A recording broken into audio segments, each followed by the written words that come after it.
Chapter 172. A youthful face, an angry expression, and a body that hid endless power. All of this was concentrated on this young officer. When he had first shouted, he had referred to Zhou Yu as Yuzi, but after that, he had changed to Zhou Yu. Su Lu analyzed the situation at the table. He felt that this strange young officer always wanted to act mature in front of Zhou Yu. As soon as the three words madman Li entered his ears, Su Lu began to guess the identity of this person. To be able to become a lieutenant colonel of the federal military at such a young age, other than this person's own strength, his background in the military was undoubtedly very deep. A big shot with the surname Li in the federal military. His pupils contracted slightly, and he immediately understood why he had sensed such a strong sense of danger earlier. Unfortunately, before he could confirm the true identity of this young officer, the situation seemed to have turned to him. Madman Li was 16 years old this year. He had entered the army at the age of 12 and was the youngest officer in the Federation's history to be a field officer. As for how he was able to enter the military at his age, it was naturally because of the family behind him. No, it should be because those generals of the federal military who viewed his family as gods helped to cover it up. Nominally, he belonged to the 1st Military Region's Special Mecha Team, but in reality, he had been on the front lines of the confrontation between Planet S2 and the anti-government forces, as well as the front lines of the confrontation between the Westwoods region and the Imperial armies. He had only returned to the capital ring last autumn. A 12-year-old youth who had been on the front lines for 3.5 years with outstanding battle results. He was undoubtedly a freak. However, this youth surnamed Li was known as Madman Li in the capital's upper circles not because of his crazy life, but because this young officer never followed the rules set by the upper echelons of the Federation. He would not give face to anyone, and as long as he did not see eye to eye with something, he would throw a punch over it. A young officer who had sent a member of the Federation who was in charge of auditing the budget to the hospital could still appear so ostentatiously in the capital, in the Lin Yuan. This only proved that behind him was a glittering statue-level big shot. In the current Federation, no one dared to look down on him, not even the president. Madman Li, people were crazy, but their fists were even crazier. From the front lines to the capital, from the recruit camp to the parliament, and then to the nightclubs where the sons of the Federation's nobles frequented, he had fought his way here and was actually invincible. The second-generation descendants in the capital who had suffered a loss, especially those from the 7 great families who were not afraid of this person's background, only found out later that this person had obtained the title of invincible in the army at the Sillin front lines when he was 14 years old. After careful consideration, they could not help but sigh sadly.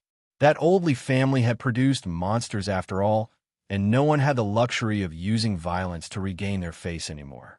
Madman Li, no one dared to provoke him. Li Xiaodong, who had previously left the Lin Yuan, knew that this madman was coming, so he left early. He knew that this madman was, like him, also interested in Zhou Yu. If Madman Li saw that Zhou Yu was pregnant, he would probably really go crazy. Facing Madman Li, the 7th young master of the Li family could only hide far away, afraid that he would be implicated by that terrifying feeling. Madman Li's slightly young eyes stared fixedly at Zhou Yu's bulging stomach. The anger on his face gradually receded, and he asked in a low voice, "If it's not Tai Ziyuan, then who is it?"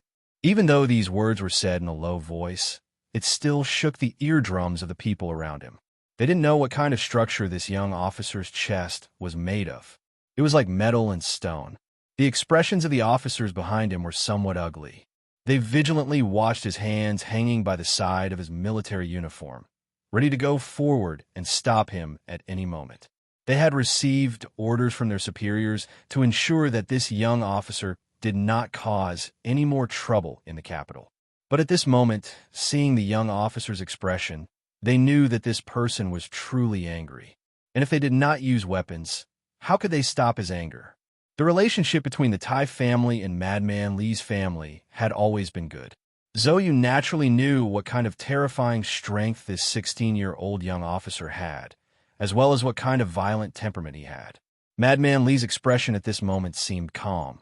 but she knew that this was the true source of the storm. "This doesn't seem to have anything to do with you." Zhou Yu's heart was incomparably worried. Her face was slightly pale, but her tone was still calm as she retorted. According to the agreement she had with Su Lu, if there was no other choice, Su Lu could only pretend to be the father of the child in her womb. But at this moment, facing Madman Li's suppressed anger, Zhou Yu could not possibly push Su Lu in front of her.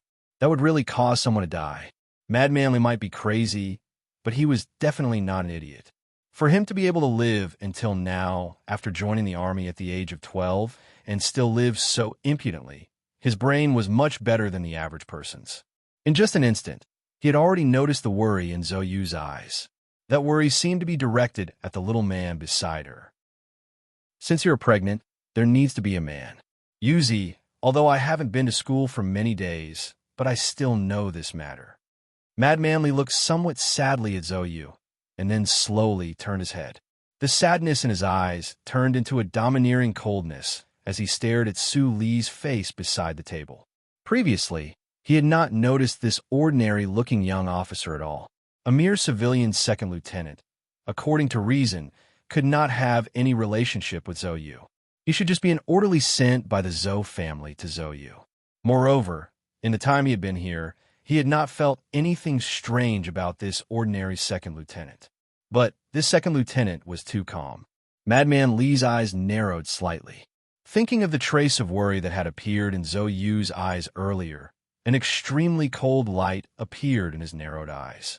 His young and tender facial features, together with his cold expression, looked particularly frightening. "If you are a man, shouldn't you say something at this time?" After letting Zhou Yu into the car at the entrance of Qingshan Park, Su Lu knew that he would attract a lot of trouble because of this matter, but he was more concerned about the deputy minister, or perhaps the Major Zhou, who loved his sister dearly. In the capital's special region, the daughter of a minister who was pregnant out of wedlock would naturally attract a storm. Since Su Lu wanted to ensure that Zhou Yu and the child at her womb would be safe, under certain circumstances, of course, he would have to step forward bravely and take the blame. In Su Li's view, this was something he should do. He could not let Zhou Yu be pointed at in the back and guess who the father of the child was. Since he had let Zhou Yu give birth to the child, he had to bear some responsibility. "I am Zhou Yu's boyfriend." Su Lu stood up. He did not say that the child in Zhou Yu's womb was his, but he thought that this sentence had already made his position clear. In the process of standing up, his right hand had stealthily reached for the edge of the table, which was only a very short distance away from the knife and fork beside the plate. His 10 toes in the military boots also began to slightly exert force, ready to grasp the ground and explode with a blow at any time. Nearly 2 years ago in the Donglin district, during the operation organized by the Bureau of Proclamation, Su Lu used the skills that Uncle Feng Yu had taught him for the first time. In the blink of an eye, he had knocked out a well-trained Federation Special Forces soldier. Later on the Ancient Bell, he had single-handedly defeated several outstanding officers from the West Woods Military Academy. He had even exchanged a kick with the unfathomable Captain Tian. After coming to the Capital Ring, he had fought with the strongest ace pilot from the 1st Military Academy, Zhou Yu. In the underground parking lot of Linhai, he had wildly kicked past a cold military M-52 mecha. In the dark splashes of water, under extremely difficult circumstances, he had killed those military experts who had tried to assassinate him one by one. Su Lu had not had many opportunities to fight in these past few years, but every time he had fought against the elites of the federal military, he had never truly lost, so he had enough confidence in himself in this aspect. However, at this time, he was so vigilant and careful. This was because from the moment before, he had felt a different kind of aura from this young officer in front of him. An extremely strong and terrifying aura. This was the most dangerous person Su Lu had ever encountered in his life. It was more dangerous than the countless times he had been pointed at by a gun barrel. He even suddenly thought that he would rather face that heavy and terrifying alloy mecha alone than face this young lieutenant colonel with tender facial features in front of him. The 16-year-old madman, Li, was already very strong, especially the murderous intent hidden under his calm expression at this time. It was like a monster lurking in the forest, causing people to naturally feel a sense of fear. Love and marriage are free. There's nothing wrong with getting pregnant before marriage. If anyone dares to say anything strange about Yuzi, I'll twist their head off. Mad Manly looked at Su Lu seriously, as if he was looking at a soldier under his command. It was just that this young officer was really too young, so the current scene felt a little strange. Within the strangeness, there was a chill of unknown origin. You're already so old, but you're still only a second lieutenant. You're doing very badly, but our Oldley family is not people who judge people by this kind of standard, so this is not a problem. Su Li's gaze lowered slightly. He thought to himself that he had entered the nutshell maneuver and been directly promoted to a civil service second lieutenant. Normally, this was already very good, but compared to a 16-year-old Federation lieutenant colonel, he was naturally doing very badly. He didn't understand why this young officer with terrifying strength would say these things. He only noticed that the other party's 16-year-old height was already half a head taller than him. That type of oppressive feeling seemed to have already become real along with these words. At this time, those officers who had followed Madman Li into the Lin Yuan came forward, wanted to say a few words of advice. Unexpectedly, Madman Li suddenly turned his head, glared at them, and roared loudly. "I'm explaining. All of you move out of my way." This was an officer his family had specially sent to keep an eye on him. Otherwise, he might have already kicked him over. In the entire universe, Madman Li wasn't afraid of heaven or earth, not even his own father. However, there was always someone who was afraid of him. What was there to explain? Zhou Yu, whose face was slightly pale, didn't know. Su Lu, who stood silently in front of her, didn't know either. They only knew that Madman Li's roar made the glass cup on the table begin to vibrate again. Madman Li didn't pay any more attention to those officers who had no choice but to retreat. He looked coldly at Su Lu and said, "She is happy, everything is good, so I have no reason to hit you. But the problem is that I don't think she will be happy with you." His handsome eyebrows furrowed as he said, "Because you're not a man." When normal Federation youngsters reached Madman Li's age, their brows furrowed because they were thinking about their little girlfriend or the difficulty of the levels in an online game. However, when Madman Li's brows furrowed, the air in the Lin Yuan area seemed to suddenly become a bit hotter. "Because you're afraid of me, when I asked who the father of the child was, you didn't dare to stand up and admit at the first instant. This is very shameful, very unmanly, so you deserve to be hit. Yuzi is pregnant, so you should take good care of her. You actually dared to let her drink? So careless. You're not a man. You deserve to be hit. She wants a drink, but you don't dare to control her? You can't even control your pregnant girlfriend. What kind of man are you? You deserve to be hit. Your girlfriend drinks, but you actually fucking drink plain water. Of course you're not a man. Of course you deserve to be hit." The young officer spat out a string of words. Quite a bit of his angry spittle landed on Su Li's face. The more he spoke, the angrier he became. However, even he himself didn't know if these explanations were for the sake of explaining to his family through the officers behind him, explaining to them why he had hit him, or just finding a reason to vent his anger. Su Lu stood silently and calmly in front of him. He wasn't distracted by these words. He only gently raised his hand and wiped his face. "You don't deserve Yuzi, so I want to beat you to death." After Madman Li finished saying these words, his mood seemed to become much more relaxed. To the side, Zhou Yu's face had long become deathly pale. She knew that this little lunatic really dared to beat someone to death, and seeing the smile on his face at this time, she was afraid that she wouldn't be able to stop him. She picked up the wine cup on the table and splashed the red wine over. When Madman Li said that he wanted to beat Su Lu to death, the last word had just left his mouth. While the tip of his tongue was still pressed against the gap between his teeth, his arm was raised without any warning and smashed down towards Su Li's head. It was hard to describe this strike, but it really did smash down. Just like that, it was sparse, ordinary, and impermanent. The young lieutenant colonel's right arm turned into a whip that could split open boulders, or a staff that could sweep away thousands of soldiers, and it smashed down calmly and resolutely. The distance between the two people was extremely close.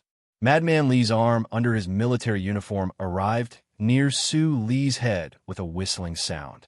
If this strike landed, Su Lee's head would definitely become a watermelon that fell from a high altitude to the ground. This was a very ordinary strike. Madman Lee clearly didn't take Su Lu seriously. However, when Su Lu saw this vertical hook strike commonly used by the Federal Military Special Forces, his eyes narrowed. He felt an endless sense of danger. At the entrance of the nightclub, Hook had once used the same method to smash Su Lee's head.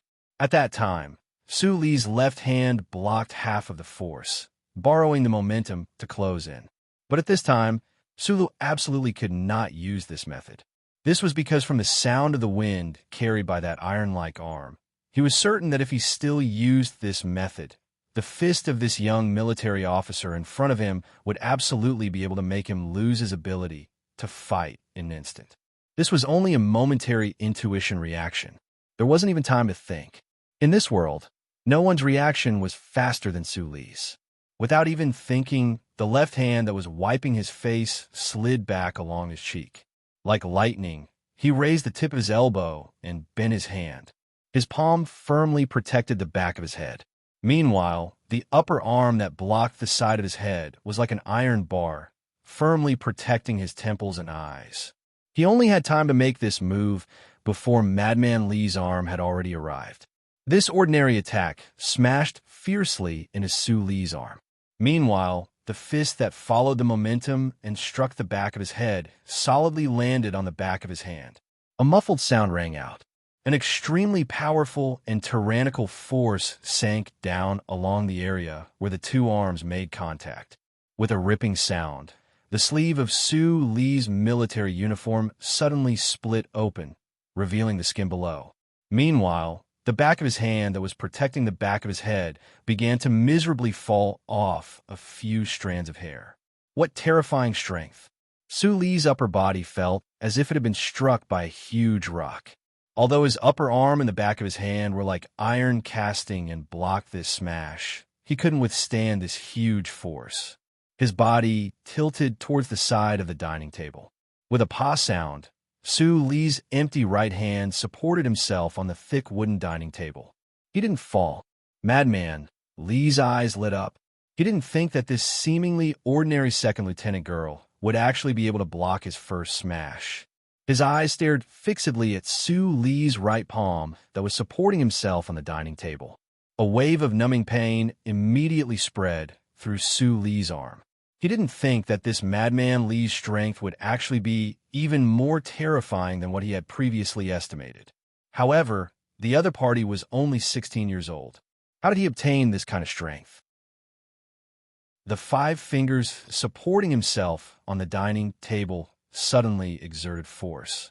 His left arm was still protecting his head. Su Lee's eyes already began to slightly light up. Such tyrannical strength aroused the hint of ruthlessness hidden deep within his bones. However, Madman Lee didn't give him any chance to counterattack.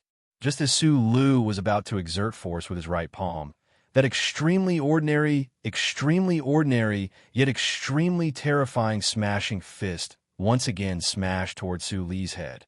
There seemed to be no pause in between the 2 consecutive punches. It was like a high-speed, rotating Darlin's standard gun barrel, continuously spitting out 2 bullets at the fastest speed possible. The angle of Madman Lee's smash was the same as before. The attack location didn't change, and it was extremely accurate and fast. Su Lu simply didn't have time to react. His left arm that was still protecting his head forcefully blocked another heavy punch. Another heavy muffled sound rang out. He felt as if his arm bones were about to break. This young officer's strength was too inhuman. In terms of strength, Madman Lee's 2 ordinary punches were more like cannonballs. The power of the second punch was even greater than the first. Su Lee's heart became cold. Apart from Captain Tian of the Ancient Bell ship, he had never encountered such a powerful character. The opponent's speed seemed to be even faster than his own by a bit. The knuckles of the palm, supporting himself on the dining table, turned white. Su Lee's elbow was somewhat bent under the weight of this heavy force, as if it could collapse at any time. Right at this time, Madman Li's unreasonable and exceptionally terrifying third smash arrived in an instant. At this time, Su Li's body was somewhat unbalanced. His gaze was slightly lowered, and he simply didn't have the time to look at this punch. To be more precise, from the moment Madman Li's punch began, he didn't have the opportunity to raise his head. However, he had a pair of ears, and he was listening. He heard something strange. The third smash didn't carry the slightest trace of wind. Although Su Lu couldn't see it, Madman Li's expression had already become extremely grave. At this time, the military uniform on his forearm had already been torn into pieces. However, he could still feel an unprecedented sense of danger. Was it strength?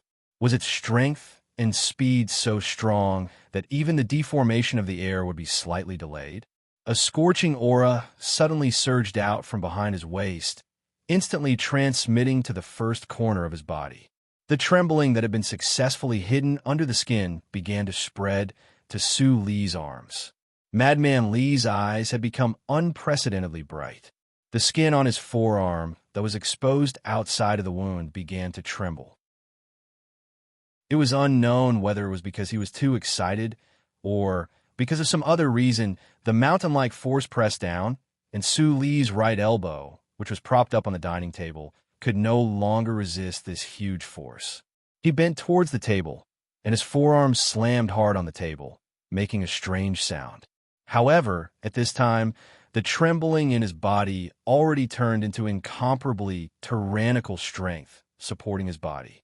He blasted back Madman Li's final fist. Meanwhile, his right forearm supported himself on the table, his entire body standing straight. At this moment, Su Lu finally saw clearly Madman Li's young face, his eyes carrying a crazed expression. However, his eyes were incomparably calm. It was because the instant he stood up, he already took a step in Madman Li's direction. A foot stepped between Madman Li's legs, a head smashing towards Madman Li's chin, while a thigh fiercely smashed towards Madman Li's crotch. This was the most ferocious of the 10 stances Uncle Feng Yu taught him. In past battles, Su Li's feet were like roots on the ground. As long as he bravely advanced, no matter who it was in front of him, they would fall under his continuous close combat techniques like broken trees and rotten branches. However, what was shocking was that when Su Lu took a step forward with lightning speed, his fist entering the middle, Madman Li also took a step forward. Moreover, just like Su Lu, it was purely a type of battle instinctive reaction. It was extremely natural. The two of them stepped forward at the same time, as if they were doing some kind of coordination. It appeared that harmonious. However, the harmonious two of them had already reached the most dangerous juncture. How could Su Lu, who had taken the risk of using the mysterious power within his body, let go of this opportunity?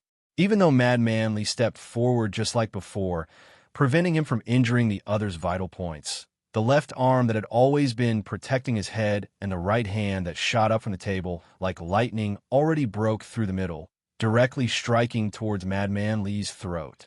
In this instant, Madman Li really went crazy. His young and tender face was abnormally pale.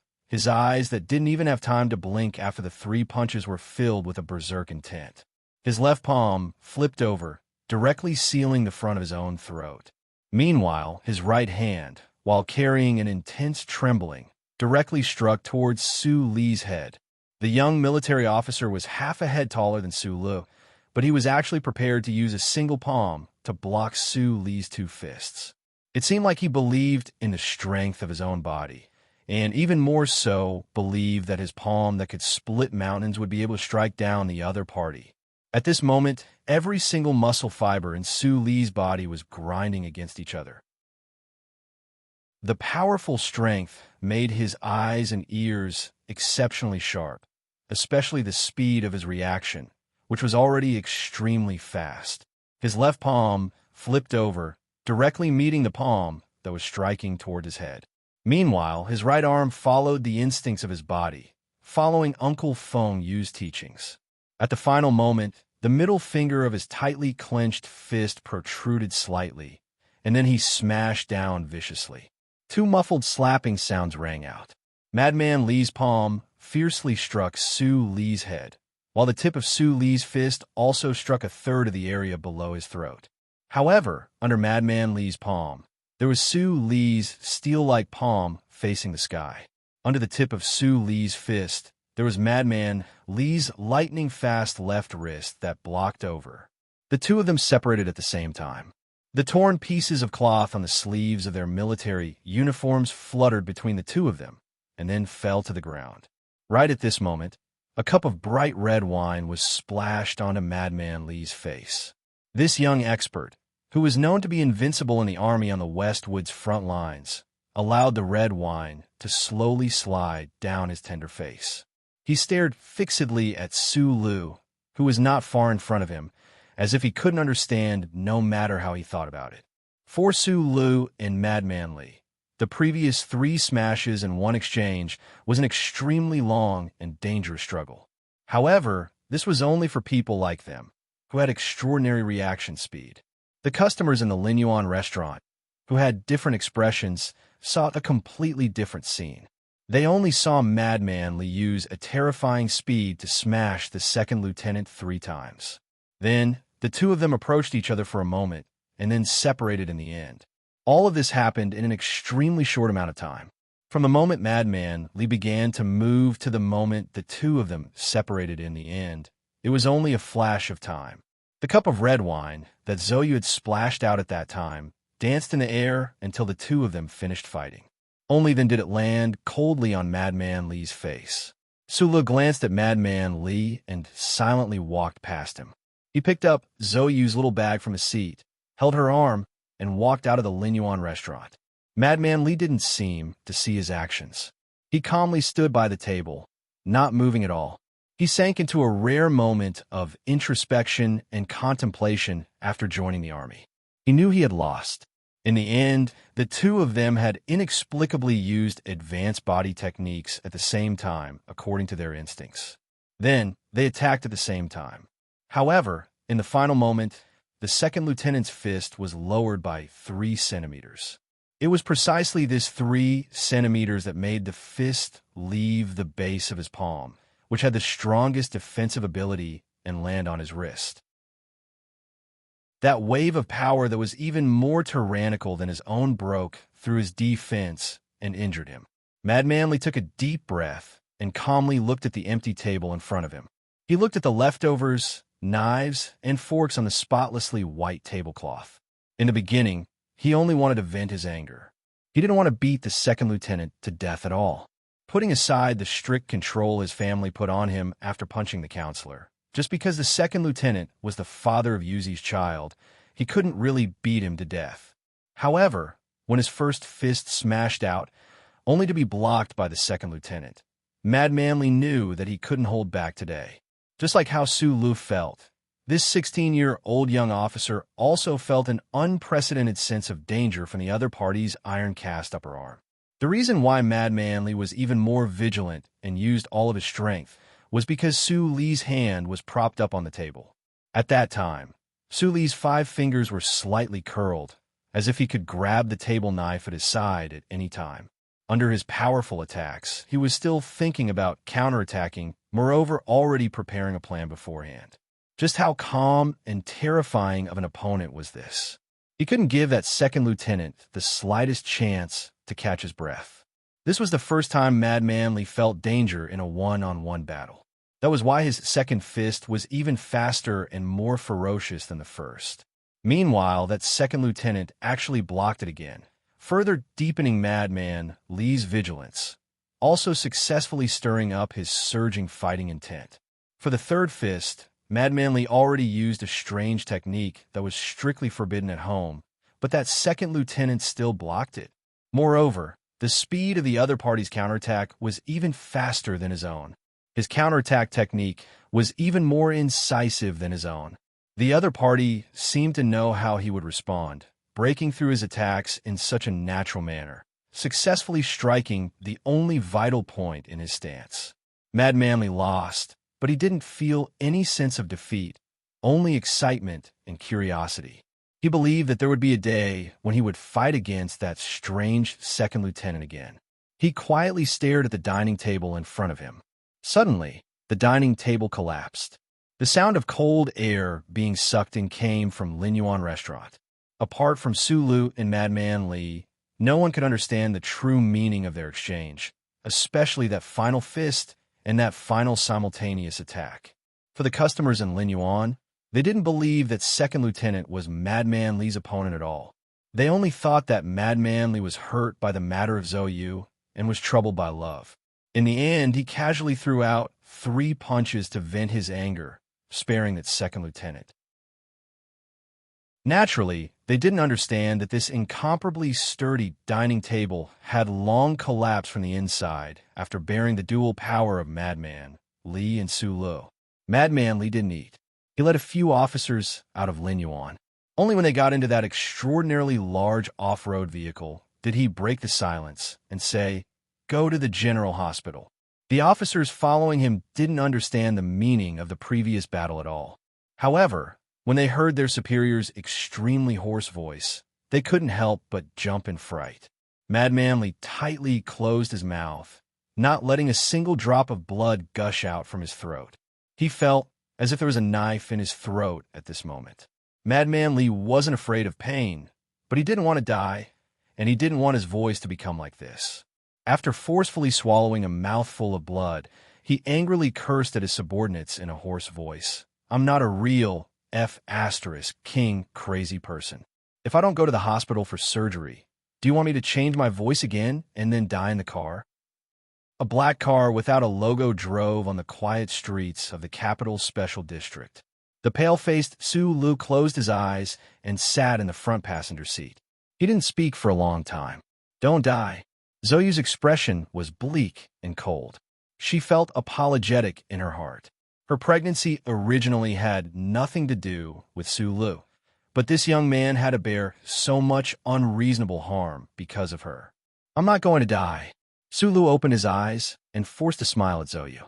His smile was still as bright as the sun, but his exposed teeth were stained with blood. He blocked that palm, but the powerful shock still traveled to his head. It shook his gums a bit, and his gums began to bleed. "You're the only child of the Lees of Philadelphia, right?" he asked softly. "Yes." Su Lu narrowed his eyes. He recalled the familiar yet somewhat different trembling feeling that came from Madman Li's body at the last moment. His mood became a bit strange. Today he had exposed the greatest secret of his body. He didn't know if that young officer named Madman Li discovered it or not. After all, it had only been a month since it merged into his body. Madman Li was indeed the most terrifying person he had encountered in his life. The battle in Lin Yuan was extremely dangerous.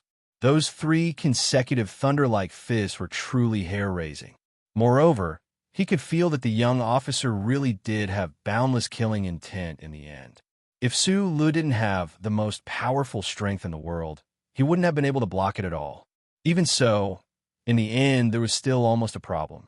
However, what was even more hair-raising was, could it be that Uncle Feng Yu was related to the Lees of Philadelphia? Chapter 173. Madman Li, who was known to be invincible in the military, was secretly admitted to the Army General Hospital that night. Of course, he was using a nickname. This 16-year-old military officer had never suffered any setbacks in his life. Whether it was because of his youthful vigor or his arrogance, he was not willing to let this embarrassing news spread throughout the world. The fight between the 2 people in Lin Yuan was actually extremely dangerous. In that kind of situation, whoever held back would only end up dead. In the end, both of them survived. Nothing serious happened. It was purely a matter of luck. Su Lu and Madman Li's 3 hits and 1 burst was extremely violent. In the last moment, because of a strange feeling of harmony, their limbs collided and the 2 people were knocked away. Both Su Lu and Madman Li knew that if the situation at that time had been changed to any other situation, one of them would have probably left on the spot to deal with the aftermath. Because of the commotion in the Lin Garden, the news of Deputy Minister Zhou's daughter being pregnant before marriage spread like wildfire. It was as if the news had wings attached to it, and it instantly spread throughout the upper class of Beijing. While people were shocked, they also couldn't help but have a bit of rumination. They wondered how Deputy Minister Zoe was going to deal with this matter, and whether or not the always low-key and mysterious Thai family would tolerate this kind of humiliation. Most people had forgotten about the existence of the young, civilian second lieutenant. In the eyes of the upper echelons of society, this second lieutenant was only the trigger point of the incident. There wasn't much that was worth paying attention to. There were many people who didn't have foresight, but not everyone didn't notice the conflict between Madman Lee and the civilian second lieutenant. The boss behind Lin Yuan, Lin Banshan, was naturally someone who knew how to judge goods. While he was out of town, after seeing the surveillance video of that day through the internet, he just smiled and said, "I didn't expect Madman Lee to be at a disadvantage in a fight. That's really surprising." What kind of person was Lin Banshan? He was the most famous wastrel among the 7 major families in the Federation. His pair of eyes that specialized in examining aesthetics in the starry sky had long been recognized by everyone. This comment spread back to the capital a few days later, and it couldn't help but cause many people to look back at Lin Yuan that night. People began to pay attention to the civilian first lieutenant. Although a few forces knew his name through investigation, this first lieutenant was still a nameless person. However, it was possible that he could become the future son-in-law of Deputy Minister Zoe, steal the future concubine of the Thai family's son, and fight to a draw with the crazy Lees of Philadelphia. No matter how nameless he would eventually become famous. The upper echelons of society in the Federation consisted of the 7 major families, politicians, and professional soldiers. They looked at the law with contempt, avoided the Constitution, and controlled the majority of human society's resources and information. This circle was the ruler of society. For tens of thousands of years after the beginning of the constitutional era, the entire Federation society was under this kind of control. This situation had been stable for tens of thousands of years. The civilian second lieutenant, named Su Lu, was like a small stone that suddenly broke into a bagel. It was a bit abrupt and a bit conspicuous. However, at this time, Su Lu was still only a topic that the upper echelons of society would occasionally talk about after a meal. Over the countless years, who knew how many outstanding talents had appeared among the citizens of the Federation? These outstanding figures who had climbed up from the bottom of society would in the end throw themselves into the circle they belonged to, be accepted, and then assimilated, becoming a part of this circle. In the eyes of the upper echelons of society that controlled the Federation, if Su Lu could really marry Zhou Yu, then he would naturally also enter this circle in the future. Even so, this was only one of countless examples. Naturally, they didn't need to pay too much attention to it. They didn't know the true relationship between Su Lu and Zhou Yu at all. Those truly important figures wouldn't care about what happened in Lin Yuan. At the very least, the powers in the Federation's upper echelons who supported Jingzhou Governor Ross and Senator Macklin didn't pay attention to him, even though Su Li's name had already begun to appear in a lot of information. If one day, Su Lu displayed abilities that were worth paying attention to based on his relationship with the Tai family and the Zhou family, perhaps the huge power that was lurking in the shadows would begin to suppress him. However, to those important figures, the scene in Lin Yuan was just a boring competition between young people who had eaten too much. No matter how amazing Su Li's combat power was, it wouldn't change their calm emotions at all. After all, he wasn't Madman Lee. Behind the crazy power, there was a family and a god behind him, feiching by the side of the calm lake, in front of the snow mountain. A middle-aged man wearing glasses and a black retro double-breasted suit was chatting with an old man. Some inauspicious light brown spots had begun to grow on the old man's face. Every time he saw these spots, the middle-aged man's mood would become a little lower. No matter how strong a human was, no, it should be said that he was the strongest human in the Federation. In the face of time, he would still appear so weak. He was a major general in the Federation. However, when he was at home, he never wore a military uniform. This was because this was his father's rule. Ever since the end of the war with the Empire more than 10 years ago, his father had personally sealed up the marshal's uniform. After that, he never wore a military uniform again. Instead, he always wore a rather ancient long gown. Our Mu-Z's results. The highest rank in the Federation's military was a general. Other than during wartime, the president would wear the title of marshal in the name of the commander-in-chief of the three armed forces. Since the 37th constitutional calendar, the only exception was this old man. During the first war between the Federation and the Empire, this old man, with the fanatical support of hundreds of millions of Federation citizens, relied on his amazing achievements and was conferred the title of marshal by the management committee of the Federation. The president's term of office was once every 5 years. He could only be re-elected once. However, this old man's position in the hearts of the Federation's citizens would never diminish. In a certain sense, this old man wearing a long gown was the true number one person in the Federation. However, this military god of the Federation, at this moment, spoke with the tone of an ordinary old man. He was extremely similar to an ancestor who longed for familial love. Mu-Z's results after entering Academy 1's command department are already very good. During this half year, he didn't fall behind in his studies either. Major General Lee replied with a smile. I'm only worried that the child is too famous. His life in the academy will be a bit troublesome, the old man said with a smile. Major General Lee also smiled. That unknown niece of his was probably one of the few people in the entire Federation whose fame could be mentioned in the same breath as his father. He suddenly thought of something. In a low voice, he said, Li Feng is still kneeling in front of the manor's entrance. When we let him in? That's your precious son. I can only control my son, but not him. The old man closed his eyes. Through the empty wall of the courtyard, he felt the slightly cold wind blowing from the surface of the lake. He calmly said, as a soldier, he didn't listen to the orders of his superiors. Even if it is later proven that his choice at that time was correct, this kind of attitude still cannot be forgiven. Major General Lee was silent. He knew that his father was blaming him for being too arrogant in disciplining his son. However, Li Feng had been thrown into the army by his father when he was 12 years old. For the past 4 years, he had lived such a crazy life. As a father, he felt boundless guilt toward his own son.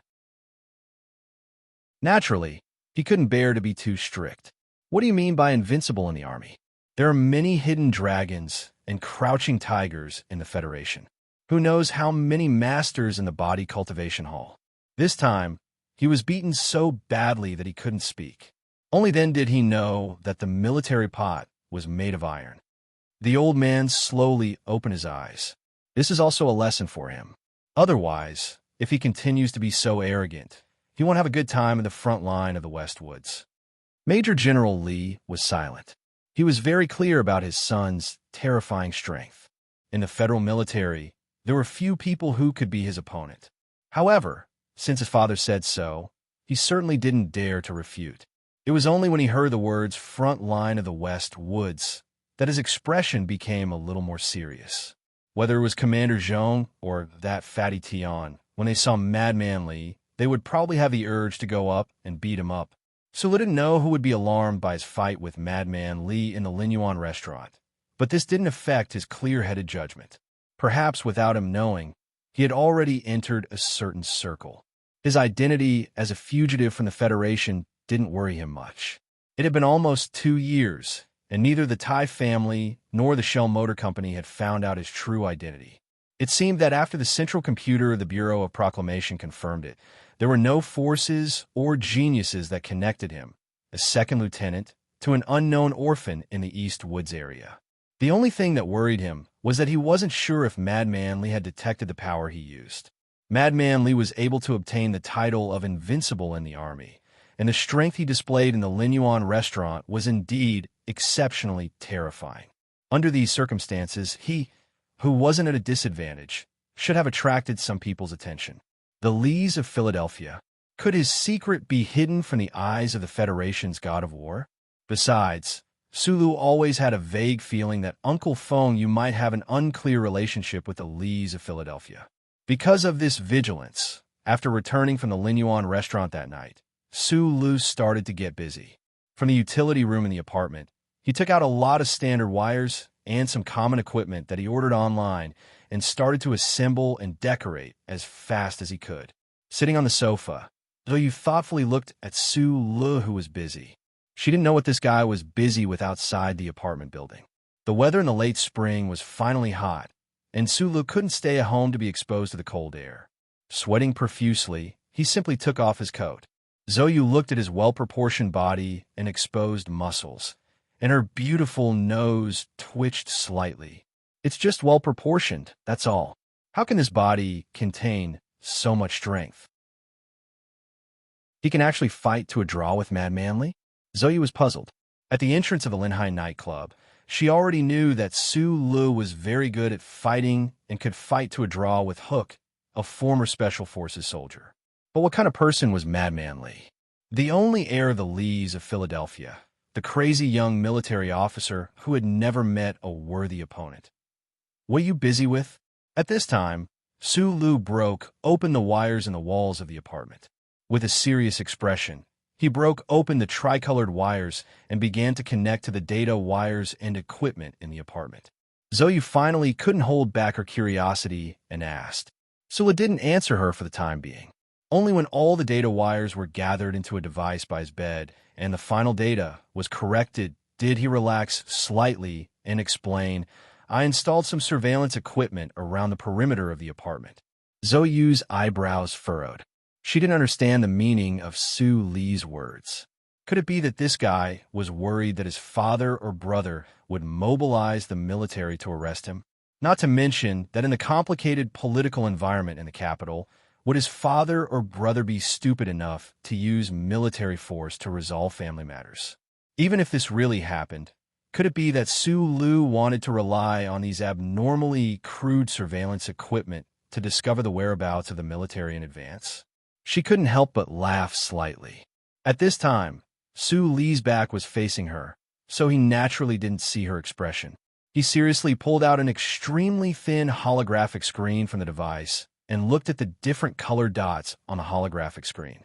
He lightly sighed. This was the equipment that Shi Qinghai gave him before he left. When he was escaping from the Federation Investigation Bureau's pursuit in Linhai State, this set of surveillance equipment played a very important role. The range of his surveillance was about 500 meters around the apartment building. The main principle was to obtain the power of the Federal Military or Investigation Bureau's communication device, and then distinguish it. Suli used the materials he ordered online to supplement the periphery of this set of equipment. It should be able to barely achieve the effect that Shi Qinghai used it before. He turned his head and looked at Zhou. He suddenly became silent for a moment because he wasn't worried about the Zhou family, but the Lees of Philadelphia and the entire Federation. The original purpose of living with Zhou was to ensure the safety of her and the child in her belly. However, because of the Lin Yuan incident, Su Lu fell into a state of vigilance. He realized that Zhou wasn't very safe with him. These 2 days, there hasn't been any reaction from your family. After a moment of silence, Su Lu said, It seems that your brother is very frightened by your actions. According to the Federation's law, the fetus after 6 months has the corresponding human rights. I think, after a while, your family will be forced to accept this fact. When that time comes, you should go home, right? Zhou's eyes lit up, but it was the kind of cold light that reflected the light of the 2 moons like ice. She quietly stared at Su Lee's face, and a cold smile gradually appeared on her face. She opened her mouth and said, What? It hasn't even been a month, and you can't take it anymore? Su Lu knew that she misunderstood something. He lowered his head and explained, It's my problem. I'm worried that you won't be safe with me. Shi Qinghai was the only person in the world who could see at first glance that Su Lu was hiding a heavy secret under his sunny face. It was very obvious that the mother of his unborn child didn't have this ability. But seeing Su Lee's abnormal behavior today, as well as these words, and then thinking about the tenacity and calmness that Su Lu had displayed these past few days, Zhou finally discovered trace of problem. You have a secret, and it has to do with Mad Manly. Zhou gently supported her bulging belly and slowly stood up. She calmly looked at him and said, You're ready to run away at any time. Su Lu was silent, not knowing how to answer her. No wonder even Madman Li couldn't smash you to death. It seems that I still underestimated you. I always thought that in the future you would shine brightly in the Federation, but I didn't expect that you've been hiding your strength all this time. Everyone has their own secrets. I just realized that being with me won't make you safer. Sulu sincerely advised. Zoyu quietly looked at him. After a long time, she suddenly opened her mouth and said, "It's very late. I'm going to sleep." After saying this, Zoyu took off the towel wrapped around her head, threw it on the sofa, and walked to her bedroom without looking back. It wasn't until she closed the bedroom door and sat on the bed that Zoyu felt a trace of disbelief about her previous performance. She looked at herself in the mirror without makeup and slightly frowned.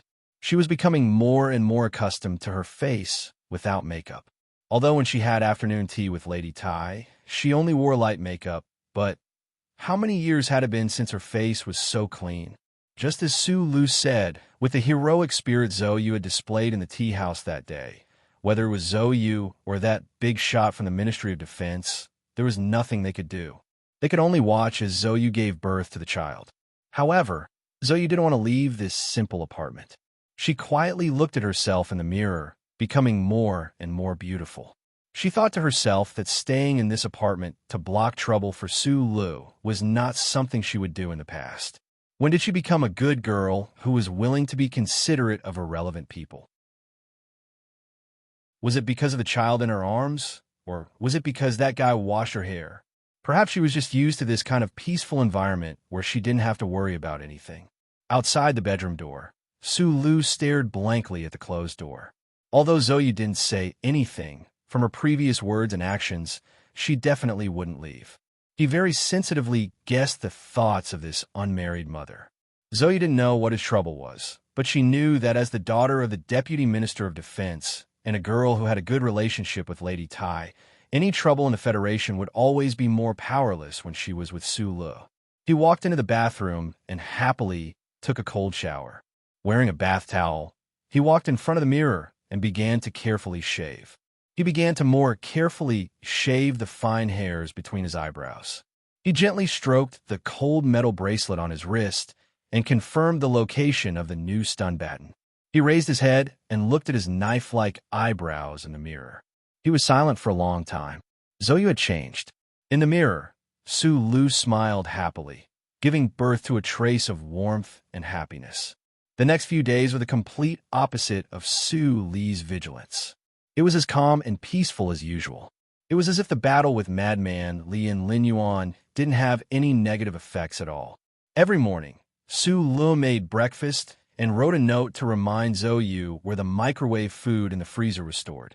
Then, he drove the unmarked black car through Highway 2, past Hawking Avenue and the Ministry of Finance, and drove towards the First Military Academy. Professor Shun was still in the hospital. He didn't know what illness he had.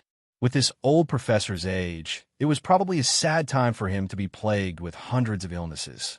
Sometimes, Su Lu thought that as Professor Shun's only research assistant, he should go to the hospital to visit. However, he didn't have Professor Shun's contact information, and the officials at the Research Institute didn't reply to his emails. After finishing a day of work at the Research Institute, Su Lu drove the black car back to his simple apartment in Wangdu. He started to cook dinner, prepare the ingredients for tomorrow's lunch, do the housework, and search for the things and information he needed on the civilian internet. Sometimes, he even washed Zoyu's hair. Her smooth, black hair twirled between his steady, slender fingers now. He and Zoyu would occasionally chat, and the atmosphere between the two of them was getting better and better. However, after Zoyu asked Shi Qinghai for the nth time about interesting childhood stories, Su Lu suddenly realized that he couldn't find anything new to talk about. Or rather, between the two of them, they didn't need to talk too much in the first place. Life passed by just like that, day after day. It seemed normal and boring, but in reality, it was peaceful and quiet. In this peaceful life, the only thing that made Su Lu feel excited was that now, in the laboratory that was exclusively for him, he could finally fully display his mechanical talents. His research on the signal acquisition system for the simulator had reached a critical juncture. With the help of the all-encompassing blueprints in his mind, Sulu was sure that as long as he was given enough time to experiment, he would definitely be able to complete the modification of the simulation system and use the power in his body to directly operate mecha. If he could really succeed, it would undoubtedly be a revolutionary breakthrough in mecha control. Unfortunately, this method could only be used by Sulu alone, or perhaps by Uncle Fengyu, or perhaps by the Lees of Philadelphia. Sulu was able to accomplish this because, other than relying on Professor Shin's laboratory's enormous database and its rich material inventory, more importantly, he had built an extremely solid foundation of practical experience under the subtle influence and guidance of Uncle Fengyu over the years. More importantly, of course, were those strange blueprints in his mind. Those structures and designs that were vaguely beyond the current level of the Federation's technology were not necessarily perfect. In fact, many of them were completely unfeasible. However, those strange and even absurd design concepts and structures had given Sulu great inspiration. Without the inspiration and help of these blueprints, he definitely would not have been able to complete the full modification of the signal acquisition system for the simulation system by himself. It should be known that any research in the Federation's field of study had to be built on the basis of a large number of experiments and design simulations. No expert had ever been able to completely modify a system by himself. In a situation where no one knew, in a laboratory in the Husk Institute's 3rd Division, there was a young civilian second lieutenant who had produced results that were destined to shock many people. However, Sulu needed the opportunity to experiment. That would require him to interact with a mecha alone for a long period of time. And this was relatively difficult. The Federation mecha was an absolute secret. With Su Li's current level of secrecy, although he could access the information, he could not reasonably request to come into contact with the actual mecha. In order to convert his virtual designs on the holographic screen desktop into reality, Sulu needed to be able to solve the several difficult problems in the engineering department. Only then would he be able to enter the core area of the engineering department and experiment with his own things. However, the problem of the twin engines was not something the current Sulu could solve. He stared blankly at the blueprints on the holographic screen desktop, his brows furrowed tightly. The complex power system was completely different from the simulation system.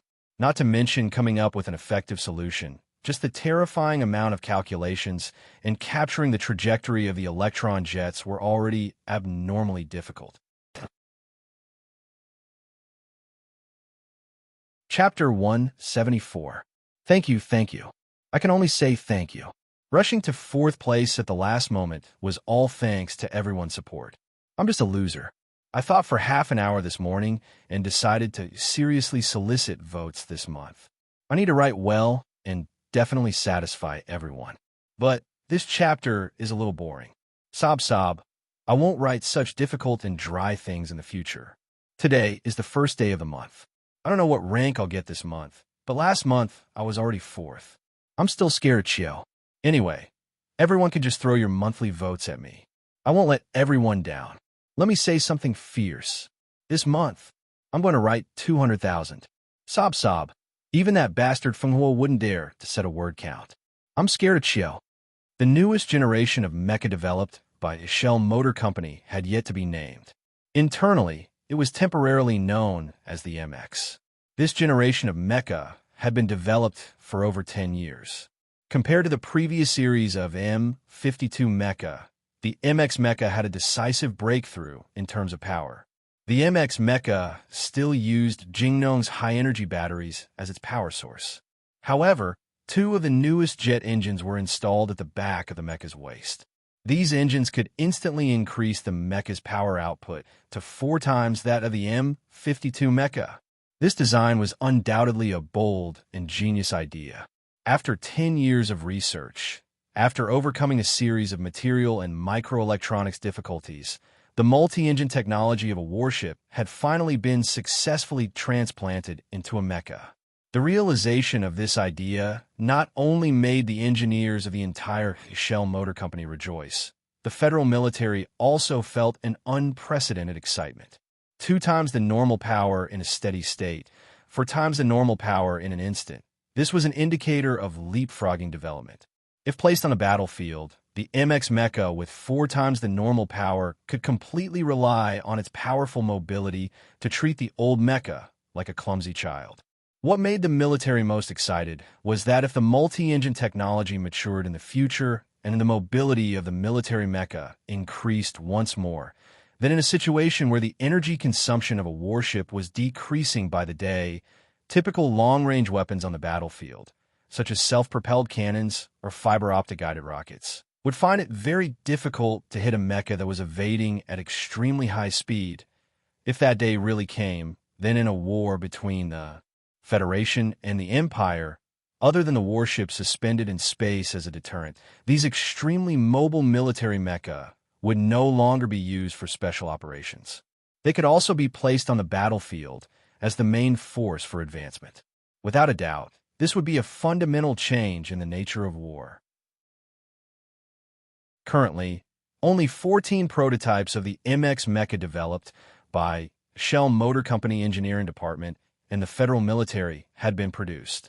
However, the production speed demonstrated in the laboratory had already satisfied all parties.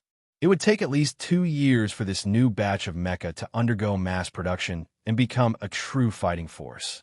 Moreover, the federal military did not know whether the Empire had made any breakthroughs in the multi-engine technology of the mecha. Thus, the federal military had given the Shell Motor Company an exceptionally strict time limit. Between the Federation and the Empire, no matter which side was the first to possess this type of high-performance mecha and throw them in a battle, they would definitely win the initiative of the war. The Federation had an old saying, "Lose a nail, break a hoof, break a hoof, break a war horse, break a war horse, wound a knight, lose a battle." This type of mythical battle, which could only be seen in movies and novels, had never appeared in the history of the Federation. However, this demonstrated the importance of details and logistics in war. Moreover, the new generation of the MX mecha could change certain forms of war, using the power of technology to bring about changes in the strength of war. Therefore, when the Department of National Defense gave the Shell Motor Company a strict time limit, the head of the engineering department and the engineering staff were not at all surprised. They also understood the significance of the mecha they had developed. If they wanted to leave their name in history as an engineering staff, then the development of the MX mecha this time would definitely be the best opportunity. Time was of the essence. After 10 years of research and development had ended and standard laboratory parameters had been obtained and simulated, the Shell Motor Company Engineering Department sent the 4 MX prototype mecha to the Whitewater Company for its subordinate Whitewater Company to use in the regional conflicts in the Bermuda Triangle Star region to obtain first-hand data on the battlefield.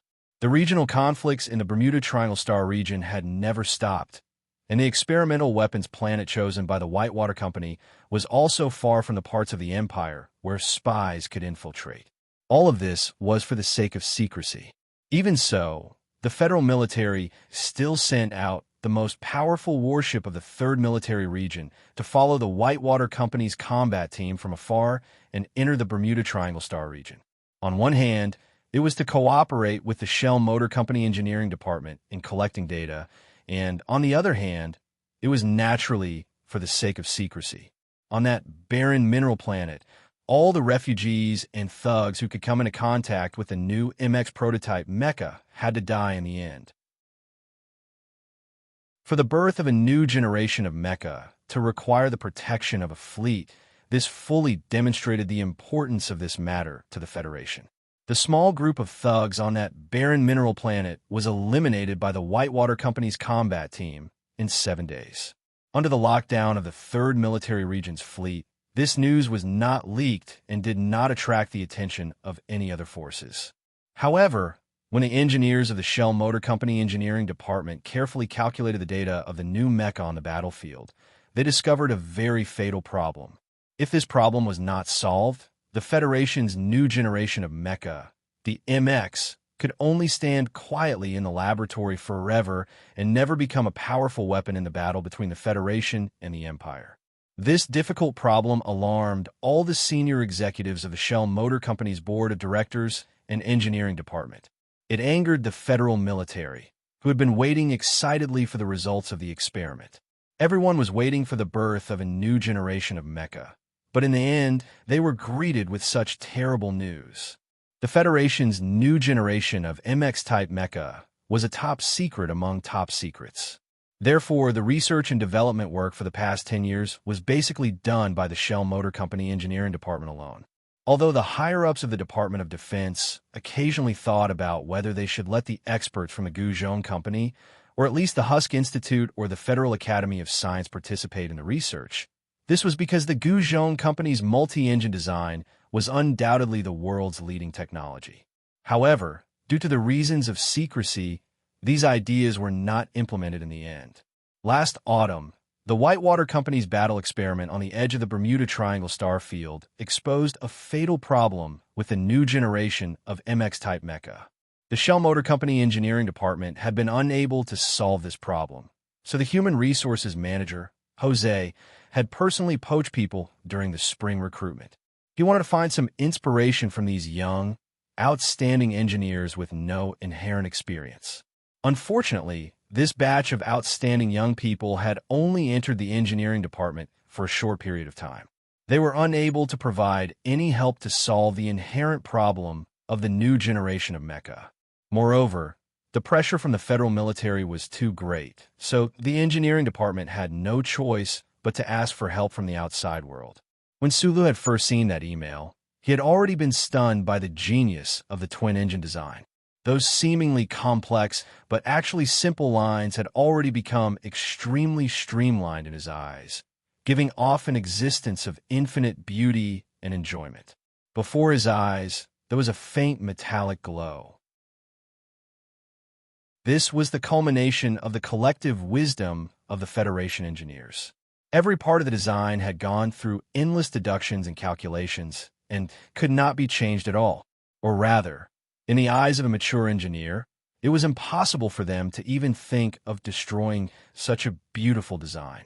The Research Institute had officially joined in the research and development of the new generation of mecha, mainly to solve the problem that the new generation of MX mecha had exposed in battle. However, this was still the Federation's most top secret and cutting-edge technology, so researchers like Su Lu could only obtain the relevant data and blueprints through email. They were unable to fully understand the power model of that prototype mecha. Su Li's life interest was in this aspect. Moreover, he now had some hidden reasons to enter the engineering department and have an independent space to research mecha. Thus, these past few days, he had been very attentive to this matter. He was just a junior researcher who had just completed his systematic education. How could he solve a problem that even the best engineers of the Federation could not solve just by relying on these schematics that were as simple as a leopard skin? If it had been anyone else, perhaps looking at those blueprints and that problem in the email, they would have felt a sense of powerlessness and dejectedly give up. But Su Lin knew that he had talent in this area, and even more so, he knew that those blueprints in his mind were an existence that bordered on miraculous. If he could solve the problem of the new generation of MX mecha, for an engineer, this was an irresistible temptation.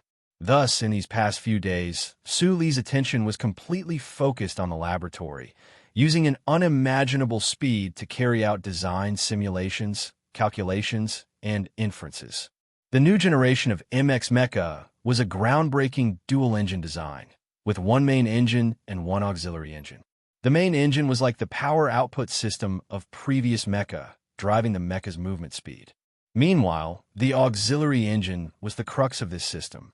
If the jet design was combined with small wings to assist with balance, the mecha could instantly increase its speed in battle, raising the performance of the entire mecha to a terrifying degree. In the engineering department's laboratory, the dual-engine design transplanted from warship multi-engine technology perfectly fulfilled the designer's original intentions. The new generation of mecha's mobility was fully demonstrated. However, in Whitewater Company's experimental use, after 1.5 minutes of continuous battle, the dual-engine system of the 4 new generation mecha would completely fail.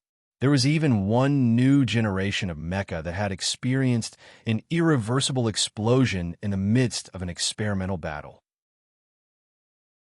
The investigation report after the incident pointed out that there was a major difference between the data collected by the Nutshell Engineering Department in the experiment and the actual battle, resulting in this accident. The new generation of mecha's dual-engine design would enter the full power stage at the end. When both engines were pumping out maximum power, the internal Z4 suction electron jets would experience severe instability in their trajectories. This would cause cracks to appear in the high-strength material of the engine casing, and these cracks would even spread throughout the entire mecha. In a laboratory, the full power stage of the dual engines was basically in a static state. However, in battle, the full power stage would definitely occur during the most intense moments of a battle between military mecha. The instability of the electron jets would be greatly magnified when the mecha was moving at high speed, leading to unexpected consequences. It could be that the engines would simultaneously shut down for self-protection, or it could also be that it would explode. Problems occurring were not scary. After all, this was a new generation of mecha that was epic-making. Just the adjustments in the laboratory alone could not accomplish everything. The key was to discover the problem. This time, the problem discovered on the planet at the edge of the Bermuda Triangle did not cause the engineers of the engineering department to feel anxious at the start. If there was a problem, there would be a solution. However, when the top engineers of the Federation easily discovered the problem, they were extremely saddened to find that this problem was basically very difficult to solve. The power source of a mecha was a high-energy battery. The electron jets converted the power in the power source into electron jets that traveled at close to the speed of light. These electrons would then be shot into the space of the engine, where they would be converted into usable energy. Through the mecha's complex transmission system, the mecha would move. The electron jets were the most intricate part of this system, and also the least eye-catching part. The engineering department's design was still based on the old design. From their perspective, the twin engines only added an additional electron jet channel. There was no fundamental difference. No one would have thought that this normally inconspicuous electron jet would become a dangerous bomb in the new MX-type mecha. Reducing the wave interference between the twin engines was easily accomplished by the engineers, but they had no way of completely dissipating this type of interference in such a tight system. As long as there was a single point of interference, those electron beams inside the normally silent electron jets would suddenly become as sensitive as a virgin. They would either turn their heads shyly or run away, or silently stroke a willow, or tear apart their own clothes in anger with a red face. The problem lay within the Z4 electron jets. With the current level of technology of the Federation, there were many ways to control the trajectories of the electron beams. However, those methods require the use of large-scale equipment, so they could only be installed on a battleship and could not be used on a mecha. Once the high-speed electron beams diverged, they would enter a kind of vortex state. Under the control of the field, they would flow in all directions. If they could figure out the trajectories of the electron beams during the full power phase of the twin engines, then the engineers of the Federation would definitely be able to design the corresponding sensing equipment to redirect these electron jets back into the space of the engines. However, the problem was that the trajectories of the high-speed electron jets could not be measured. In the lost quantum state, the Federation's tens of thousands of years of research would never be able to solve this problem. The development of the new generation mecha of the Federation seemed like it would be ruined by this small electron jet. After experiencing countless failures, Su Lu sank into silence. 7 days had already passed. Looking at those complicated blueprints on the holographic screen desktop, he still could not find any direction. The blueprints that flashed through his mind like a dream were indeed of great help to him. Thus, in 7 days, he had already tried more than 50 designs. This speed had already surpassed the imaginations of the top designers in Shell Motor Corporation Engineering Department. However, they were still failures. No matter how whimsical the design was, in front of that mischievous electron beam, they were still tangible objects. There was no way to capture their trajectories. He stared silently at the three-dimensional screenshot of the Z4 electron jets on the holographic screen. Suddenly, his brows furrowed. He understood something. In such a small system, it was impossible to capture the electron beams. To solve this problem, they had to predict the trajectories of these electron beams in advance from the moment the electron beams were interfered with. However, the problem was, according to the theories of the Federation's scientific community, the trajectories of high-speed electron jets should be random. How could they predict it? Quantum immeasurable. Subconsciously, Su Li's eyes lit up. His finger clicked open the index tree in the middle of the database. He opened Professor Shin's research results that had not made any progress over the years. Quantum immeasurable dynamics. Old Professor Shin's papers have been published before. The chief editors of the academic journals, as well as the highly respected people in the academic community, only wrote some replies out of respect for this Nebula Award winner. However, no one supported old Professor Shin's views. Su Lu silently and quickly checked the research results of old Professor Shin over the years. His eyes narrowed more and more and became brighter and brighter. As the scientific community of the Federation said, the unpredictability of quantum dynamics was basically an axiom. Although old Professor Shin's theories seemed simple and beautiful, there was not the slightest possibility that they could be proven. Speaking from the opposite side, they could not even be proven false. It was just a beautiful and illusory bubble. However, this bubble was so real in front of Su Li's eyes. He simply moved a chair and sat in front of the table. He forgot about the simulation system modification and began to seriously and interestedly learn Professor Shin's theories from the beginning. A beam of electrons traveling at close to the speed of light, within a certain order of magnitude, after being disturbed by a fixed wave band, what kind of trajectory would it follow? What kind of beautiful flower would it turn into? While Su Lu was alone in the laboratory, constantly guessing what kind of flower that beam of electrons would turn into, there were countless researchers like him in the Federal Academy of Science, Shell Motor Corporation Research Institute, and the engineering department. All of them were fully immersed in the battle to solve the Z4 electron jet. Most people did not know that this problem was related to the Federation's newest generation of military mecha. After experiencing countless failures, many people gave up. However, Su did not give up. This was because he knew that this was a critical moment for the Federation's newest generation of mecha. Speaking of which, it was strange. It seemed that he had a much higher security clearance in the research institute than the average researcher. However, an unexpected incident disrupted the rhythm of Su Li's life. Seeing the man in the military uniform walk into the elevator with a gloomy expression, Su Lu put out the cigarette in his hand, held it in his hand, and walked into the ward. He looked at the pale and nervous girl on the bed, smiled, and said, "Did your family ask you to go back?" Zoe nodded tiredly and said, "Since the doctor said there's no big problem, I don't want to go back for the time being. You know, the most important thing for pregnant women is their mood. Since you know, then you should make yourself feel better," Su Lu advised. For some reason, Zoe found herself bleeding a little in the bathroom last night. Amidst that scream, Su Lu rushed in anxiously and sent her to Wangdu Hospital immediately.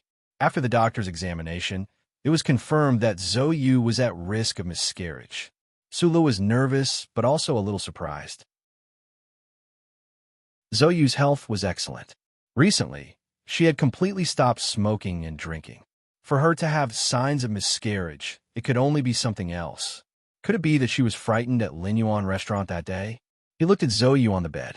After a moment of silence, he said, "I can't understand. You're very nervous right now." Zoe Yu stared blankly at the snow-white ceiling above her head. After a while, she said, "You don't understand. You men will never understand. When a mother finds out that once the child in her womb is born, it can only be an illegitimate child pointed at by others, how terrible her mood is." Su Lu was a careful and sensitive person, but it didn't mean that he could read all the thoughts of the people around him. After hearing these words, he was stunned and his mood became heavy. This was indeed a problem that Zhou and the child in her womb would have to face.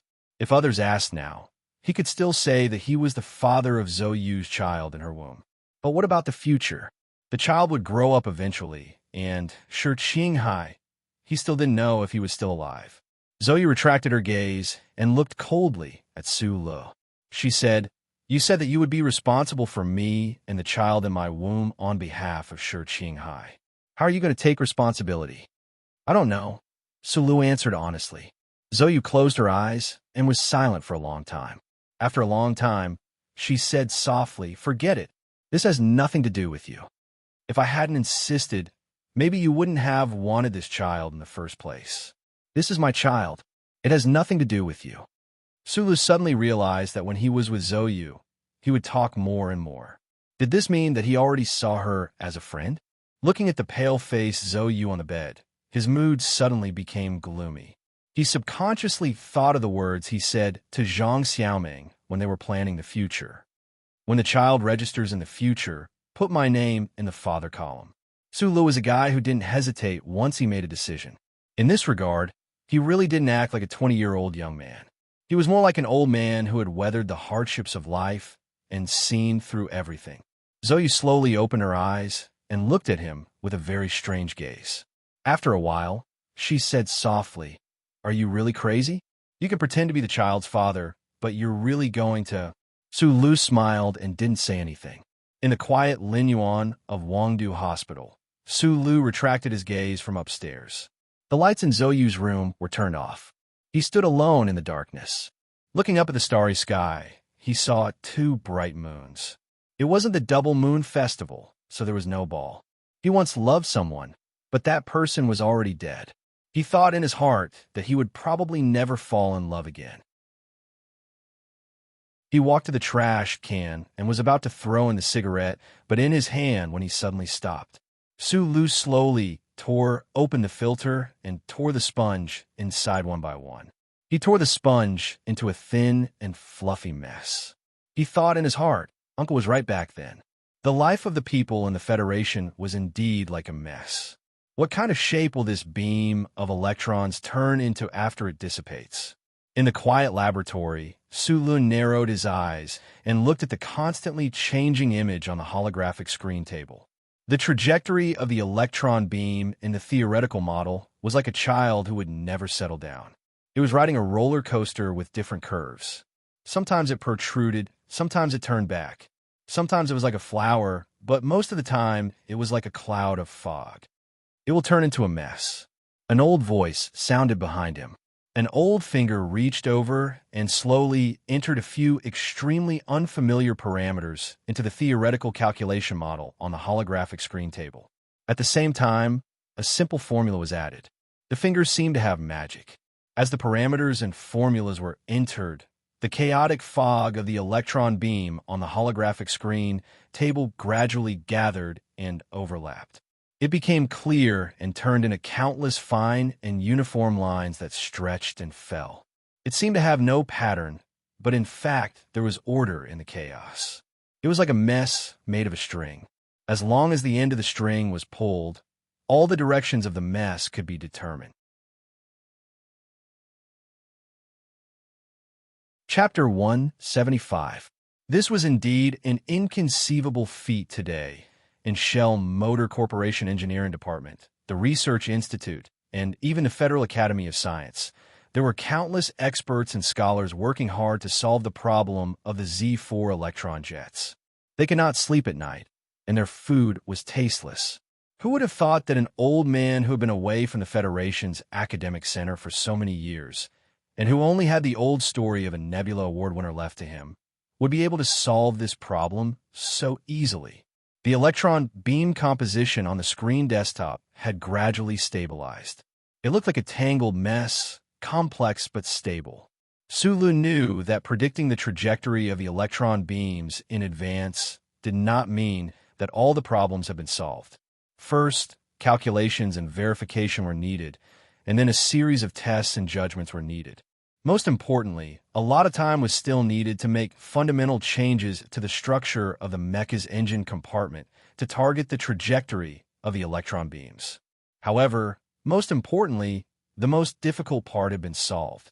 The Federation's new generation of mecha would most likely be successful soon. Because he understood the importance of this matter, Su Lu was so shocked that he was speechless for a long time. Only after a long pause did he regain his composure and say respectfully, "Professor Shun, you're back." After staying in the hospital for so many days, he still did not know what illness Professor Shun was suffering from. However, seeing the tired expression on the old man's face right now, he knew that the old man's body had not fully recovered. Professor Shun made a sound of acknowledgement and then headed up to the second floor, seemingly oblivious to the shock that the parameter formula he had entered on the screen desktop would bring to the Federation. Su Lu had always been an extremely calm person, but at this moment, he still could not completely calm the excitement in his heart. When Professor Shun reached the office on the second floor, he immediately turned around and stared at the mess on the screen desktop. Rubbing his hands together nervously, he immediately began to record and verify the data. He was very afraid that this mess would disappear right before his eyes. Now that they had the trajectory diagram, they would need to modify the MX-type mecha's twin engines to pass through the link. Next, they would need to bring into play Su Li's talent in mechanical design. Even though he was unable to fully understand the overall system of the engine, he was still very confident in changing the direction of the particle suction pipe according to the direction of the electron beam. Taking a deep breath, Su Lu closed his eyes. In the darkness in front of his eyes, he searched for the light and the blueprints formed by the dots of light.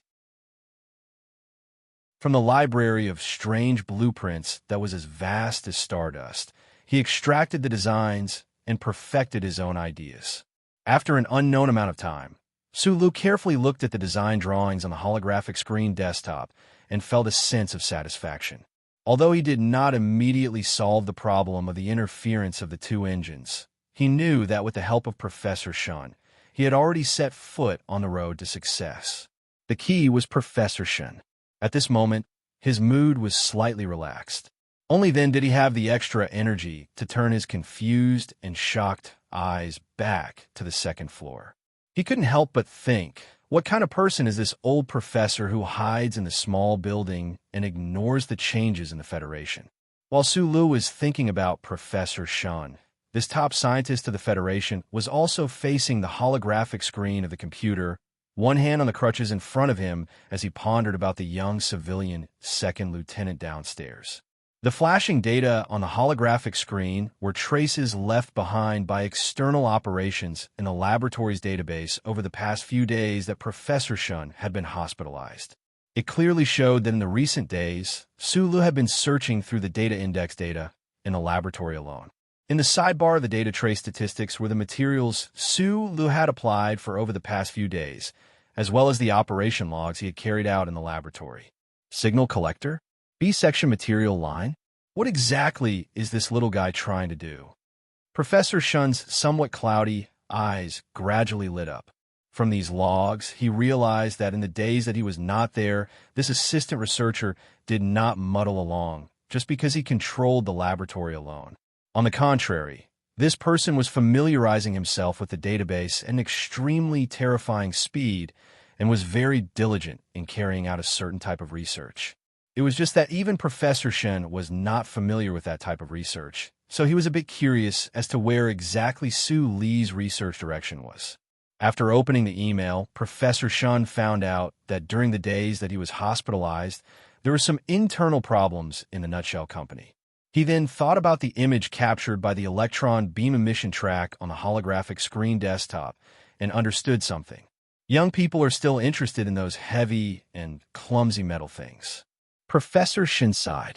Professor Shun was once a famous figure in the Federation's scientific community. He was very accomplished in the field of engineering mechanics. Not only was he the winner of a Nebula Award, but he was also the chief designer of a series of mecha. However, many years ago, he put all of his efforts into the seemingly dead end of the research field of quantum measurable dynamics, and then gradually disappeared from people's sight. In the last few years of his life, this old professor's research did not make any breakthroughs, but he was not too disappointed. The Federation's tens of thousands of years of history had long proven that in order to make some kind of leap forward in basic theory, it would either require the tireless research of several generations, or even more than 10 generations, or it would require the appearance of a genius like the five-person team from back then. It was more likely that the researchers would end up with nothing in the end. Professor Shun did not expect to be able to solve the difficult problem of quantum measurable dynamics while he was still alive. He only wanted to use his own heart to research what he believed to be the most important thing to research and to provide some suggestions or directions for future generations. However, after so many years, the number of researchers following him had dwindled. After being hospitalized a few days ago, this old professor's mood had changed slightly. He knew that God did not have much time left for him, and everything in this laboratory would probably be forgotten after he died. Although his son was also an outstanding scientist in the Federation, the direction of his research was completely different from his own. Moreover, Professor Shin knew very well that his son had always held a suspicious and sad attitude towards his research over the years. If he was not his father, perhaps his son would have been more direct and sarcastic with his words. Professor Shin looked at the computer screen. Su Li's learning records and the last 3 days of the design were left behind. A glimmer of light gradually appeared on his old face. Every research assistant that followed him had a higher level of authority than the other research assistants in the Husk Institute. This was something that Su Lu had never understood. In the past, when those research assistants completed the tasks assigned to them by Professor Shun, they would also carry out some of their own research on a whim. However, there had never been anyone like Su Lu who could devote all of his time to research. The records on the screen clearly showed how diligent Su Lu had been in his work in the past few days when Professor Shun was not around. This was especially true when he saw that Su Lu had once entered the index tree in the middle to study the quantum measurable dynamics theory that he was researching. A gratified smile flashed across the old professor's face. He had never seen such a young researcher who could remain so calm in the midst of a monotonous research career. This was an anomaly. In the past 3 days, Su Lu had been designing the modification of the mecha's electronic jets. Although all of them had failed, and even the direction was wrong, to be able to come up with so many excellent designs in such a short period of time was already proof of this young second lieutenant's solid foundation. Professor Shun could even feel the boundless talent in those failed designs. In the following days, Su Lu felt that something was off. Professor Shun, who was on the second floor, no longer threw countless calculations and data gathering tasks at him like before. He suddenly had a lot of free time. Of course, he treasured this time very much. He seized every opportunity to throw himself into the modification and design of the twin-engine electronic jets. Vaguely, he felt that Professor Shin knew what he was doing and was purposely making time for him. The modification and design of the electronic jets proceeded very smoothly. With the support of Professor Shin's theories, Su Lu could be said to have discovered the direction of the great path of light earlier than the other researchers in the Federation. Occasionally thinking about these two matters, Su Lu could not help but feel gratitude and respect for the old professor upstairs. One day, in the area of calculating the trajectory of the R-shaped electron beam, Su Lu fell into a dilemma.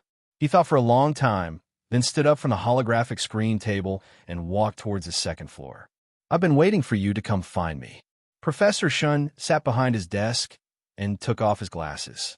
He smiled at Su Lu and said, "A person who does not have the courage to ask about research has no future." Su Lu smiled somewhat awkwardly. He walked forward and presented the problem he had encountered to Professor Shun. At this time, he noticed that although Professor Shun had been discharged from the hospital for a few days, his body seemed to still be weak. However, the old man's spirit seemed to be more vigorous. "In the last few years of my life, I basically dealt with these tiny particles. The accelerators in the Academy of Sciences are as familiar as my children. But at this moment, I have to admit that the quantum size is still unpredictable. Professor Shun did not immediately discuss the electron beam problem with Su Lu. After a moment of silence, he spoke with a hint of loneliness. Su Lu paused for a second and felt a slight chill in his heart. But, under certain fixed conditions, the trajectory of quantum dynamics can be vaguely calculated. And as long as the probability is large enough, we can roughly assume that the trajectory is correct. Professor Shin looked calmly at Su Lu. His pair of cloudy eyes gradually shone with the light of wisdom. He did not know whether Su Lu could understand or not. He only knew that the things he was researching needed a young person to be able to save them for him. Although the young people of today, including Su Lu in front of him, may not have much interest in such boring physics knowledge, at least if his hard work could be saved, it would be of some use in the future. There are no problems with the twin engines designed by those fellows in the engineering department. As long as you can solve the problem of the trajectory of the electron beam in the jets, then the Federation's newest generation of mecha will be successful. Su Lu listened intently. This was the conclusion he had made a long time ago. He just did not understand why the old professor would say this. Remember to sign my name on this academic report. My name has to be at the very front, said Professor Shun. Su Lu frowned slightly. He knew that Professor Shin was not a person who craved academic fame, or else he would not have hidden in this laboratory for so many years. Moreover, regarding the design and modification of the mecha this time, the most crucial foundation was Professor Shin's theory. He did not show any displeasure. On the contrary, he vaguely understood that Professor Shun was trying to protect him. This design that was destined to shock the Federation's academic community might perhaps bring about some unpredictable future for him. Chapter 176. Su Lu knew how to answer. 2 years ago, he was still an apprentice on a remote mining planet, following a strange uncle to repair electrical appliances. Since he was young, he had a strong interest and talent in the field of mechanical repair. He had also set his life goal of entering the top mechanical company in the Federation. However, when he really became a researcher at the Shell Motor Corporation Research Institute, with the military rank of a civilian second lieutenant, and truly entered the core area of the Federation's research field, he still could not fully adapt to this change in role. Just like the Federation's proverb, when dreams become reality, it will still seem like a dream. The Shell Motor Corporation Research Institute, the 3 major military academies, and the Federal Academy of Science were all part of the same system. For Su Lu, this was a foreign world. He was familiar with the metal lines and chip components, but he was not familiar with the operating principles of this world. Hearing Professor Shun's slightly mocking and angry words, he fell silent. Only now did he understand that the seemingly pure academic world was not fundamentally different from the Jianghu that the orphans of the Donglin district mingled in. Speaking of which, it was true. Things like power were applicable in the universe. Those who were already standing at the top would not allow a small character like himself to obtain enough capital through the success of the Federation's new generation of mecha. You don't have to worry about anything. At least I'm still alive. Looking at the silent Su Lu, Professor Shin suddenly thought of himself many years ago. He smiled bitterly and said, I think, whether it's the Academy of Science or the Research Institute, those fellows who have left the front line of research for a long time probably don't have the guts to steal my things. Su Lu smiled with some difficulty. While I'm still alive, I'll quickly get this done. Professor Shin put his glasses back on, bent over the table, and began to use his trembling fingers to lightly tap on the problem Su Lu had encountered. Su Lu did not disturb Professor Shin any further and quietly walked down the metal stairs. That afternoon, he saw Professor Shin's opinion on the holographic screen desktop. The problem that had troubled him for 3 hours became so clear after a few simple words of analysis. He easily found a breakthrough. Even as he marveled inwardly, Su Lu could not quite understand why the old professor would suddenly be so willing to help him. Moreover, The other should clearly know that these things involved the new generation of mecha for the Federation, but had little to do with the theoretical research that the old professor was most concerned about. In the following days, Professor Shun and Su Lu, two eccentrics, one old and one young, kept repeating the process of researching, designing, encountering obstacles, inquiring, referencing, and solving problems in a quiet and undisturbed laboratory in the Research Institute behind the first military academy of the Federation. The main work was done by Su Lu, but Professor Shun was the one who was actually giving them directions. The old professor still spent most of his time in the office on the second floor. He seemed to be sorting out some information. The rest of his time was spent teaching Su Lu.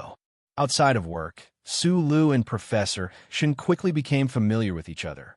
Occasionally, they would drink tea and sit together to chat. However, the content of their conversation would definitely be considered rather boring to an outsider. When it comes to studying, you actually have to go to extremes. Professor Shun sat on the stairs on the second floor, a cup of hot tea placed beside him. He said in a trembling voice, "Back then, after I graduated from University 1, I directly entered the Husk Institute as an assistant. Later on, I made some achievements and entered the Academy of Science. I once had many glorious moments. For example, when that generation of mecha officially came off the assembly line, I was also very excited.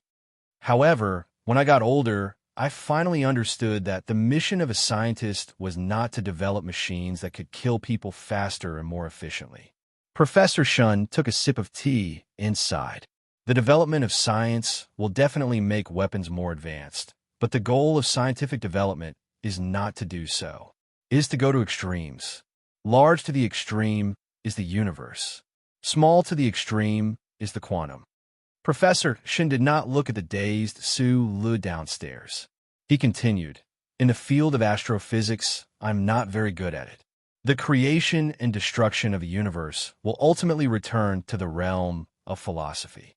However, I'm also very bad at philosophy, so in the end, I set my sights on measuring the dynamics of the quantum.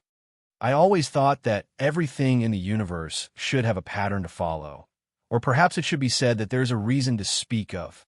However, in the end, I realized that the smallest is the largest. It still has to return to the realm of philosophy. I said before, I am very bad at philosophy." Professor Shun was like a child, sitting at the bottom of the stairs on the first floor as he spoke with a laugh. Su Lu sat on a chair on the first floor, a smile also appearing on his face. This kind of pure conversation, without any other things, was very interesting for people like them. In the entire Federation academic community, no one knew that the two people in this laboratory were currently researching the difficult problem that the Federation's newest generation of mecha were facing. Even more so, no one knew that their research progress had long left everyone else far behind. These past 2 days, Su Lu and Professor Shun had been able to drink tea and chat frequently precisely because he had confirmed that their direction was correct. It would not be long before the modification work on the new MX Mecha's electronic jets would be completed. The Federation's most difficult problem had gradually become ridiculously simple in front of these two people. The reason it was so easy was partly because Professor Shun had absolute experience and results in the field of measuring the dynamics of the quantum. Although those were just side results from his long research journey, they were already enough to provide strong theoretical support for the problems that had arisen in the new generation of Mecha's power system. Those theoretical data models might have needed to be studied from scratch by other researchers, but on Professor Shun's side, they were all ready-made things. As for the other part, that was Su Li's strong learning ability and practical ability. Transforming a theoretical data model into a real design process was a very crucial part. Even an engineering department would need to spend a large amount of time performing repetitive calculations to be able to draw up the most probable structural blueprint. These past few days, Professor Shun had given Su Lu many surprises, and Su Lu had also given the old professor countless surprises. This young researcher was like a database that had gathered the wisdom of the Federation's engineers. For every data model, he would always be able to find a matching real design in the shortest amount of time. This kind of ability could not be explained. It could only be called a gift. Professor Shen looked at the young fellow downstairs and could not help but think to himself with a smile. What exactly was in this child's brain? Su Li's brain was filled with the practical ability that Uncle Feng Yu had taught him, the bold and imaginative design concepts, and in the deepest recesses of his mind were the endless structural blueprints that the Black Dream had given him. Until today, he still thought that these high-level structural blueprints were a legacy that Uncle Feng Yu had left for him. He had no idea that these blueprints were actually the greatest existence in the Federation, the most profound wisdom, the central computer of the Bureau of Proclamation, which was located who knew how many kilometers underground, had bestowed upon him this wealth in order to awaken him. The Federal Central Computer stored all the high-level structural designs that had existed for tens of thousands of years. Although these structural designs might not necessarily be able to be turned into reality, the fact that they could appear in the central computer meant that their standards were naturally incomparably profound. Under these conditions, Su Lu already possessed all the qualifications to become the most outstanding engineer in the Federation without question. Moreover, these qualifications that he possessed were so unique that they could not be replicated. From an apprentice, he was about to become the one who decided the fate of the most advanced mecha in the Federation. Su Li's mood was relaxed and joyful, but he could not help but feel a little perplexed. He reflexively fished out a cigarette from his pocket and lit it, but he immediately remembered that the old professor was looking at him from upstairs. He raised his head awkwardly and saw Professor Shen's eyes light up. The two fingers resting on his knees slowly spread open. I haven't smoked in a long time. Professor Shen took a deep drag on his cigarette and unskillfully blew out a broken smoke ring. In his early years, when he was addicted to nights in the laboratory, this top scientist of the Federation was also used to never leaving his hand without a cigarette. However, when the war between the Federation and the Empire broke out, Professor Shen resolutely gave up smoking for the sake of the slogan, working healthily for the Federation for 50 years. In the blink of an eye, it had already been several decades. The old man and the young man sat on the metal staircase on the second floor of the laboratory, smoking cigarettes and chatting idly. They were very much like the bored passers-by at the entrance of a supermarket in the Capital Special District. However, Professor Shen was looking at all the details in the laboratory. Everything here had been pieced together by him, bit by bit. Su Lu was sizing up Professor Shen from the corner of his eyes. The yellowish-brown spots on the old man's face were getting darker and brighter. In the past few days, the professor's spirits had been extremely good, but Su Lu kept feeling that there was a bad omen in his heart. That night, Su Lu returned to his apartment in Wangdu.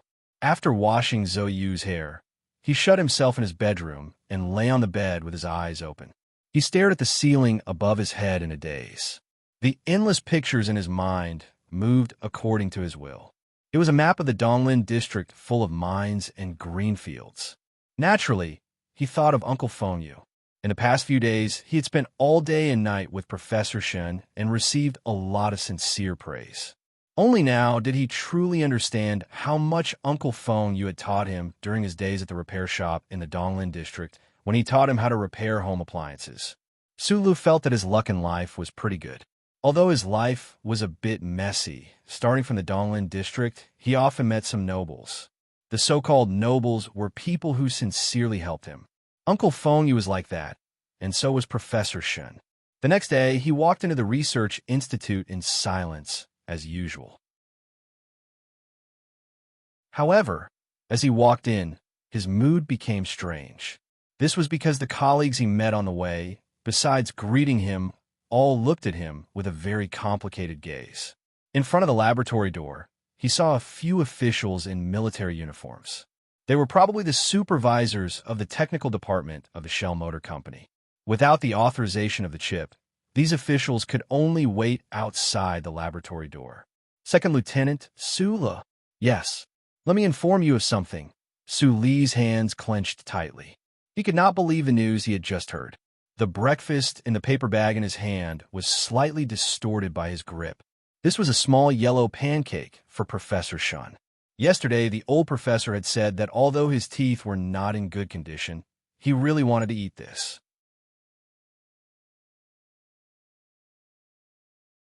Chapter 177. It was only recently that Su Lu and Professor Shun had become familiar with each other. Unfortunately, the time they had spent together was too short. Professor Shun had already left this world. He stood at the entrance of the laboratory in a daze.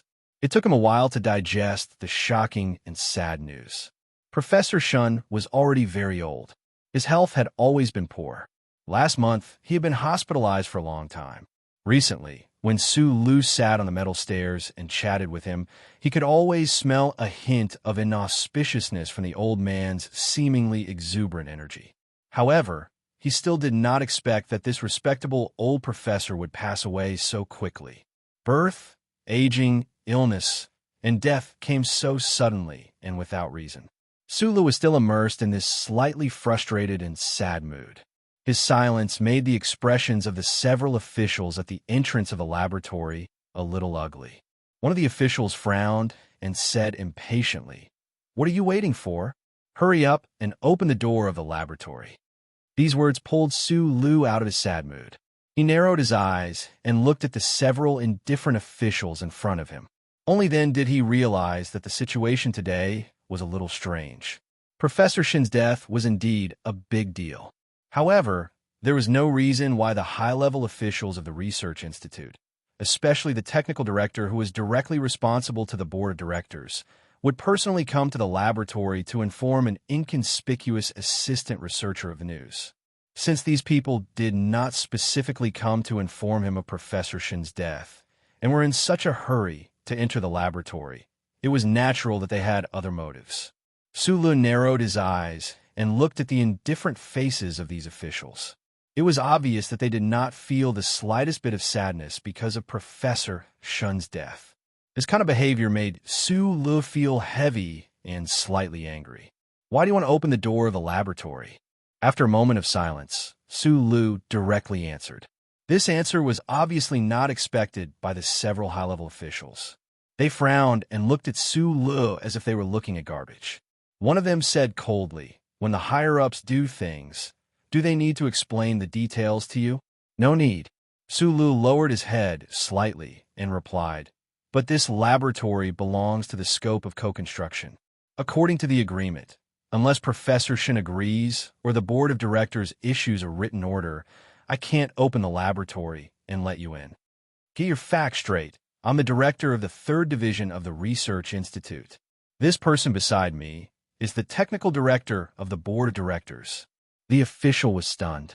He didn't expect the assistant researcher in front of him to reject his request so calmly and confidently. He angrily reprimanded, "Open the door for me." Su Lu shook his head and stood at the entrance of a laboratory. He didn't take out the electronic key card and skin the chip.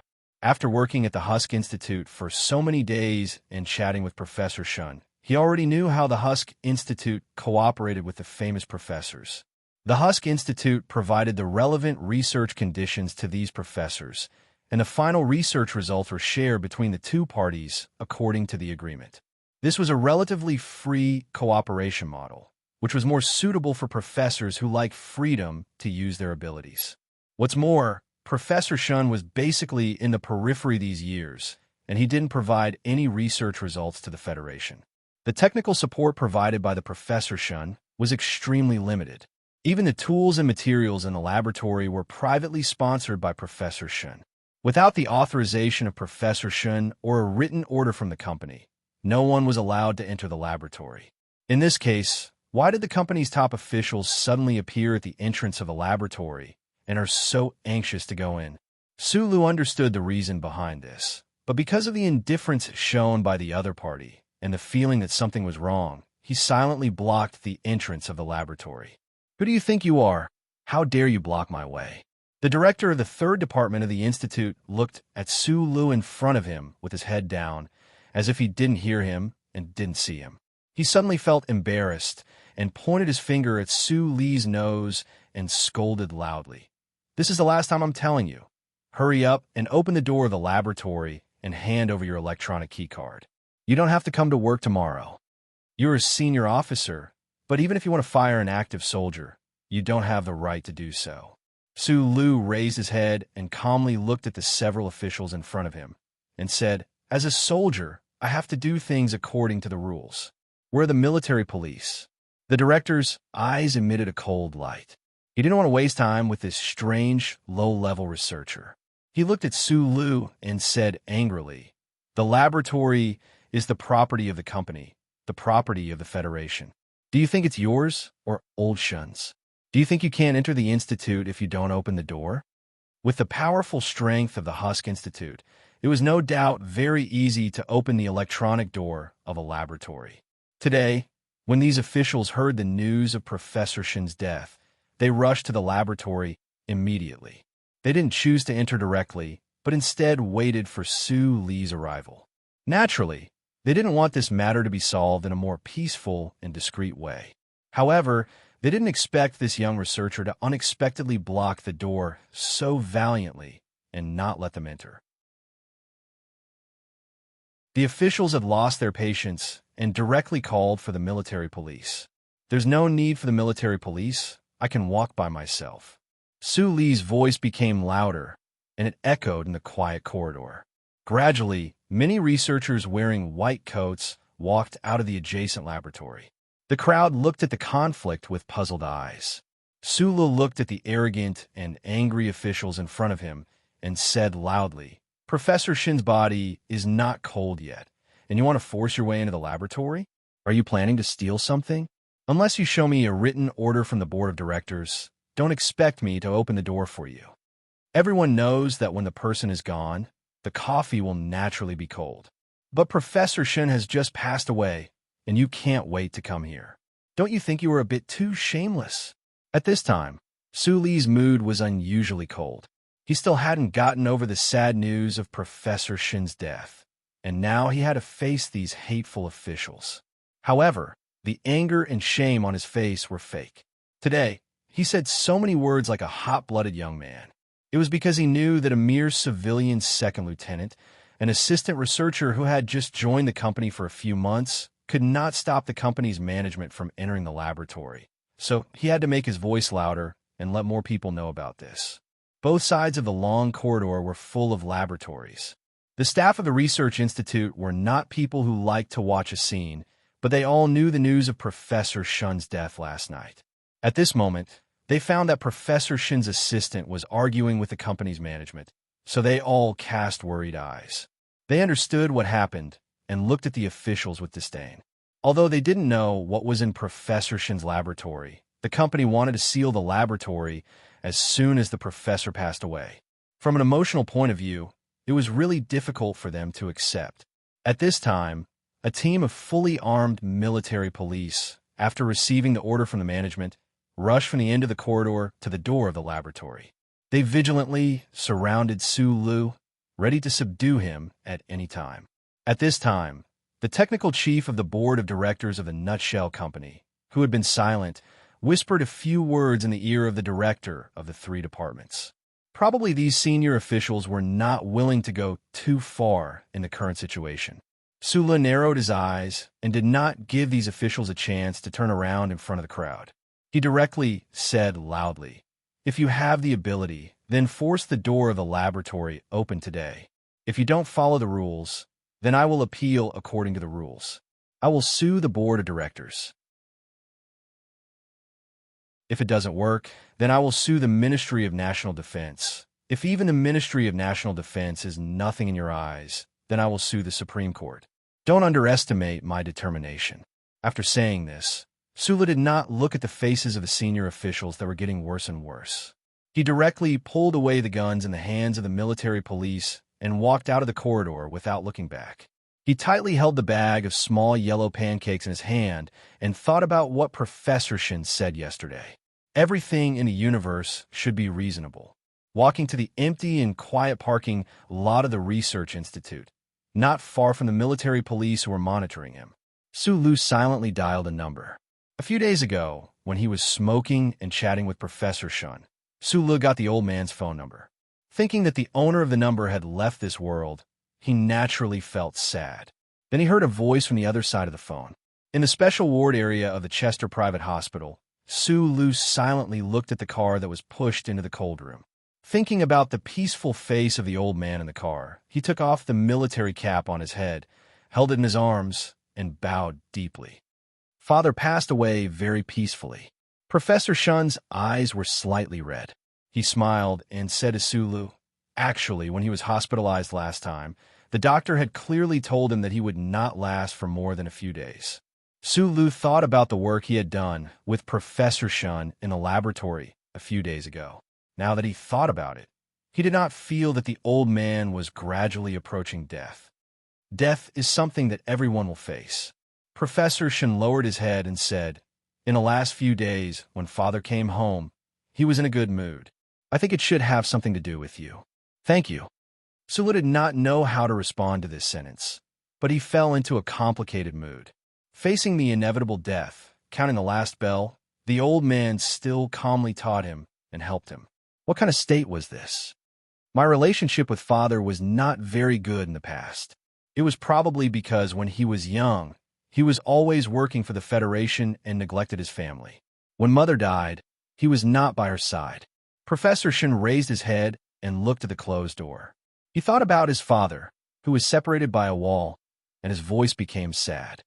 I used to hate him very much, but later, when I was doing the same work, I understood a little. That is why I did not marry.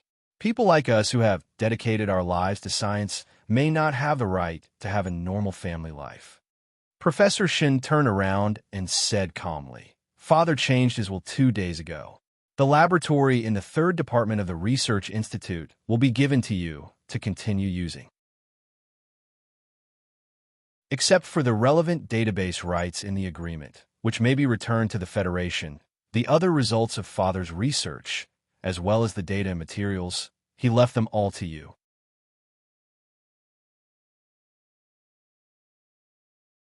Chapter 178. Why me? These past few years, the Research Institute, First Academy, and the Academy of Science have all transferred over 40 research assistants to Father's lab, but none of them lasted for more than 3 months. This is because everyone knows that the direction of Father's research has no future. Professor Shun gazed at Su Lu with a gentle gaze and said, other than their daily work, those research assistants were not even interested in Father's research on quantum dynamics. Before Father passed away, he said that in all these years, you were the only one who had taken the initiative to flip through the things he had researched. Su Lu lowered his head in silence, a trace of guilt growing in his heart. When he had first entered the lab, he had not been any different from those research assistants. It was only because he was used to being squeezed dry by Uncle Feng Yu that he had been more proactive and diligent in his work. As for the field of quantum dynamics that Professor Shun had researched, Su Lu had not had any interest in it. If it were not for the fact that the Federation's newest generation of mecha had encountered a problem that coincided with Professor Shun's research, he might not have even opened that index tree. Thinking of this, a light flashed through Su Li's mind. Vaguely, he seemed to have guessed why those senior technocrats had been so eager to enter the lab after Professor Shun had passed away. However, he still could not confirm this point. Seeing that the young assistant had fallen silent, Professor Shun thought that the young assistant would not be able to accept the sudden news. He smiled and said, what I research is deep or veins. The direction of my research is completely different from Father's. The things in that lab are useless even if he left them to me. If he left them to you, at least Father will be able to account for the 10 or so years he spent researching alone. After a moment of silence, Su Lu told the other about what had happened at the Research Institute this morning. After all, the other was Professor Shin's son. Whether it was from a legal standpoint or from a personal standpoint, he needed Professor Shun to give him an opinion on the unreasonable demands of those senior technocrats. I'm afraid I won't be of much help in this matter. A trace of pain appeared in Professor Shun's calm eyes. Like his father, he devoted himself to research. His father left everything in the laboratory to Su Lu, and he had no objection. However, When he heard that the company's bureaucrats wanted to force their way into the laboratory before his father's body was even cold, he still felt sad and angry, even though he didn't know what those bureaucrats wanted. Here's some files, some of my father's work notes, and some legal documents. I didn't read it carefully, but the agreement that father signed with the Husk Institute should be in there. Professor Shin handed Su Lu a micro-storage device and seriously said, "If you really want to go to court in the future, let me know. I'm willing to testify for you." People who engage in research are always more naive. The Husk Company represented the will of the entire Federation. At least, the several senior officials who suddenly appeared this morning represented the will of some of the forces in the Federation. Whether it was Professor Shun or Su Lu, in front of this force, they all seemed so small and pitiful. Su Lu believed that if those officials really wanted to enter Professor Shun's laboratory, they would have countless ways and reasons to do so.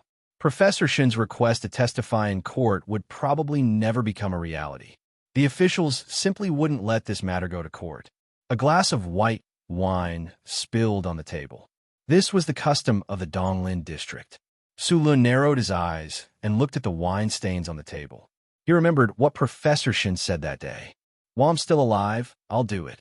However, Professor Shun had suddenly passed away just like that. Su Li's eyes narrowed more and more. The conjecture he had in the hospital gradually surfaced in his mind. It became clearer and clearer, more and more realistic. It looked like the researchers of some departments had probably gradually discovered the importance of Professor Shun's research results in the process of developing the new generation of mecha for the Federation. Other than the development of the new generation of mecha for the Federation, what else could make those officials so nervous? They actually wanted to force their way into the laboratory right after Professor Shun's death. Subconsciously, Su Lu took out a thin piece of small yellow pancake from the paper bag beside him. He slowly chewed on it and poured himself a glass of wine. The wine was mixed with the aroma of grains, giving off a spicy and painful taste. He took a deep breath and made up his mind. No matter what those officials thought, and no matter whether he could protect the laboratory, at least the electron jet must be successfully developed in his hands. On the new generation of mecha for the Federation, Professor Shin's name must be written. Su Lu was a calm and collected person. In the past few days, his emotions had been stirred by the new generation of mecha. That was because he liked it, because it was his life's dream. Moreover, he needed to use the success of the mecha to help himself achieve a certain goal. Other than that, his heart was like a boulder. However, the person had already passed away. What belonged to Professor Shun should belong to Professor Shun. What belonged to him should belong to him.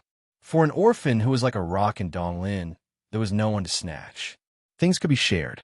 If someone snatched it, then he would snatch it as fiercely as a cub. What happened? Zoe frowned and looked at Su Li's solemn expression. She looked at the wine on the table and the other's furrowed brows because of the spiciness. She knew that something must have happened to this ordinary young man today. Professor Shun has passed away due to illness. Even without chatting with Su Lu, Zoyu knew who Professor Shun was. There were not many Nebula Award winners left in the Federation.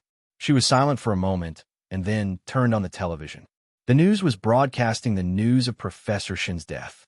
This old man, who was far away from the Federation's academic center and had gradually been forgotten by the citizens of the Federation, had finally shocked the numb world. In an instant, many people remembered Professor Shun's outstanding contributions to the Federation back in the day.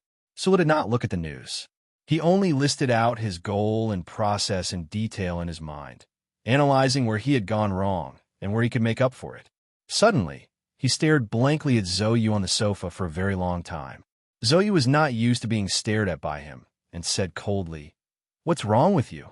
"Professor Shun has been helping me research something recently. Specifically, this thing involves the success of the Federation's new generation of mecha." Sulu drank another glass of strong wine and narrowed his eyes. He told Zoyu everything that had happened in the past few days. Zoyu became more and more engrossed as she listened. Her eyes lit up. As the daughter of the Deputy Minister of National Defense, she was not an ignorant and incompetent person. Of course, she knew that what Su Lu was saying now was of great significance to the federal military and even to the war between the Federation and the Empire. The more important the matter was, the more benefits it would bring and the more attention it would attract. Zoe was silent for a long time before she suddenly said, "Since the Husk Institute places so much importance on your laboratory, it looks like many people already know that the success of the new mecha cannot be separated from Professor Shin's research. The problem is, we don't know how much those people know. Is it because their research has run into problems and they need the information from Professor Shin's laboratory? Or is it because they already know that you are close to success and want to snatch the fruits of your labor?" After so many days of interaction, Zoe had already naturally referred to Su Lu and himself as we. Su Lu thought for a while and said, "It should be the former. No one can protect the laboratory." Zoe looked at him seriously and said, "You are an employee of Nutshell and also a civilian soldier directly under the Ministry of National Defense. No matter what your identity is, you're just a small fry." Sula looked at her quietly.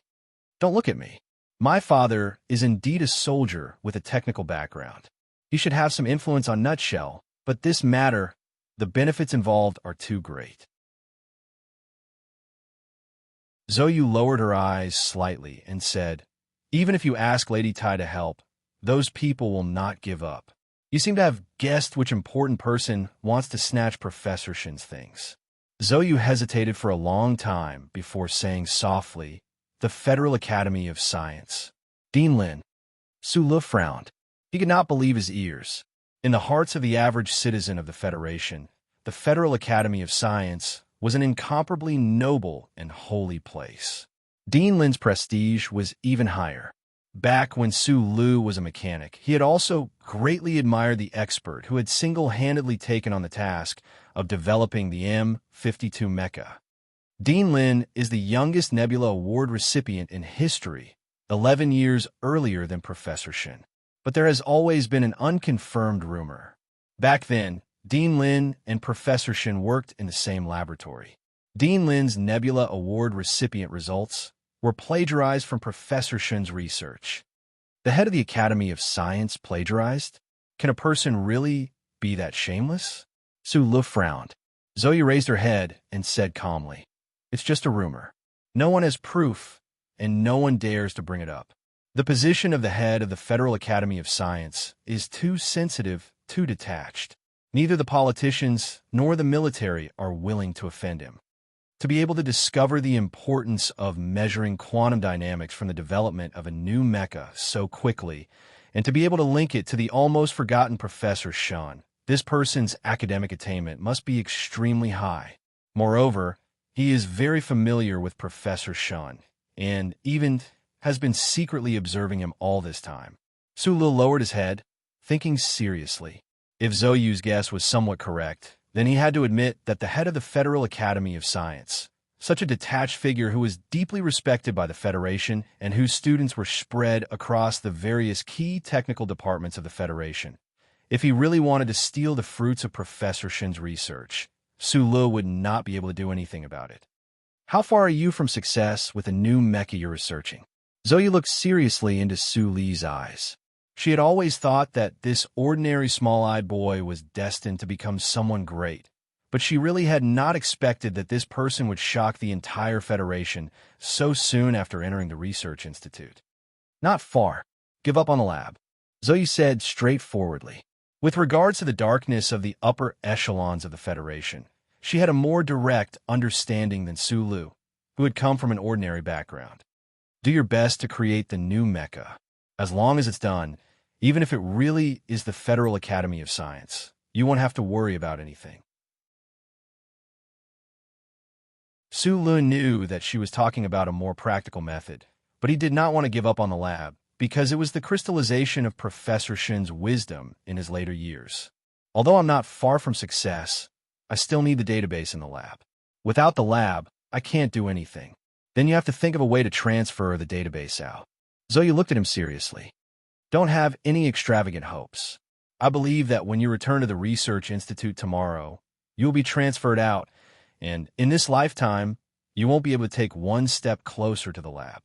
It was an impossible task to move the huge database in the laboratory from the Nutshell Research Institute, which was heavily guarded and had 3 layers of scanning.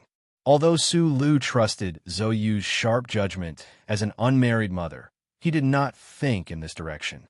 But the next day, when a group of fully armed military police ordered him to report to the Human Resources Department immediately, he understood that he had to do as Zhou Yu said. Su Lu looked at the military police in front of him silently. For the first time, he felt that it was difficult to reason with the old system of the Federation. Professor Shun believed that everything in the universe should be reasonable, so he was plagiarized, ostracized, and forgotten in a lonely laboratory.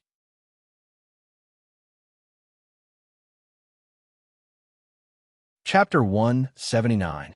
Since when did the Federation have someone like you who doesn't respect his superiors? The director of the 3rd Department of the Shell Motor Corporation Research Institute held the rank of colonel. He sat on the chair in his office and scolded loudly. He looked at the ordinary-looking assistant researcher in front of him and thought about how he was stopped by this person at the entrance of a laboratory yesterday. His heart was filled with anger because his authority was being challenged. From today onwards, you are transferred to the logistics department. The director looked at Su Lu with contempt. The way he used his authority to toy with his subordinates made him feel much better. He threw the documents in his hand at Lu Zhou and scolded. You'll see how I'm going to play you in the next few years. Su Lu picked up the personnel transfer documents from his feet and opened the folder. He found that he had been transferred out of the laboratory area, and his next office was not far from the parking lot.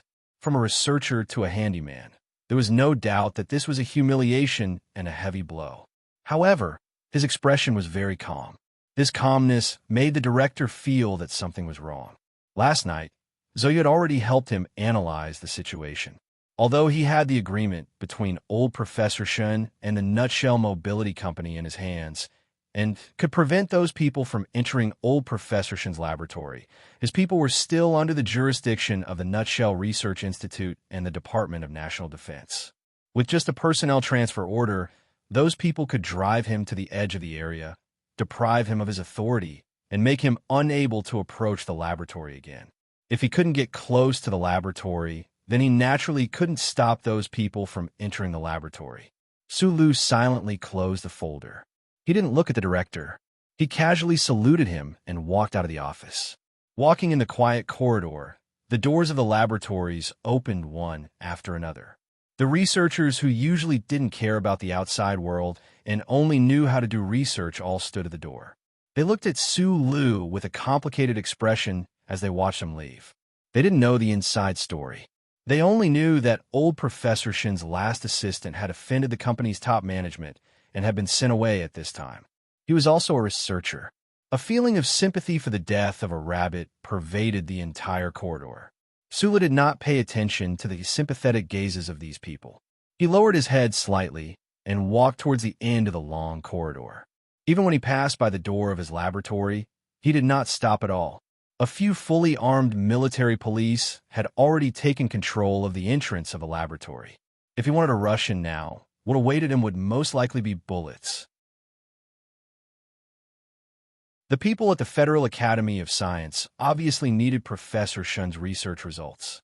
However, if those people didn't want to attract attention, they would definitely wait until a few days after he left the laboratory. After the whole thing had died down, they would find a way to enter the laboratory. In other words, Su Lu still had some time, but the time was too short, and he had not thought of how to steal the huge database in the laboratory. The security checks at the Research Institute were extremely strict. Every researcher who entered and left had to go through 3 scans. The Federation's current high-end storage devices might be able to transfer the data from the Research Institute's database, but they definitely wouldn't be able to pass the scans. The next day was Professor Shun's funeral. The location of the funeral was chosen at the Milky Way Public Cemetery on the outskirts of the capital. When black cars in 2s and 3s slowly drove along the mountain road to the cemetery, the late spring sky suddenly started to rain. The raindrops pattered, moistening this world that was filled with a peaceful atmosphere. Sulu held a black umbrella and silently stood behind Professor Shun, blocking the cold rain from the sky for him. His eyes calmly scanned the crowd beside the grave. Although Professor Shun had long been away from the academic center of the Federation, he was still a Nebula Award winner. He had a very high reputation in the academic circle. Now that he had passed away, whether or not they had forgotten his existence, many people still chose to send him on his last journey. The people attending the funeral wore dark clothes, most of them black, with a small white flower pinned to their chests. Under the cold rain in late spring, and against the cold mountain behind the cemetery, it revealed a sad and solemn feeling. Su Li's right hand firmly held the handle of the umbrella, not letting a single drop of rain fall on Professor Shin's shoulder. This old professor was sad about the death of his father, and he had to deal with so many things. He was mentally exhausted to the extreme. The heavy black coffin was slowly lowered into the deep grave. Sulu narrowed his eyes and looked at the coffin. His gaze seemed to penetrate the thick coffin lid and saw the respected old professor, whose face was full of age spots. In the end, he had accompanied him to smoke a cigarette. At this moment, Su Li's heart was even more peaceful and calm. Although until now, he still did not know how to protect Professor Shin's wisdom and prevent it from being stolen by those shameless academic authorities after his death, he knew that he had to do it. Otherwise, he would not be able to face the old man in the grave and himself beside the grave. When Professor Shin knew that Su Lu was revising the design of the electron jet and had made great progress, he had warned him of the risks involved. However, the old professor himself probably did not expect that he would die faster than the doctor had expected.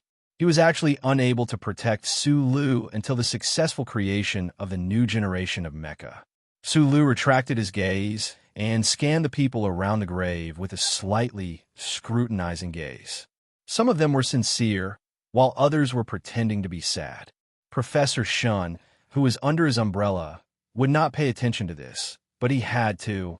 The three major military academies had all sent representatives, especially the dean of the First Military Academy. However, the board of directors of the Shell Motor Company had only sent an honorary director. What made Su Lu feel even colder was that for Professor Shin's funeral, the Federal Academy of Science had actually only sent an office director as a representative. That bald fatty was obviously just a small figure and did not show any respect at all. It seemed that the rumors that Zoyu had said were true. Professor Shun had left the Federal Academy of Science in anger a few decades ago, and the relationship between the two had always been extremely cold. All of this might be related to the unwarranted plagiarism incident. The director who had assigned Su Lu to the logistics department was exceptionally active today. There were many important people from the three major military academies. He acted as if he had done countless things for Professor Shun in these past few years. There was still no dirt. The director glanced at the foot of the mountain from time to time, as if he was waiting for someone to arrive.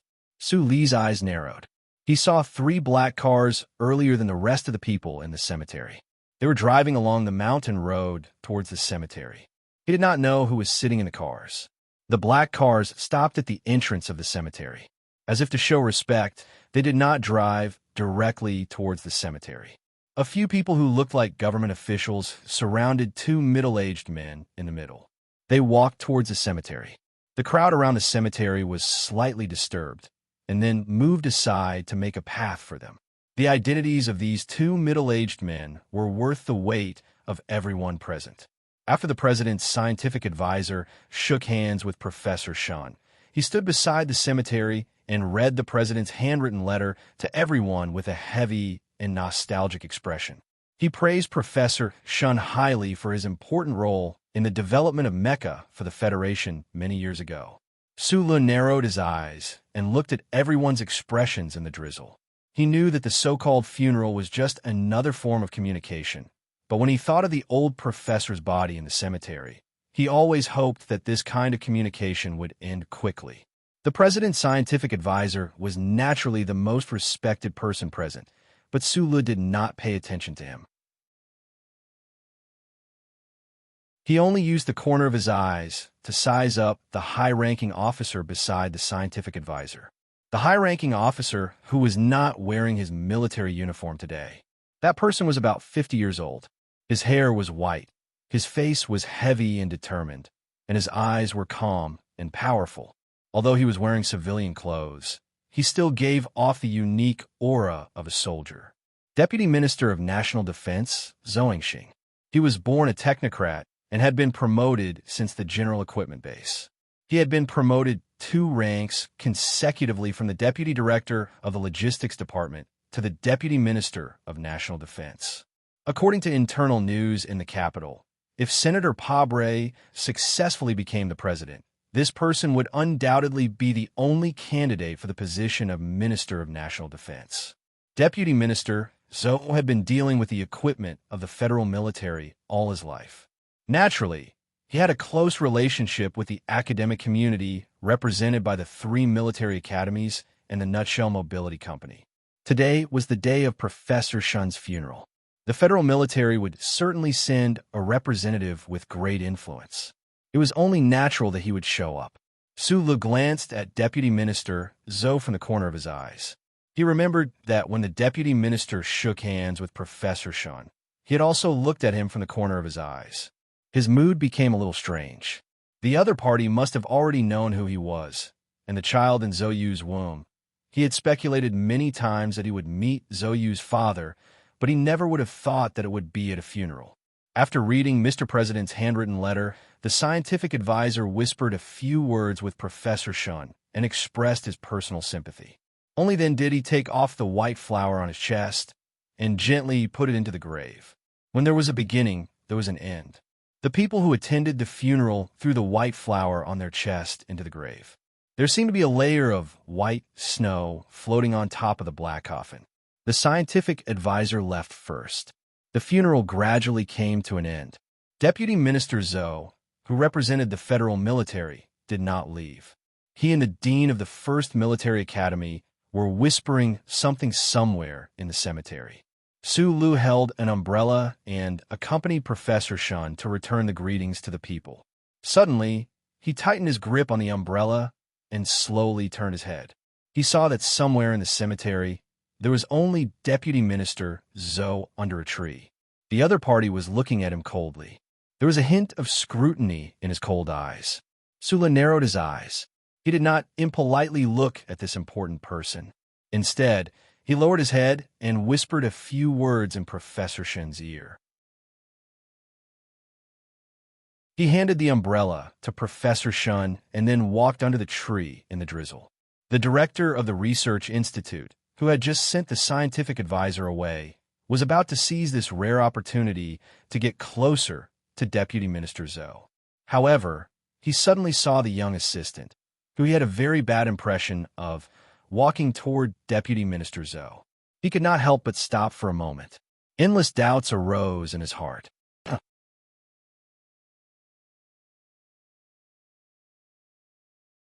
Chapter 180. The drizzle continued to fall from the sky above the Milky Way cemetery. Su Lu walked towards the big tree in the rain. The Deputy Minister of Defense, under the tree, coldly watched his every step. When he was about 5 meters away from the tree, 2 officers appeared behind Deputy Minister Zhou and watched him vigilantly. Su Lu knew that the Deputy Minister of Defense must be surrounded by the best soldiers of the federal military as a safety barrier, but he didn't stop. Even Mad Manly couldn't beat him. The military, which was considered strong by the citizens of the Federation, couldn't make Su Lu feel too much fear. Su Lu didn't stop at all. Deputy Minister Zhou's cold eyes showed a hint of complexity. He casually waved his hands behind his back. Although the movement was small, the 2 Federation soldiers immediately retreated to a place far away in silence. Su Lu stood in front of the military boss. After a moment of silence, he said, "Hello, I'm Su Lu." Deputy Minister Zhou looked at him calmly for a long time before he said softly, "I'm Zhou Yingxing." There were many factions in the federal military. This was naturally formed through a long history and war. But no matter how you looked at it, Zhou Yingxing who had absolute influence in military logistics and was moving from the position of Deputy Minister of Defense to the position of Minister, was undoubtedly one of the most powerful figures in the federal military in recent years. Although he only introduced himself softly, his voice was very clear in the rain. It fully revealed the majesty of this military boss. Sula lowered his head slightly. From the corner of his eyes, he noticed the hateful director not far away. It seemed that he didn't mean to, but in fact, he was carefully watching them. He couldn't help but have a thought. Zoe is doing very well now. She doesn't smoke or drink. Her child is also quite good. Sula went straight to the point. Of course, it was impossible for such a big shot to stay in the cemetery temporarily to look at the mountain scenery in the rain with Sula. Deputy Minister Zoe did not expect the young man to be so direct. He frowned and said after a moment of silence, Yuzi was hospitalized a few days ago. It was a sign of a threatened abortion, but it's fine now. In an instant, Sulu felt a strong pressure. The other party might have really thought of him as a hairy son-in-law. If Zoe was not feeling well, then it was naturally his problem. Too much pressure, too nervous, Sulu said immediately. There was no need to say it out loud. What he meant was that the Zoe family was giving her too much pressure. Since she used her own life to bet that child's life, she should know that this pressure was not given to her by her family, but by herself. Deputy Minister Zoe's cold face did not soften at all. He looked at Sue Lee's ordinary face and frowned slightly. The drizzle continued to fall. Although it was not heavy, it was enough to wet the clothes of everyone in the cemetery. Some people had already noticed that Deputy Minister Zoe was talking to a young man under the tree. However, they did not know the specific content of the conversation, so they all got into their cars and left. Professor Shin still had to deal with some other affairs. In the empty and quiet cemetery, there were only a few soldiers scattered around, as well as Deputy Minister Zoe and Su Lu under the tree. Of course, there was also the director of the Husk Institute, who pretended to be hiding from the rain, but could not find a suitable place to hide. The rain fell on the brim of Su Lee's military cap, making a slight sound. The rainwater flowed down the brim of his cap and onto his face. He could not help but squint his eyes. Deputy Minister Zoe, who was standing in front of him, still had his hands behind his back.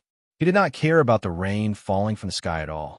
Today, Sulu was wearing a military uniform, while Deputy Minister Zoe was wearing civilian clothes. However, in this strange silence, the two of them gave off the opposite feeling. Deputy Minister Zoe was still the real soldier.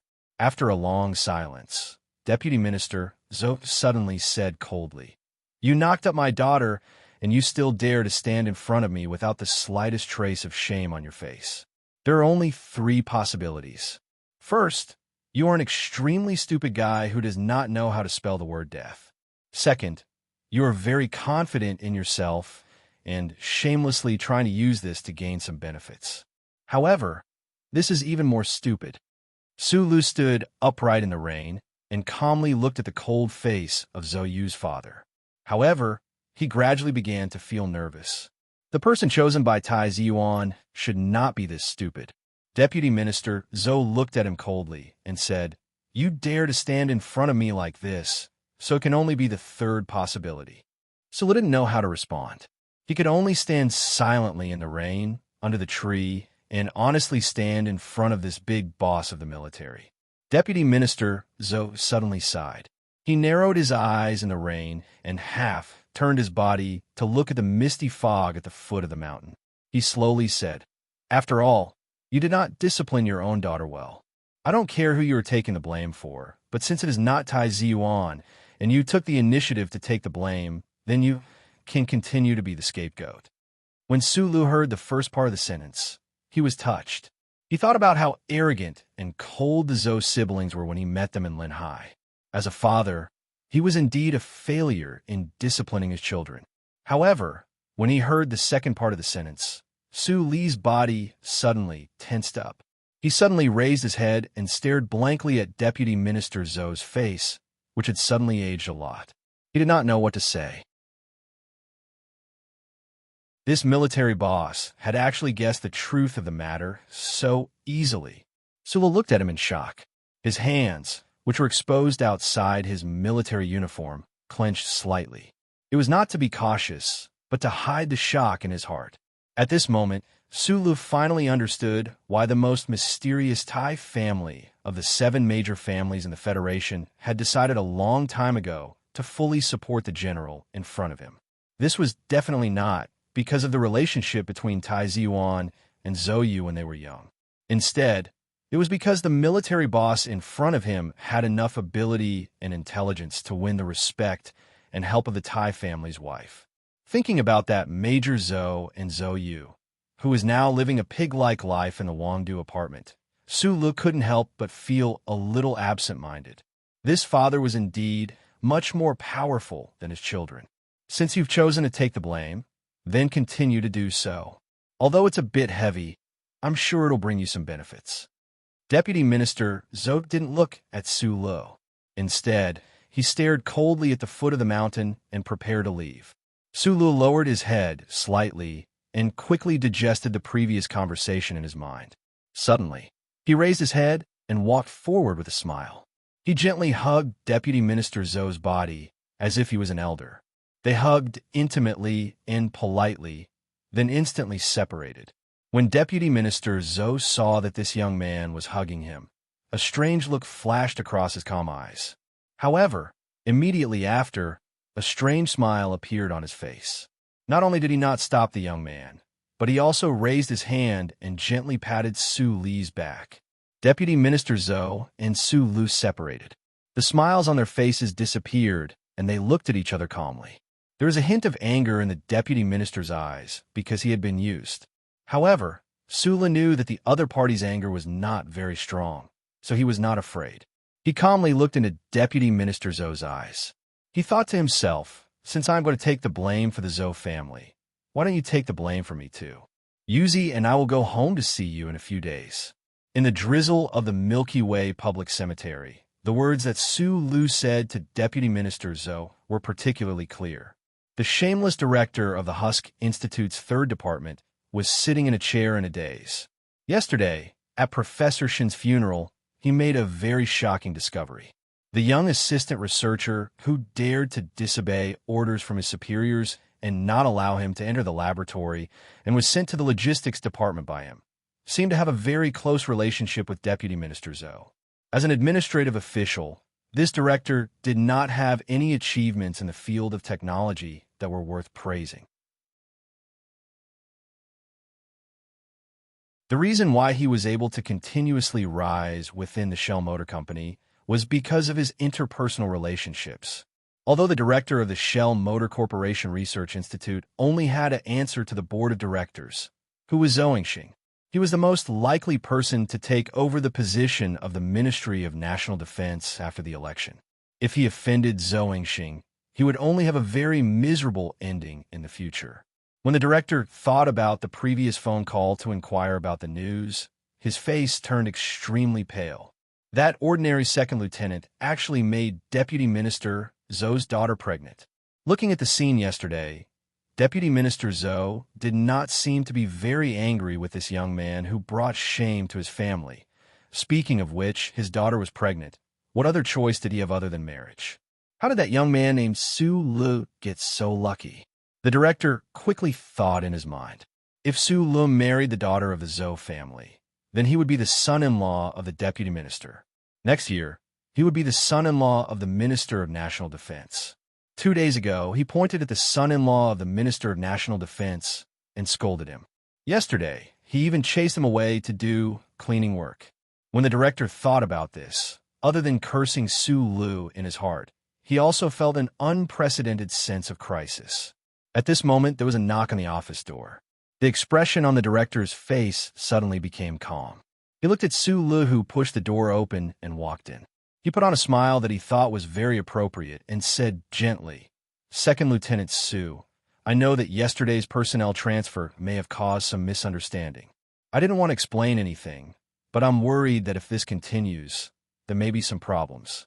He sighed and said seriously, The decision to seal Old Shin's laboratory was made by the Academy of Sciences and the Board of Directors. I transferred you away because I don't want you to have any conflicts with them. This is to protect you.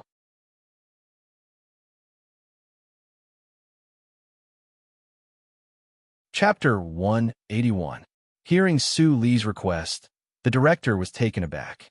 He did not respond immediately, but instead smiled and said, "Second Lieutenant Su, there are many other research departments in the Research Institute's 3 divisions. Which one are you more interested in?" Sula didn't answer him. She just lowered her head and remained silent. The atmosphere in the office instantly became somewhat tense. The director used a handkerchief to wipe the cold sweat from his forehead and said with some difficulty, "This matter is really a little difficult to handle." Although he did not know the inside story, yesterday morning, the technical supervisor of the company had directly requested that Professor Shun's laboratory be sealed. Moreover, there was also the shadow of those big shots from the Federal Academy of Science behind the scenes. He was just an administrative officer, so of course he did not dare to offend the other party. The problem was the young second lieutenant standing silently in front of him right now did not seem like someone he could offend either. Right then, Su Lu repeated, "I'm just going in to take some personal things." The director wiped away the increasing amount of cold sweat on his forehead, his mind turning quickly. He did not want to offend either side, and even more so, did not dare to offend them. If this son-in-law of the Deputy Minister of Defense only wanted to enter the laboratory to finish up some loose ends, the other side would not be too displeased. The Husk Institute's data security measures were excellent. If this person was allowed to enter the laboratory, he would not be able to cause damage to the database and everything in the laboratory without alerting the security department. Thinking of this, the director made up his mind. He raised his head and said seriously, "The board of directors is currently processing the written order. Tomorrow morning. Second Lieutenant Su, if you move quickly, there should be no problem." Sula nodded and left the office. Although until now, he still had not thought of a way to steal Professor Shin's research results and the repair design of the MX prototype mecha, at least he would be able to enter the laboratory tomorrow. When the time came, he would take one step at a time. If it really did not work out, he would have to use physical methods to destroy all the storage devices. However, if he did that, it would be a pity and a disservice to Professor Shun. In a high-rise building on 7th Avenue in the Special Capital Region, the top floor of the Samlin United Bank's headquarters was a dome made entirely of high-strength glass. It greedily absorbed the light and heat of the sun, allowing the green plants on the top floor to grow happily. In the spacious top floor of the building, there was only a desk made of black sea wood. Behind the desk was a chair, and in front of the desk was a sofa. It seemed particularly lonely, but the person behind the table was very used to this kind of loneliness. His family had stood at the top of the Federation's financial world for countless years. This kind of loneliness was actually a kind of glory. At the age of 27, he was already the vice president of the Samlin United Bank and the heir to one of the 7 major families in the Federation. He was used to standing on the top floor of the tall building in the Capital Special District, watching the joys and sorrows of the common people below his feet through the glass. But today, he wasn't looking at the scenery. Instead, he looked at the intelligence files on the table seriously. After a long time, he looked up and said calmly, "We must get the data in the 3rd laboratory of the Research Institute. This is Secretary Luo's request." Although the Academy of Science can pressure the Nutshell Board directly, the assistant researcher seems to be a little troublesome. Opposite the desk stood a blond young man in a military uniform. He was Park Ji-ho, an intern at the Shell Motor Corporation Engineering Department. This proud and outstanding young man slightly lowered his head, carefully listening to the instructions of the person behind the table. He didn't dare to look up at the other party. He could get along with the 7th young master of the Li family, Li Xiaotong, like friends, but the real heir of the Li family behind the table was as dazzling as the sun. Park Ji-ho even suspected that if he dared to look at the other party, his eyes would be blinded. How could there be such a beautiful man in the Federation? How could he be so dazzling? Li Xiaozhu was the most beautiful man in the Federation. His eyebrows were as clear and bright as bamboo leaves in a painting.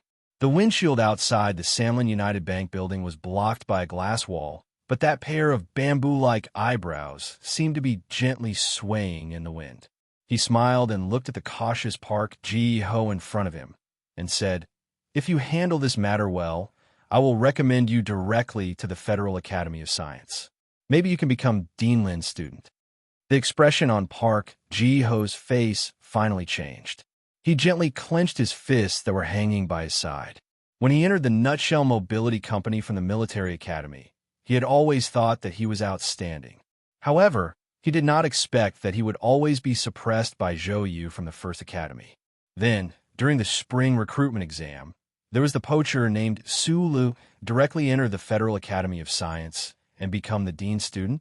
This was as wonderful as a dream. The laboratory has been sealed.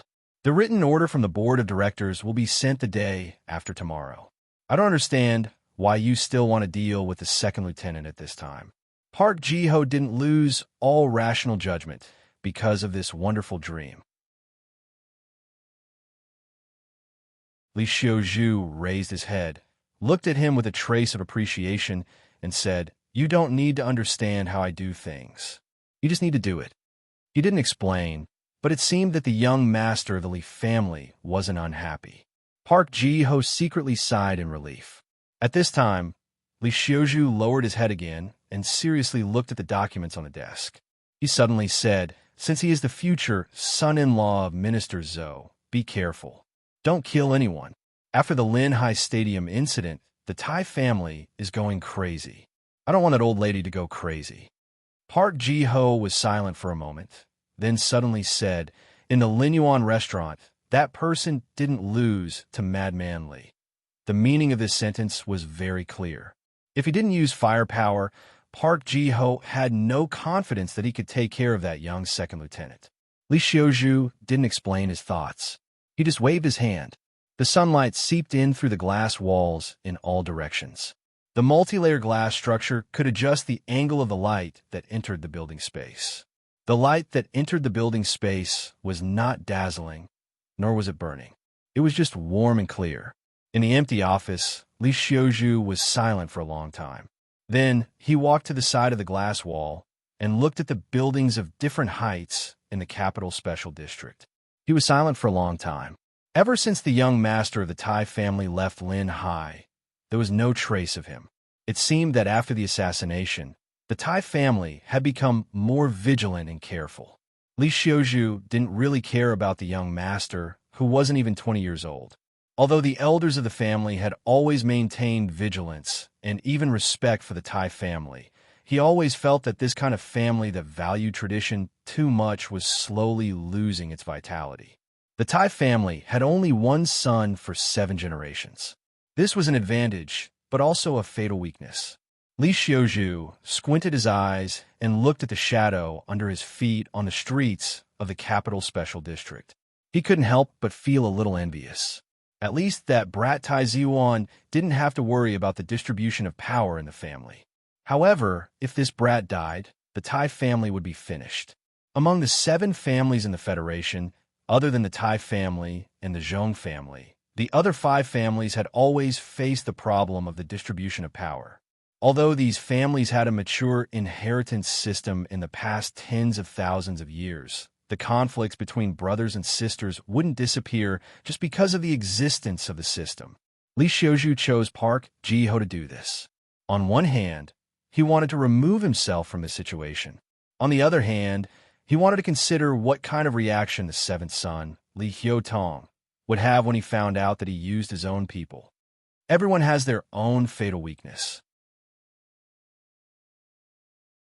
Li Xiuzhu looked at the scenery outside the window. He looked at the reflection of his beautiful face on the window and frowned. In his opinion, the fatal weakness of the Tai family was that Tai Ziyuan alone had to take responsibility for the continuation of the entire family.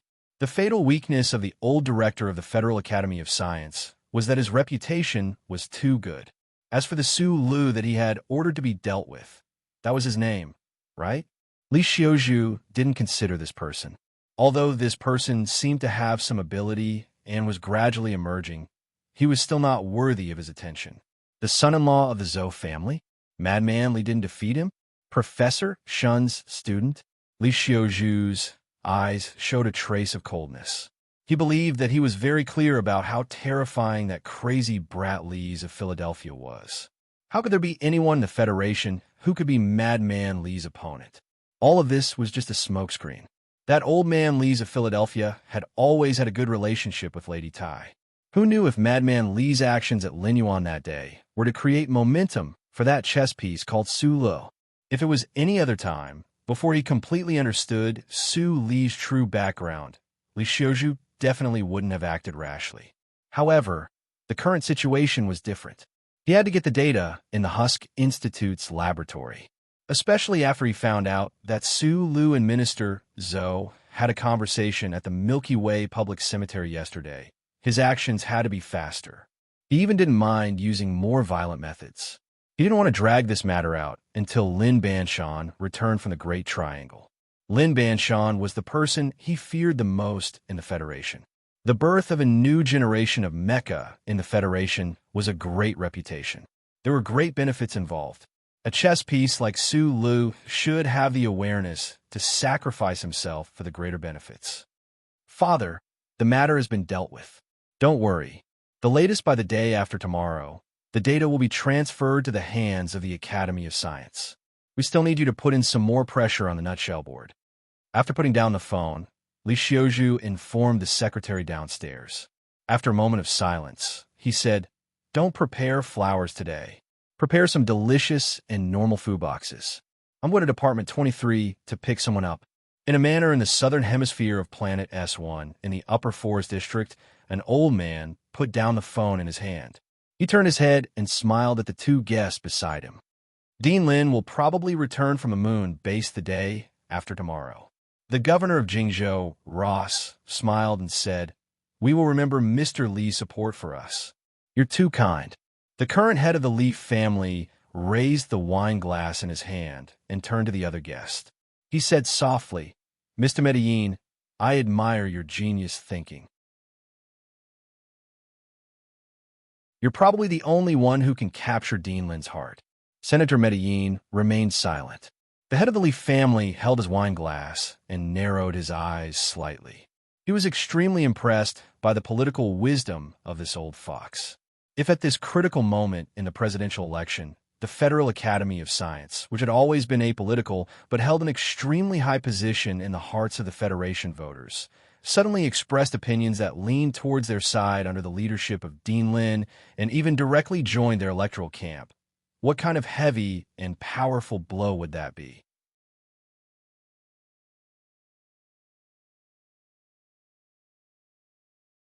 Chapter 182. To have enough power to pressure the board of directors of a Shell Motor Company and directly seal Professor Shen's laboratory was not something an ordinary person could do. That night, Zhou had directly called out the name of the director of the Federal Academy of Science.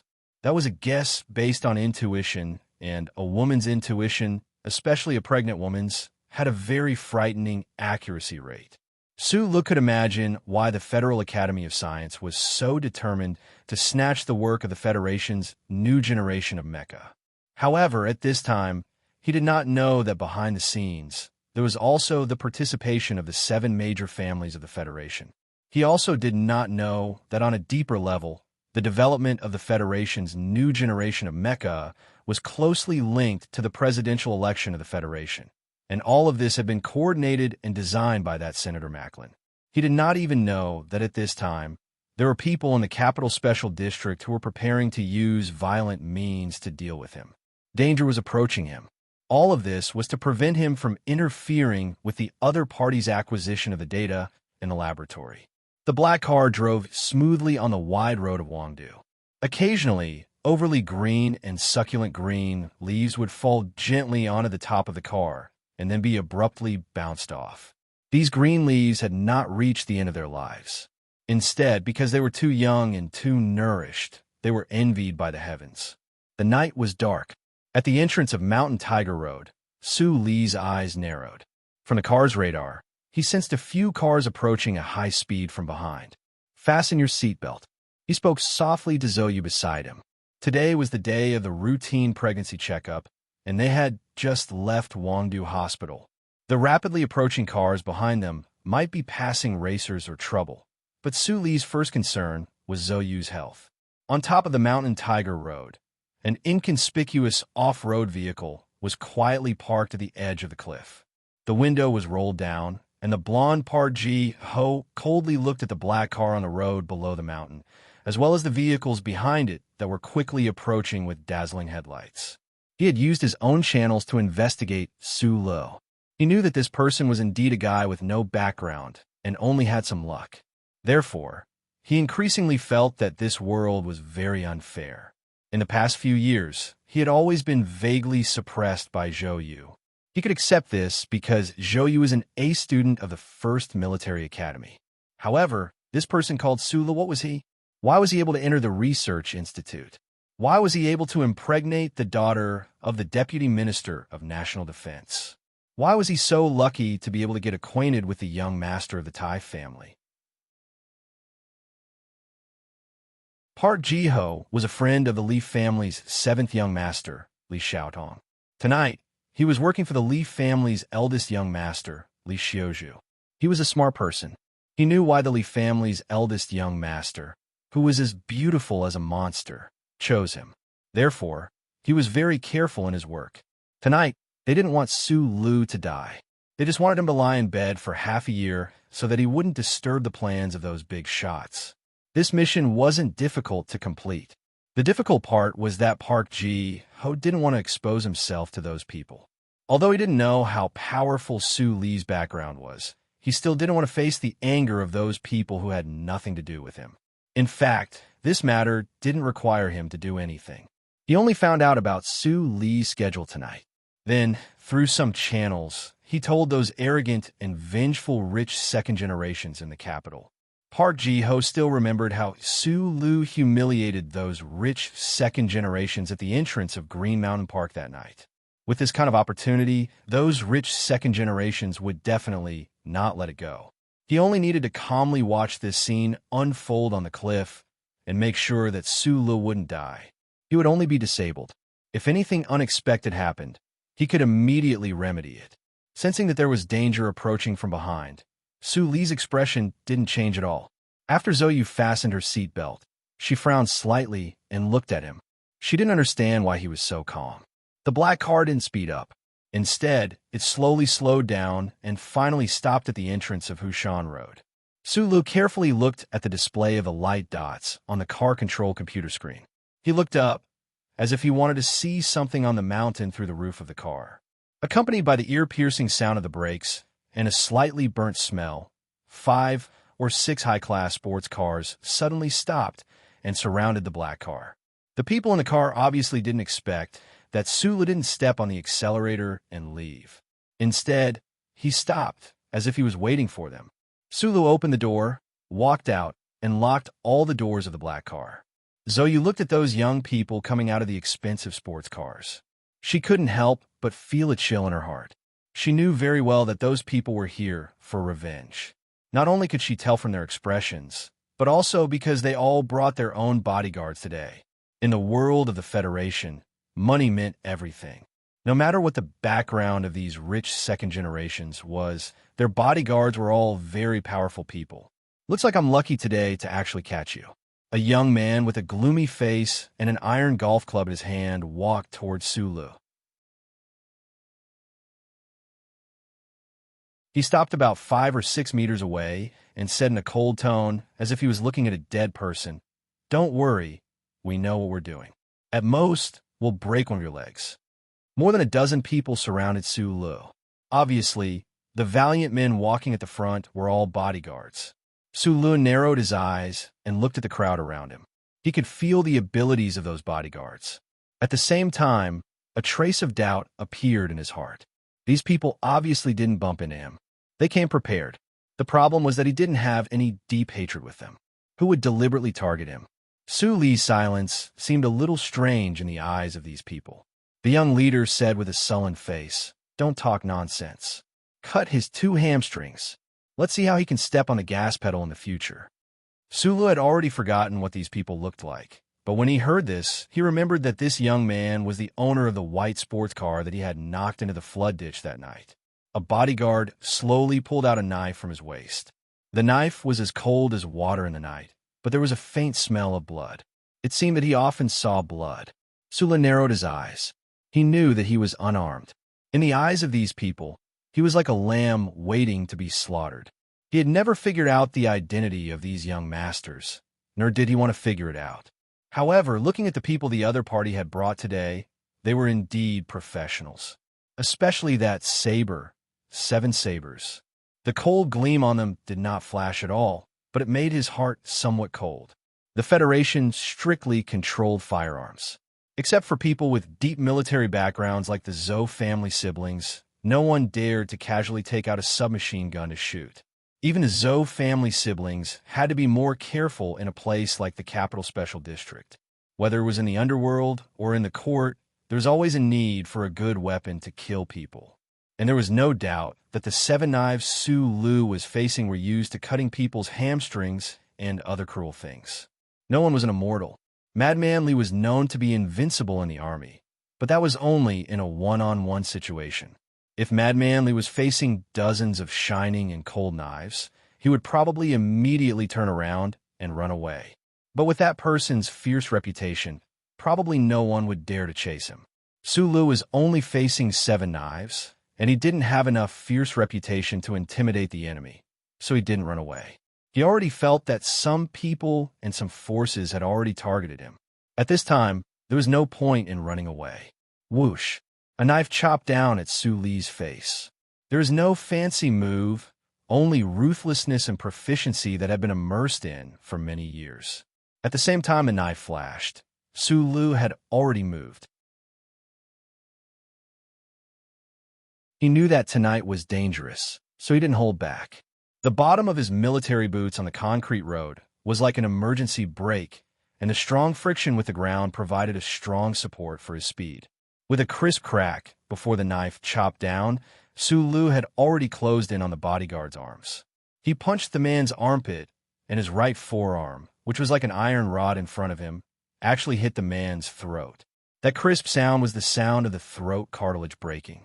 The bodyguard didn't even make a sound. His body seemed to have been pulled out of his bones, and he softly fell to the ground. The cold knife in his hand had already left his hand and fell to the ground. The faces of the surrounding young masters instantly turned pale. They didn't know that the kid they were going to deal with today was so difficult to deal with. The knife was still falling in the air. Sulu tightly held the handle of the knife. His feet were still firmly planted on the concrete road, and there wasn't a trace of trembling. Only when his feet were firmly planted on the ground could he use the 10 moves he had learned from Uncle Feng Yu to show the slyness and ruthlessness of his strength. Sulu believed in his fist, but the knife was always harder than his fist. So he tightly gripped the handle of the knife, lowered his head, and rushed into the snowy light formed by the remaining 6 knives. Rip! The blade cut through his clothes, cut through his flesh, and blood spurted out.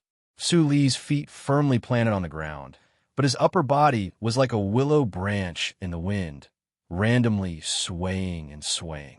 He displayed the close combat techniques that had been deeply ingrained in his mind to the extreme. In the light of the knives, he narrowly dodged and rushed forward. He had a pair of eyes that were good at capturing all traces. In his body, he had the most tyrannical power of the Federation. He had the most ruthless techniques. Swoosh, swoosh, swoosh, swoosh, the blade light shattered the night sky. It was only a matter of a moment, and the sound of the cold blade cutting through the air suddenly stopped. During this process, the blade that Sulu was holding tightly did not make a single contact with the 6 blades. The 7 bodyguards who used knives all fell into a pool of blood. Some of them had their throats broken, some had their thighs severely slashed, and even more had a miserable cut on their chest and abdomen. Some of these bodyguards used long battle knives, while others used extremely vicious military knives. At this time, they all fell to the ground in a mess. Sulu held the long knife and silently stood in front of the black car. The cut on his back began to bleed.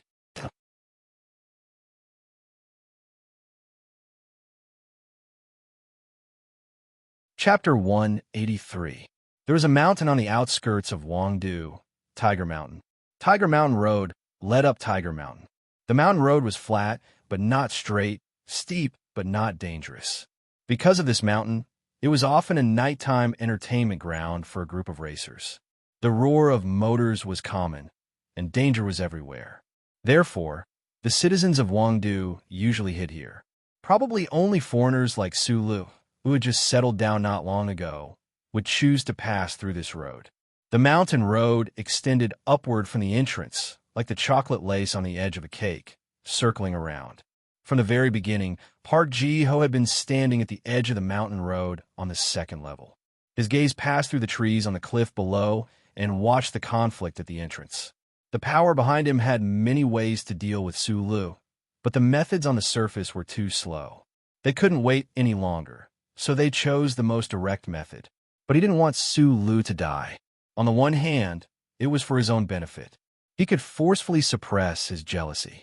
On the other hand, it was because of the orders of the young master from the Lee family. He believed that the young masters who had caught wind of the news would be very careful.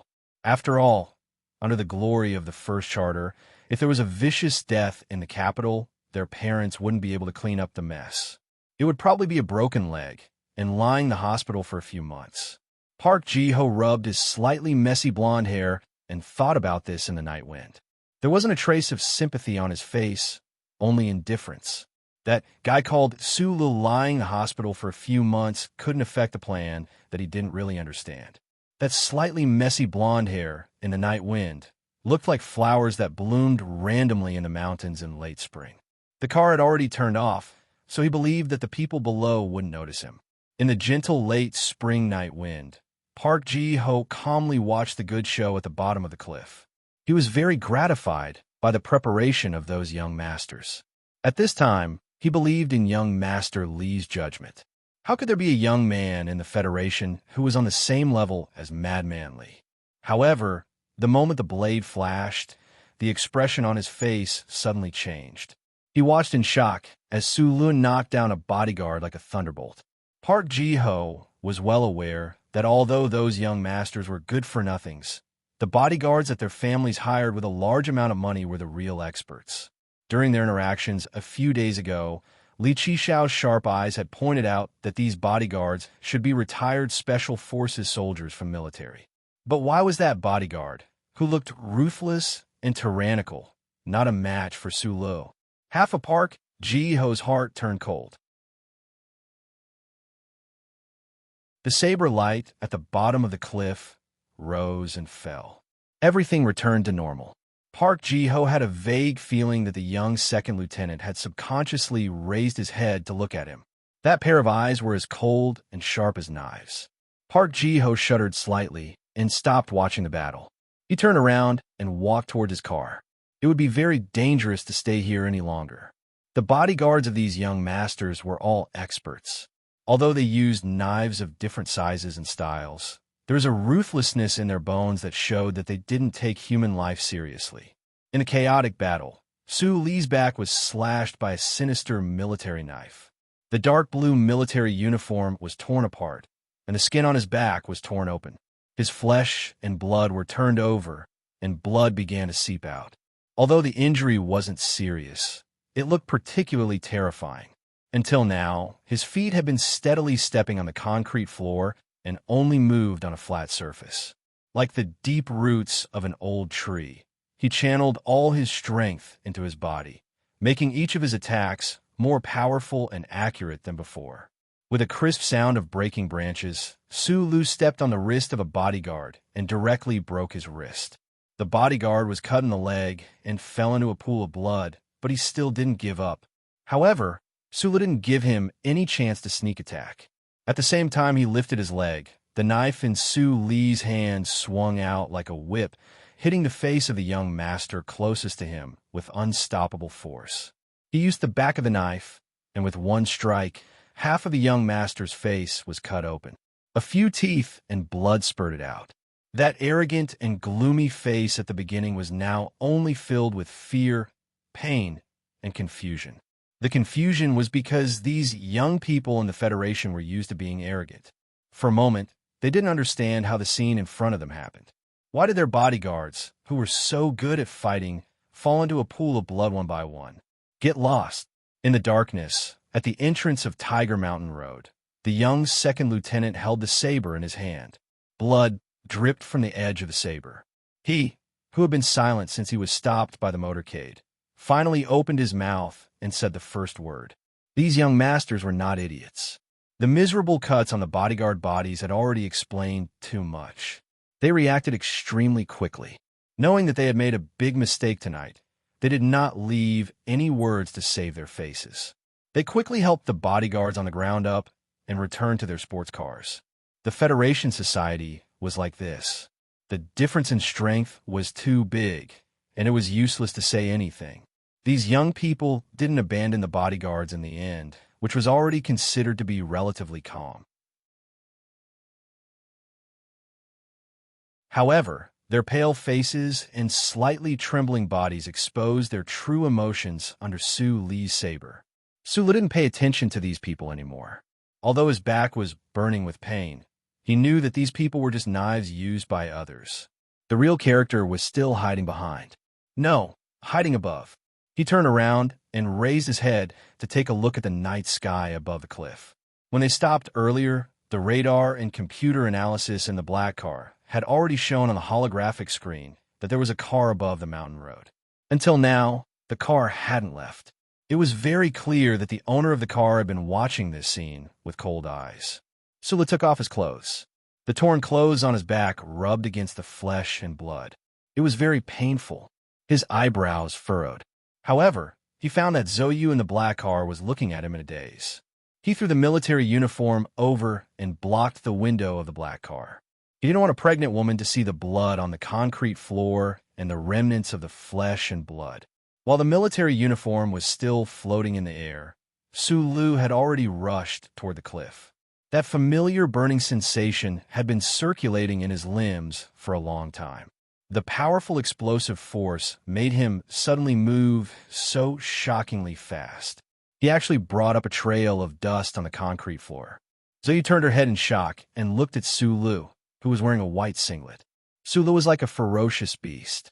With a whoosh, he passed through the green space beside the road and plunged into the bushes on the cliff of Tiger Mountain. Vaguely, one could see the shrubs on the cliff shake. A shadow shook the soil and rushed up the cliff in a straight line at an extremely fast speed. It was so fast that it was hard to imagine. Zoe put both hands on the window. Her eyes were wide open as she stared at this scene in a daze. She grew up in the courtyard of the 3rd Military Region's General Assembly Base.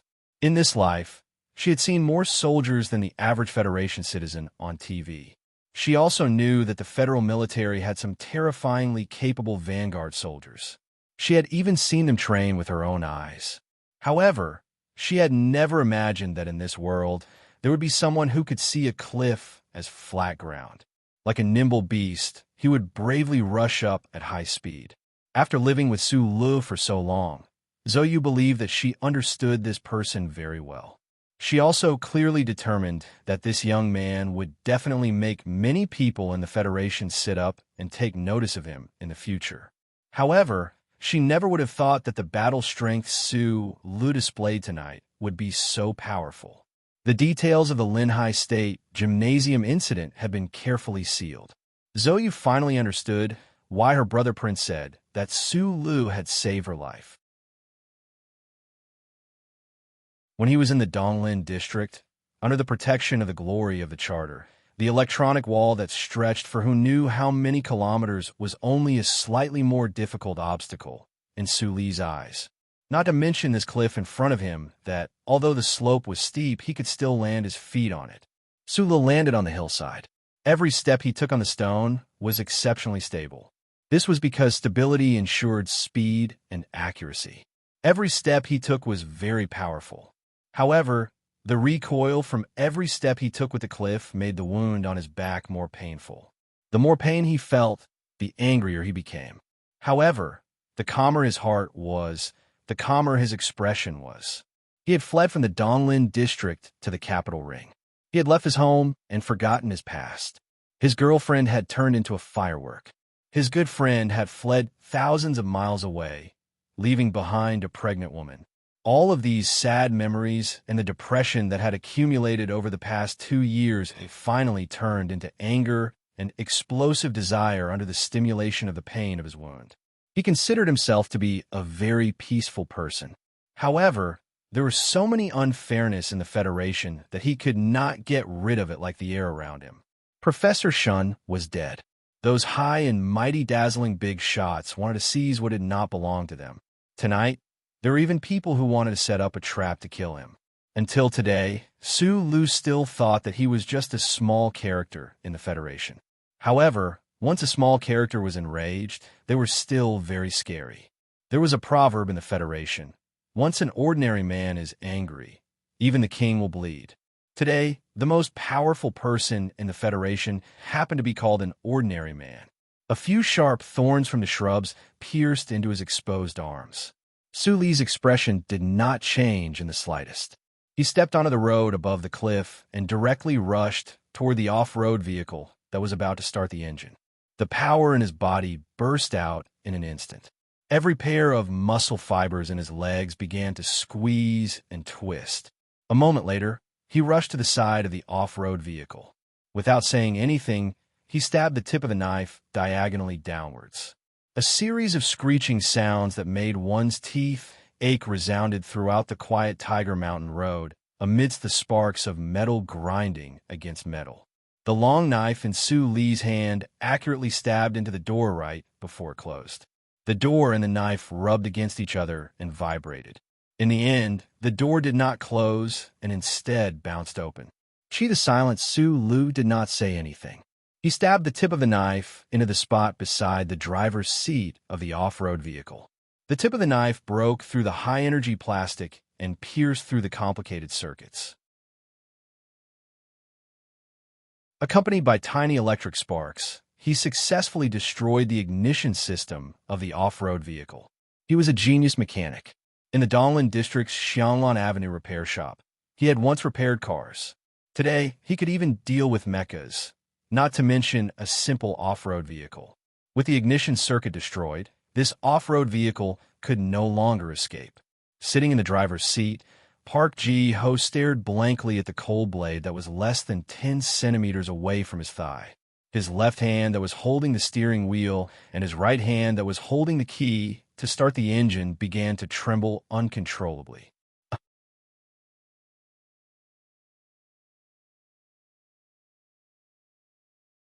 Chapter 184. Park Ji-ho didn't want to admit that he was in fear. He had always thought of himself as the best of the younger generation in the Federation. He was an outstanding student from the 3 major military academies. He entered the Shell Motor Corporation Engineering Department and was about to enter the Federal Academy of Science. He might even become Dean Lin's student. His life experience and achievements were enough to provide him with a strong sense of self-confidence. He was a young officer. Regardless of whether it was close combat or mecha combat, he was an extremely strong character, no matter how one looked at it. Although the off-road vehicle couldn't move, he shouldn't be afraid. However, his slightly trembling hands made Park Ji-ho realize that he had developed a natural fear of the person beside him. Previously, when he stood on the cliff and looked down, he saw the snow-like gleam of the blade and the splash of blood. Su Li's strong strength, especially his calmness during the bloody battle, left a deep impression on Park Ji-ho. He even felt danger, which was why he chose to leave immediately. However, the opponent found him in such a short time and used a blade to cut off all his escape routes. Park Ji-ho felt a deep chill, especially when he thought of the rumor that night at the Linyuan restaurant. Even Madman Li couldn't beat this person. His 2 hands trembled even more violently. The 2 moons in the sky were all behind the clouds. Tiger Mountain Road was dark. Only the lights at the bottom of the cliff faintly illuminated the peace of the Wan family. The car door creaked. Park Ji-ho walked out of the off-road vehicle. He lowered his head and looked at the blade tightly held in Su Li's hand. He looked at the blood that was gradually turning into a thick paste on the blade. He took a deep breath and forced himself to calm down. How did you get yourself into such a mess? A smart person would know that in this situation, there was no point in saying such things, especially when Park Ji-ho's face was pale. However, Park Ji-ho still said it because he had to take a gamble. He had to see if this young soldier named Su-lu in front of him had the guts to do it. "Who sent you?" Su-lu looked at Park Ji-ho's blonde hair and lowered his head slightly. His grip on the hilt of his sword tightened. When he saw Park Ji-ho, he should be able to guess the power behind him. A smart person wouldn't ask too much, but he still did. Park Ji-ho smiled bitterly and said, "It's meaningless to ask these questions. Just now on the road, you didn't even kill those people who wanted to kill you. Naturally, you won't kill me. Since you won't kill me, I won't tell you anything. I just want to remind you that in front of a truly powerful force, you are just a small fry. No matter how good you are at fighting, as long as they say the word, you will be beaten into a hornet's nest." Su-li's expression did not change at all. His head was still slightly lowered. After a while, he said, "I've always wanted to be a law-abiding citizen, but unfortunately, the Federation did not give me this opportunity. When I was in my teens, I'd already killed someone." When he said this, his tone was very calm and unhurried. It was as if he was telling Park Ji-ho how to solve the spring recruitment exam questions. However, it was this calm tone that made Park Ji-ho's face, which had just improved a little, turn even paler. "I was wrong." Park Ji-ho smiled bitterly and said, "I was really wrong. I shouldn't have turned off the engine. At least, I shouldn't have pulled out the key." This was a sincere sentence, but it was a fatal mistake. Since he was using someone else to kill, there was no reason for him to appear at the scene. Park Ji-ho's mistake was that he thought he was careful enough hiding on the mountain road. He didn't expect Su-lu to be able to find him in such a short time and cut off his escape route. At this moment, he vaguely understood that the reason he insisted on standing on the cliff of Husan Mountain Road and watching this scene unfold was not to deal with an emergency. It was just that he subconsciously still couldn't forget the scene in the spring recruitment exam in nutshell. He wanted to see Su-lu, this lucky soldier, with his own eyes. He wanted to see with his own eyes Su-lu, this lucky soldier, break his leg and roll on the concrete road in pain. Li Xiuzhu also made a mistake. He thought he had overestimated Su-lu, but he still underestimated him. Of the 7 big families in the Federation, the Li family was known for its meticulous planning. However, in the eyes of the Li family's legitimate successor, Su-lu, a small figure, was not a guy that could be deduced with common sense. Su-lu was an anomaly that broke into the upper circle of the Federation. He was as hard and stubborn as a rock. His strength did not lie in the Tai family, nor did it lie in the son-in-law of the Minister of National Defense. It lay in the knowledge in his mind and the strength in his body. The pale-faced Park Ji-ho muttered to himself that he was wrong. However, his slightly lowered eyes became calmer and calmer. He didn't know if Su-lu in front of him would suddenly make a move, but he knew that if he really dared to say anything, what awaited him in the future would still be a dead end. His hands trembled at his sides, as if out of fear. However, in reality, he knew that he was only trying to make his hands appear more natural. There was still a few centimeters of distance between him and the pistol at his waist. With his fastest draw speed and shooting results in the military academy, Su-lu in front of him, even if he really had the terrifying strength of Madman Li, only death would await him. Su-li's head was also slightly lowered. He didn't notice the hidden changes in Park Ji-ho's eyes. He also didn't notice that Park Ji-ho's expression had gradually calmed down.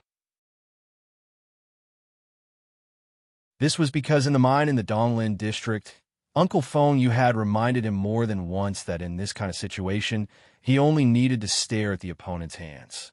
Park Ji-ho's trembling hands suddenly moved. He leaned to the side like lightning and pulled out the pistol he always carried with him. Su-lu also moved.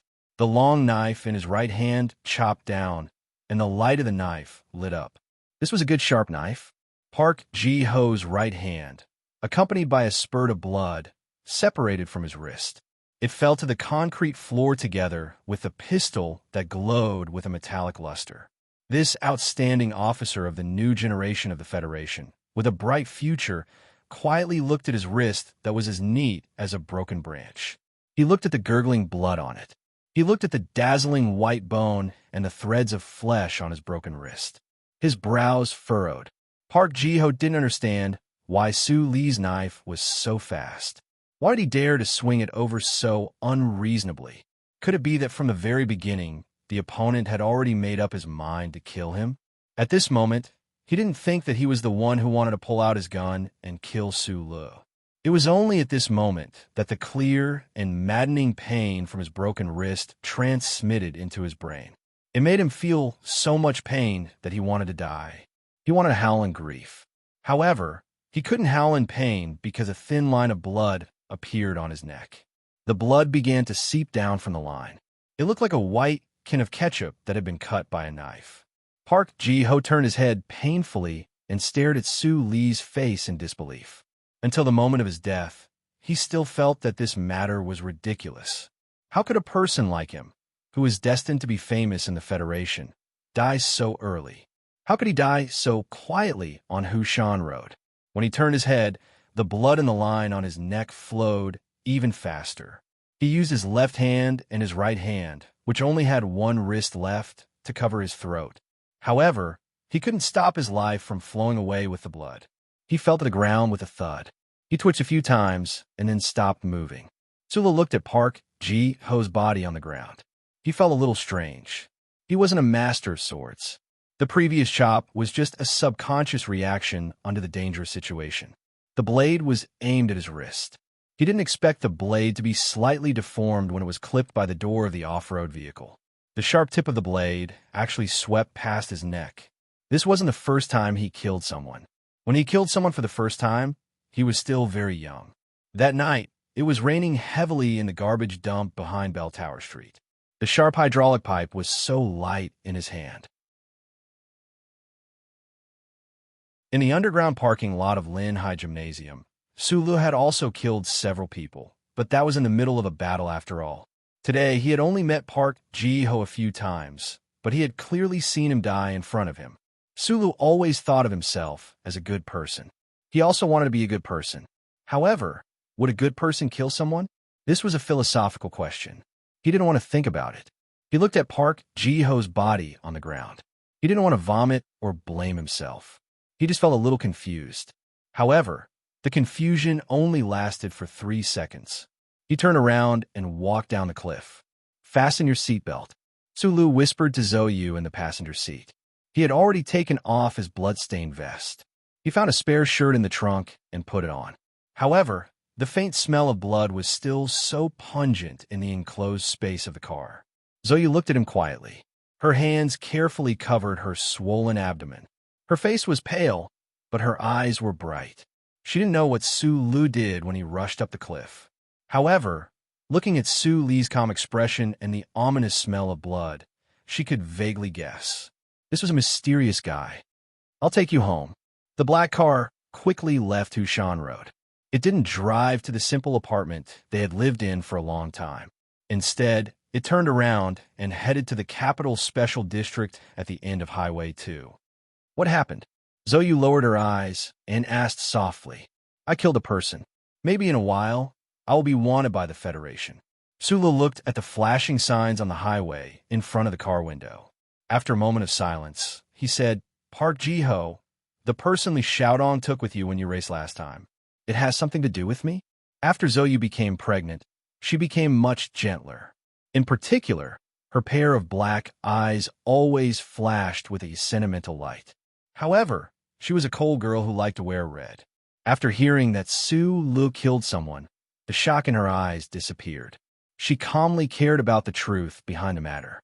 "No, it should be related to the data in the laboratory. Those people wanted to steal Professor Shin's data, but I was in the middle."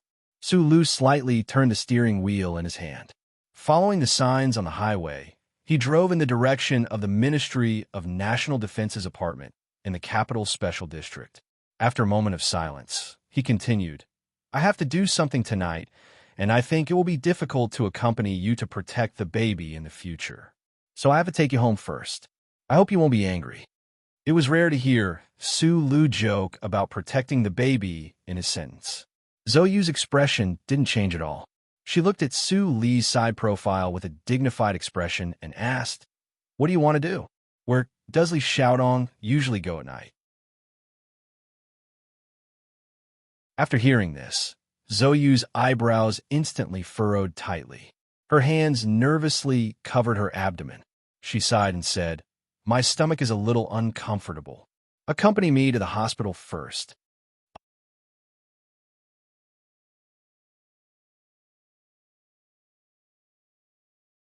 Chapter 185. The harsh and seductive Zhou Yu, the quiet and peaceful Zhou Yu, the red windbreaker wearing Zhou Yu, the cute maternity dress wearing Zhou Yu. They were all Zhou Yu. After hearing Zhou Yu's somewhat abrupt request, Su Lu fell silent. He was not stunned by the silence, but instead, the corners of his mouth drew back, revealing his neat white teeth as he laughed heartily. To a Donglin orphan like Su Lu, the Federation was a cold world filled with the smell of money and the smell of metal and machinery. However, it was always good to have someone concerned about his life and death. Zhou Yu had subconsciously said this because she was worried about Su Lu. Su Lu understood this concern and shook off his previous gloominess. He said very seriously, "Thank you." Other than "thank you," Su Lu did not say anything else in response to the concern of the eldest daughter of the Zhou family. He stared unblinkingly at the road in front of the car that stretched endlessly in the dark night. His calm expression revealed a sense of determination. The silence in the car lasted for a long time. Zhou Yu's eyelids were lowered slightly, her eyelashes resting lightly on her fair skin. She knew that although this fellow beside her looked quiet and optimistic, in reality, there was always a stubbornness in his bones that no one could understand. As long as he had decided on something, there was probably no one in this world who could stop him. The Zhou Yu of the past would definitely not have cared about Su Li's life and death. To the her of that time, Su Lu was a completely insignificant character in another world. However, after dozens of days and nights in the Wangdu apartment, even two stray cats in a junkyard might have developed some feelings of mutual support, let alone two real people. Thus, Zhou Yu decided to help Su Lu analyze some things and see if she could help him. We need to understand why the Li family would think of dealing with you to ensure the flow of the laboratory data. The development of the new generation of mecha is definitely a top priority for the federal military right now. But the Iron Calculator is a financial magnate of the Federation. It is impossible for him to suddenly switch over to the field of technology. Her gaze slowly turned to Qingxiu, who was passing by quickly at the side of the window. She said, "In the eyes of those people, you are just a nobody. There is no reason for them to do anything to you. Unless the Li family misjudged my relationship with you and were worried that you would hand over the data from the laboratory to my father or the Tai family." Seeing that Su Lu didn't answer, Zhou Yu was silent for a moment before she suddenly said, "The Li family has always been secretly supporting Jingzhou's Governor Ross and Senator Macklin. It just so happens that they are at odds with the Tai family. I think this matter shouldn't be that simple." Su Lu narrowed his eyes slightly. The smell of blood on his body had been diluted by the automatic air conditioning device in the black car, but at this moment, it seemed to have thickened a little. In the past, our analysis should have been that the Federal Academy of Science wanted to take the credit for the development of the new generation of mecha. Now, there is another Li family. Zhou Yu didn't sense the change in Su Li's mood. She frowned slightly and said, "In the presidential election, Dean Lin is indeed a variable." If Su Li knew that Zhou Yu's analysis of the current situation was so close to the truth, he would definitely be very impressed by this young, unmarried mother's political sense. Since the beginning of puberty, the woman that the madam of the Tai family had nurtured with countless afternoon tea sessions. Under that arrogant and cold face, bits and pieces of wisdom regarding politics would always gather together and become some kind of asset. However, at this moment, Su Lu no longer cared about the political strife and schemes of so many of the Federation's upper echelons. He was a small fry, so he had his own way of doing things. So, he only suddenly opened his mouth and asked again, "At night, where does Li Xiaodong usually stay?" Seeing that Su Lu didn't seem to care much about her analysis, A trace of displeasure flashed through Zoyu's eyes. She said calmly, "If the laboratory data you want to take back is really related to the presidential election, I advise you to let go." The Federal Academy of Science and Lee family. This is the perfect combination of knowledge hegemony and the magic of money. And if it is as I have guessed, and it is related to the presidential election, she looked at him coldly. You're like a toad blocking the highway. You won't be of any use at all. Besides, what's the point of you looking for Li Xiaotong? She sighed softly. Speaking from the bottom of her heart, she had long developed feelings of admiration towards Su Li's calm and sincere personality that hid an infinite amount of ruthlessness. However, the Federation only cared about strength. Money, status, power, and even influence in the military were all real strength, but they never included personal martial strength. Unless that person's personal strength was like that of the military god from the Lees of Philadelphia, who was above all rules. No matter how good Su Lu was at fighting, at the current stage, he was still countless galaxies away from the high and mighty 7 great families and the colossal Federal Academy of Science. Even Lady Tai will remain silent on this matter. First of all, you're not a member of the Tai family. Second of all, this is the Lee family's plan. She may be able to sense the enormous benefits involved, but she won't so easily make a decision that will destroy the other party's plan. The 7 great families of the Federation have coexisted for tens of thousands of years. They don't rely on annual wars, but rather on mutual compromise and coexistence. In the end, they are people of the same world. Although they may choose different partners in the political world, they won't easily start a war because of these differences. The 7 great families of the Federation have at least had a few hundred years of peace. It is not uncommon for them to marry each other. You are Su Lu. You are an insignificant person. Your surname is not Zhong, nor is your surname Lin, nor is your surname Si. How can you possibly contend against the Li family? If you are really my man, perhaps this matter can still be turned around. I don't mean that you might be able to steal back the data in the laboratory, but I mean that you won't be dragged into prison because of this matter. Zoe didn't hold anything back anymore. She directly analyzed all the possibilities for him to hear. Su Lu listened silently, but his expression didn't change at all. His small eyes narrowed slightly, and he said slowly, "When I first started working in Old Shin's laboratory, I once told myself that I might have met a strange person. I even thought very self-deprecatingly that it couldn't be that this strange person would really take me as his last disciple and pass down all his legacy to me. What I didn't expect was that Professor Shin really did leave that laboratory to me in his will. Leaving aside the use of the data in the laboratory for the Federation's first-generation mecha, to be able to ensure that after Professor Shin's death, the normal citizens of the Federation will forever remember him." Su Li's eyes narrowed even more. He said, "Even if there were only a few pieces of paper in that laboratory, I wouldn't let anyone snatch those pieces of paper away." Zoe was silent. She understood Su Li's meaning.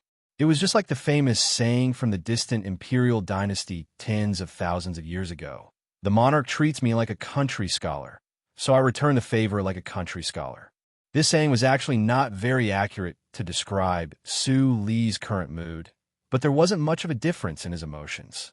Towards the old man's unwarranted trust and great trust, other than unhesitatingly persevering, there was no other way. The 7 great families of the Federation and those politicians could play politics, compromise, or give in to each other. They would give you some leeway here and seek tacit benefits elsewhere. These were all methods. However, Su Lu didn't have the qualifications to play these games, nor did he have such thoughts. He had no way out, so he could only continue forward. The black car stopped at the side gate of the West Mountain compound of the Ministry of Defense. In the shadows, fully armed soldiers were standing guard, but no one cast a glance at the car. Zoe put down the phone, turned her head, and looked deeply at Su Lu. She said, "When an ordinary man is angry, he has to have a reason to be angry and know when to advance and when to retreat. Although Park Ji-ho is one of his people, this matter isn't necessarily his doing." Su Lu was enlightened. He lowered his head and said, "Understood. Don't worry." Zoe sighed. She vaguely saw a figure walking out of the West Mountain compound. She knew she couldn't stay here any longer. She softly said an address, then looked seriously at Sulu and said, "You have to remember, my due date is still a few months away. Since you promised to take care of me, you have to come back safely." Sulu smiled and didn't say anything. However, in his heart, there was a hint of sadness that he hadn't felt for a long time.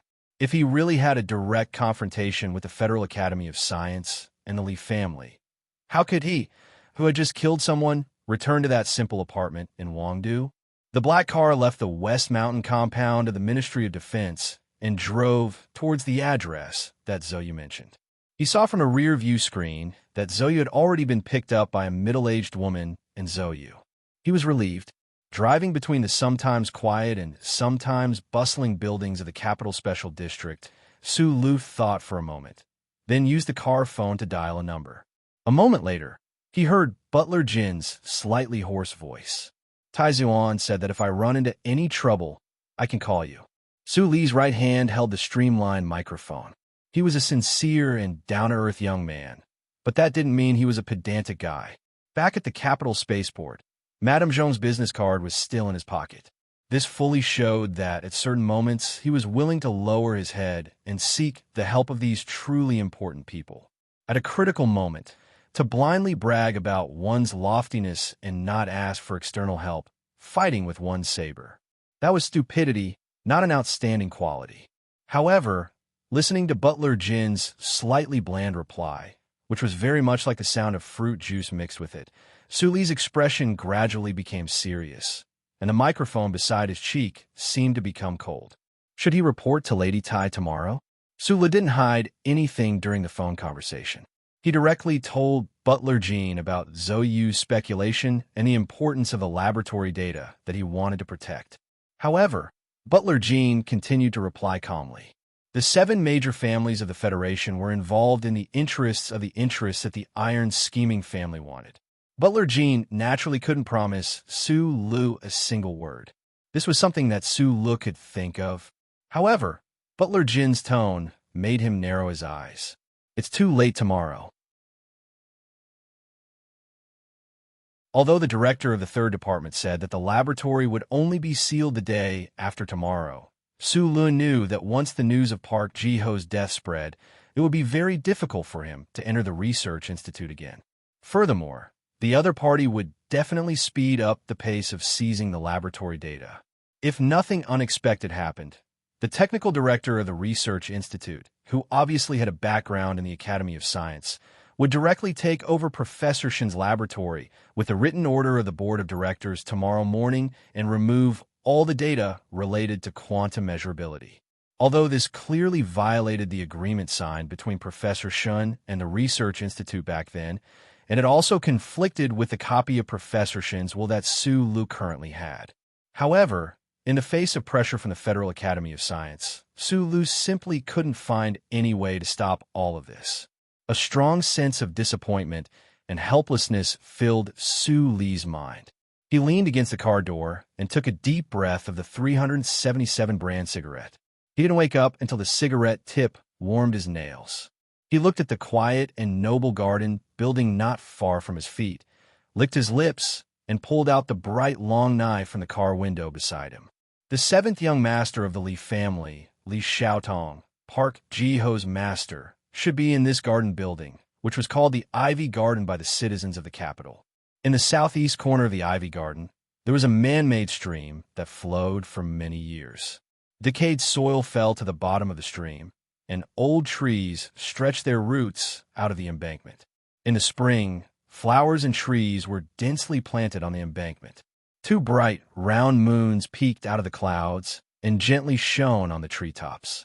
Behind this beautiful scenery, there was a single building. The appearance of the building was not very eye-catching, but the ancient style of the hooked eaves, although it didn't show the temperament of the owner of the building, at least it showed the owner's economic strength. This was the best and most remote location in the Ivy Garden. The rich people who live in the front didn't know who this building belonged to. The 7 families of the Federation lived in the Federation, but they were like the shadows of the clouds, not easily showing their true faces. There were flowers under the window, flowers on the window, flowers on the bed curtains, and two conspicuous red flowers on the naked woman's jade-like body on the bed. The seventh young master of the Li family, Li Xiaotong, got up from the woman's body in satisfaction. He lightly patted the woman's plump buttocks, chuckled, and rushed her to take a bath. He put on a dark-colored pajamas and went to the window. He looked at the flowers above and below the window, slightly lost in thought. He was a person who cherished flowers, but there were too many flowers around him, so he naturally became a playboy. It was only a few months ago, when he had some thoughts about the daughter of the Zhou family, that he restrained himself a little. But he didn't expect that the eldest daughter, who was used to using arrogance to cover up her loneliness, was actually pregnant. Li Xiaotong returned to his original playboy life. This afternoon, Li Xiaotong had found a piece of information that made him angry, so he was not in a good mood. Although he was still gentle and decent in front of that woman, once the pleasure was over, he felt a little lonely and sad. He was the seventh young master of the Li family, but in front of that beautiful man, he didn't have any glory. That person didn't even need to fight, and the people he liked would abandon him one after another and throw themselves into the arms of that person, because that person was the true successor of the Li family. The moment he thought of this, the dark and ruthless look in his deep facial features and dark and calm eyes suddenly became a bit thicker. He was originally an extremely outstanding person. Casually standing among the flowers, he was like an untamed plum, disdaining to move no matter how the snow clouds moved in the sky and the snowstorm hit his body. It was also because of this coldness that occasionally leaked out that he was evaluated as having a sinister temperament in his family. Just that he looked a bit sinister, but what did that have to do with his temperament? Li Xiaotong frowned in thought, then laughed self-deprecatingly. Since he was evaluated as having a sinister temperament, then he deliberately acted more sinister these past few years. In any case, he couldn't win against that person, so there was no need to fight. At the age of 16, he was selected as the second successor of the Li family. At that time, Li Xiaotong was so well regarded, but after being suppressed for so many years, he knew that he wasn't that person's opponent, so he simply gave up. With the Li family's inexhaustible wealth, he wandered around the nightclubs of the major planets of the Federation, driving that silver wraith, lonely and lonely. Li Xiaotong silently sat on the sofa by the window, slightly raising his head, looking at the bright moon outside the window and the short flowers and trees on the windowsill. After that woman finished bathing, she would leave and never come back to this room. This was his rule. A gust of night wind blew in, and the thick cyan curtain by the window moved slightly. Li Xiaotong's pupils slightly shrank, and his hands subconsciously reached back, but immediately stopped. The tip of a knife that reflected the white moonlight appeared in the cyan curtain. At this moment, the knife's light was so dazzling. Almost at the same time, the door of the room silently opened, and a man in dark clothes aimed a pistol behind the curtain. The black metal barrel of the gun was so cold at this moment.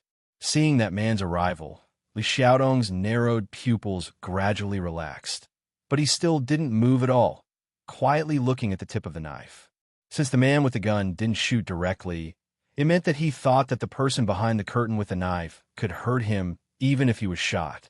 Li Xiaotong's greatest strength was that he never underestimated anyone, and he trusted the judgment of a professional, so he didn't move at all.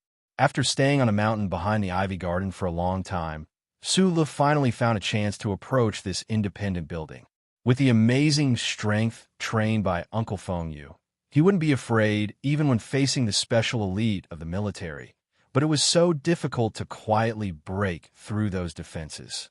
He finally understood that the 7 great families of the Federation were not ordinary forces, and even a second-generation figure like Li Xiaotong had such a strong security force around him. While Li Xiaotong was enjoying the pleasure of a man and a woman, Su Lu secretly sneaked into the room. At this time, the bodyguard shouldn't be in the room, so this was the best opportunity. However, what shocked Su Lu was that before he could do anything, the bodyguard in dark clothes quietly opened the door and pointed a gun at him. A trace of dangerous aura filled the entire room. Sulu slowly walked out from behind the blue curtains. He didn't look at the seventh young master of the Lee family who was sitting on the sofa next to him. Instead, he narrowed his eyes and looked at the middle-aged bodyguard with a gun at the door. Even if the middle-aged bodyguard didn't have a gun in his hand, he was still an extremely dangerous person. Su Li's eyes narrowed even more. Previously, he didn't hear any footsteps outside the door, and he didn't even hear any breathing. How did this person appear? How could he be so powerful? The middle-aged bodyguard in dark clothes was also quietly looking at Su Lu. His right shoulder was slightly drooping, and his muscles were extremely relaxed. The special pistol in his hand moved precisely with Su Li's every step. As long as he wanted to, he could pull the trigger at any time and kill Su Lu. However, he didn't because Su Li's left hand was protecting the upper half of his face. This posture looked a bit wretched, and it was obviously impossible to block a bullet with one arm. However, the middle-aged bodyguard's expression gradually became dignified. In fact, apart from the Tai and Zhong families, the 7 families of the Federation didn't really worry about the safety of their descendants. This was because those families had many children. Since it was impossible for the enemy forces to use this method to deal a fatal blow to these families, they naturally didn't want to use this kind of iron-blooded method to attract the endless revenge of these families. Even so, there would still be people responsible for the safety of these second-generation children of the 7 families. This was especially true for second-generation heirs like Li Xiaotong. Whether he was willing or not, there would be an extremely terrifying expert protecting him on his left and right. At this time, the middle-aged bodyguard who forced Su Lu into a desperate situation was precisely such a person. This middle-aged bodyguard's face was ordinary, but his body under his clothes was like a gun that could break free at any time and cut through everything in front of him, directly taking the enemy's life. Su Lu felt this kind of threat, so he didn't dare to move lightly. In the past few days, the most powerful people Su Lu had seen should be that fatty Captain Tian and Madman Li. A monster like Uncle Feng Yu was naturally excluded. However, perhaps because the situation was different, neither Captain Tian nor Madman Li gave Su Lu a stronger sense of danger than this middle-aged bodyguard at this time. The Federation was indeed full of hidden dragons and crouching tigers. Existences like the 7 great families were indeed not something that could be challenged by mere brute courage. Just as Su Lu felt a faint sense of regret, he didn't know that Li Xiaotong and the middle-aged bodyguard who had been silent all this time became even more vigilant after seeing his face clearly. A person who could quietly sneak into the bedroom of the 7th young master of the Li family and use only a long knife in his hand to make the middle-aged bodyguard not dare to move lightly was really rare in the Federation. There were rumors that after I left Lin Yuan that day, you and Madman Li fought to a draw. I always thought that it was an exaggeration. My big brother thinks that Madman Li deliberately gave you a chance to become famous because of that Crown Prince and Miss Zhou family. In the tense silence, the 7th young master of the Li family, Li Xiaotong, suddenly looked at Su Li's face and laughed. He lightly clapped his hands and said, "Only today did I know that the rumors were true." His expression suddenly calmed down, and a trace of sternness flashed through his gloomy eyes. He slowly said, "Even Madman Li can't quietly approach my bed. I'm really curious. Sula, how did you do it?" Sula had his own secrets. In the capital ring, he dared to fight against the forces that had been passed down for thousands of years in the Federation. The skills that Uncle Feng Yu had left for him naturally had a channel to use. At this time, he naturally couldn't explain anything to Li Xiaotong. When he heard Li Xiaotong call out the intruder's name, the middle-aged bodyguard's expression became even colder. Since the intruder knew Li Xiaotong and dared to come in without hiding, he naturally had the intention to fight to the death. It wouldn't matter if it was a normal person, but the middle-aged bodyguard clearly knew that the ordinary-looking young man holding a knife behind the curtain was definitely not a normal person. He took a few steps forward. Su Li's eyes narrowed.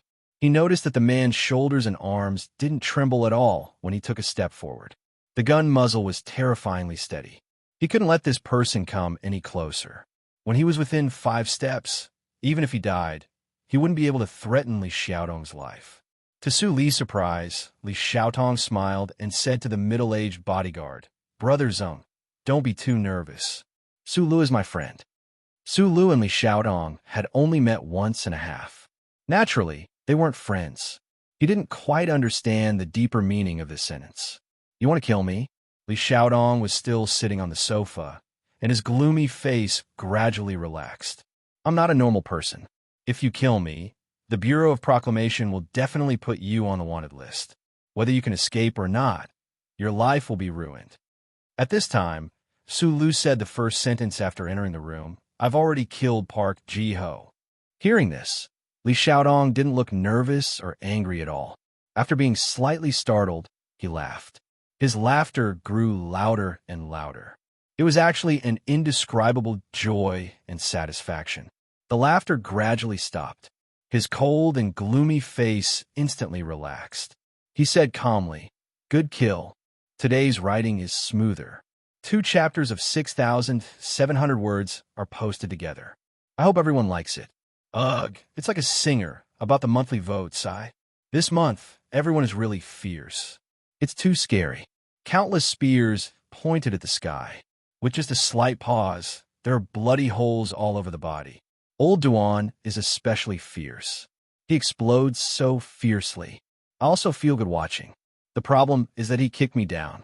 It's very painful. After saying so much, I'm still tirelessly begging everyone to support me with monthly votes. Only those who like it can vote. Hand over fist, bow. Throw me the monthly votes, guys.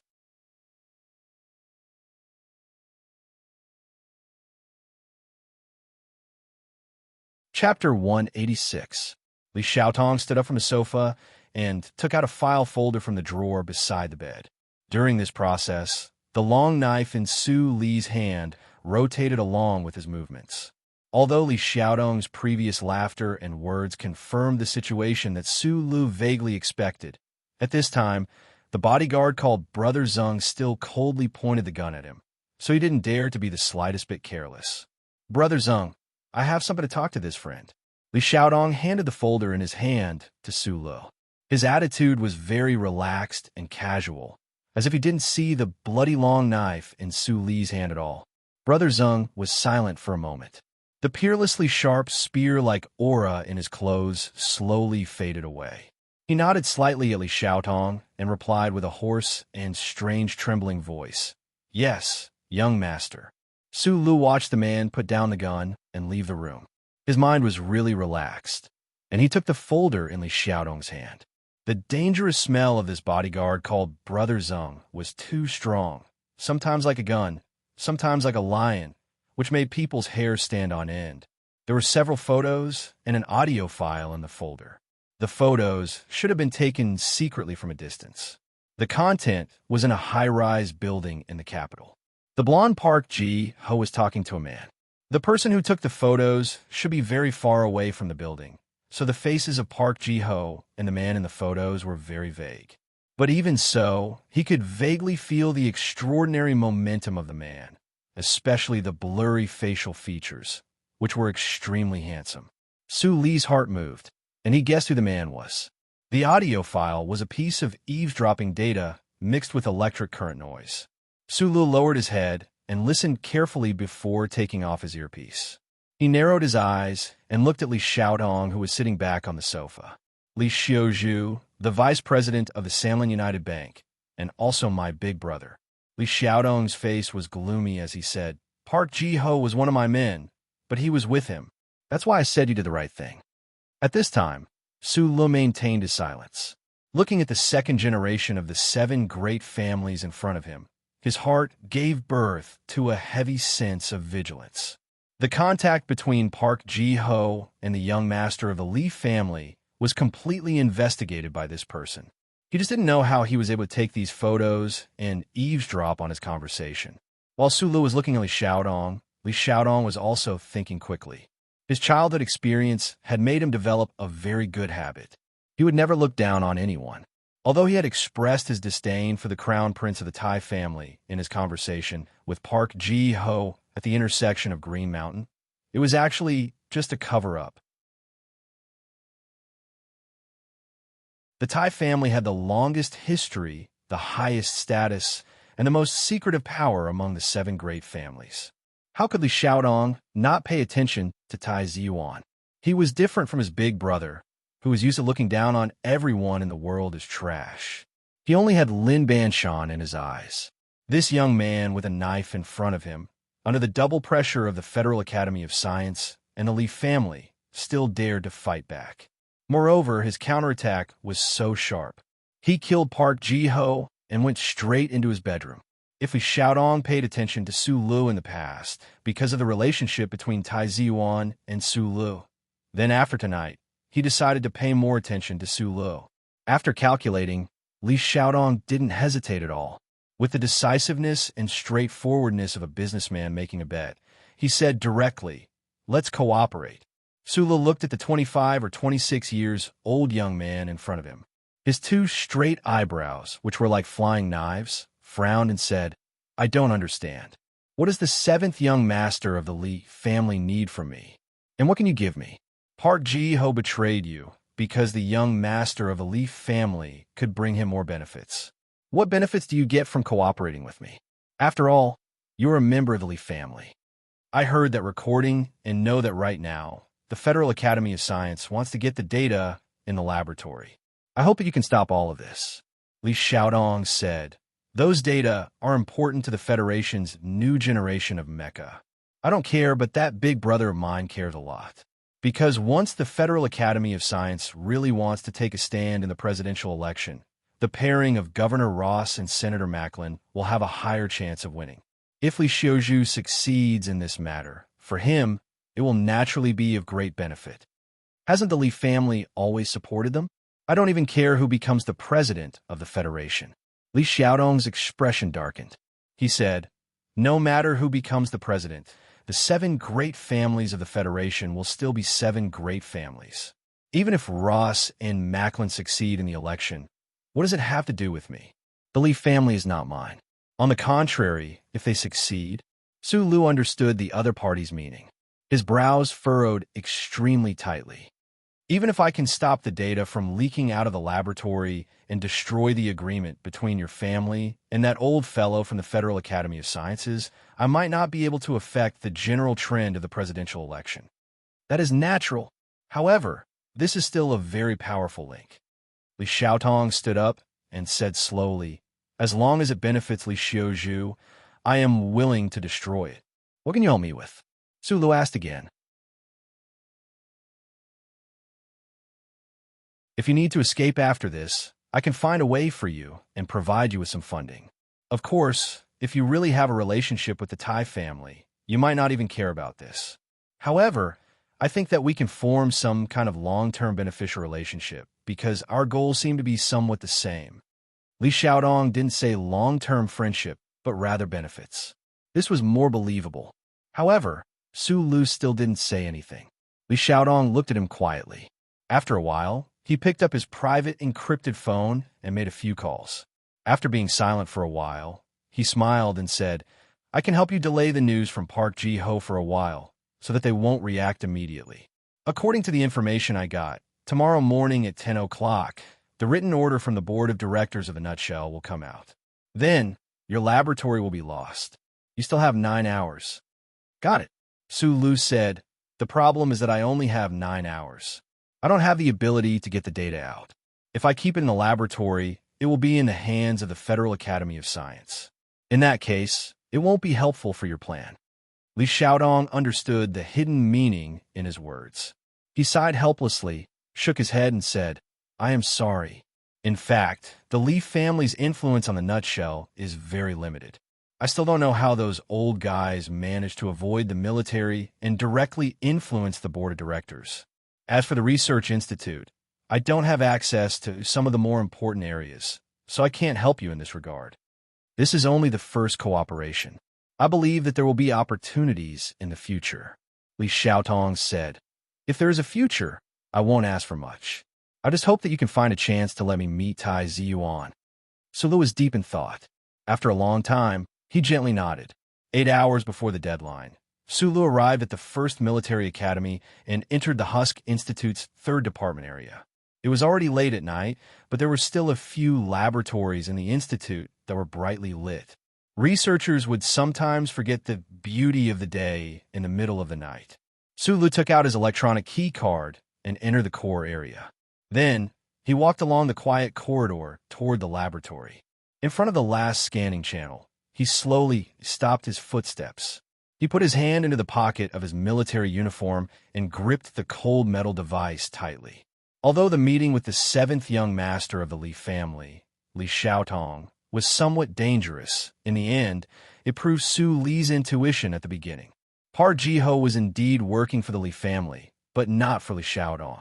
In the eyes of the seventh young master of the Li family, the position of the head of the Li family was what he needed to consider the most.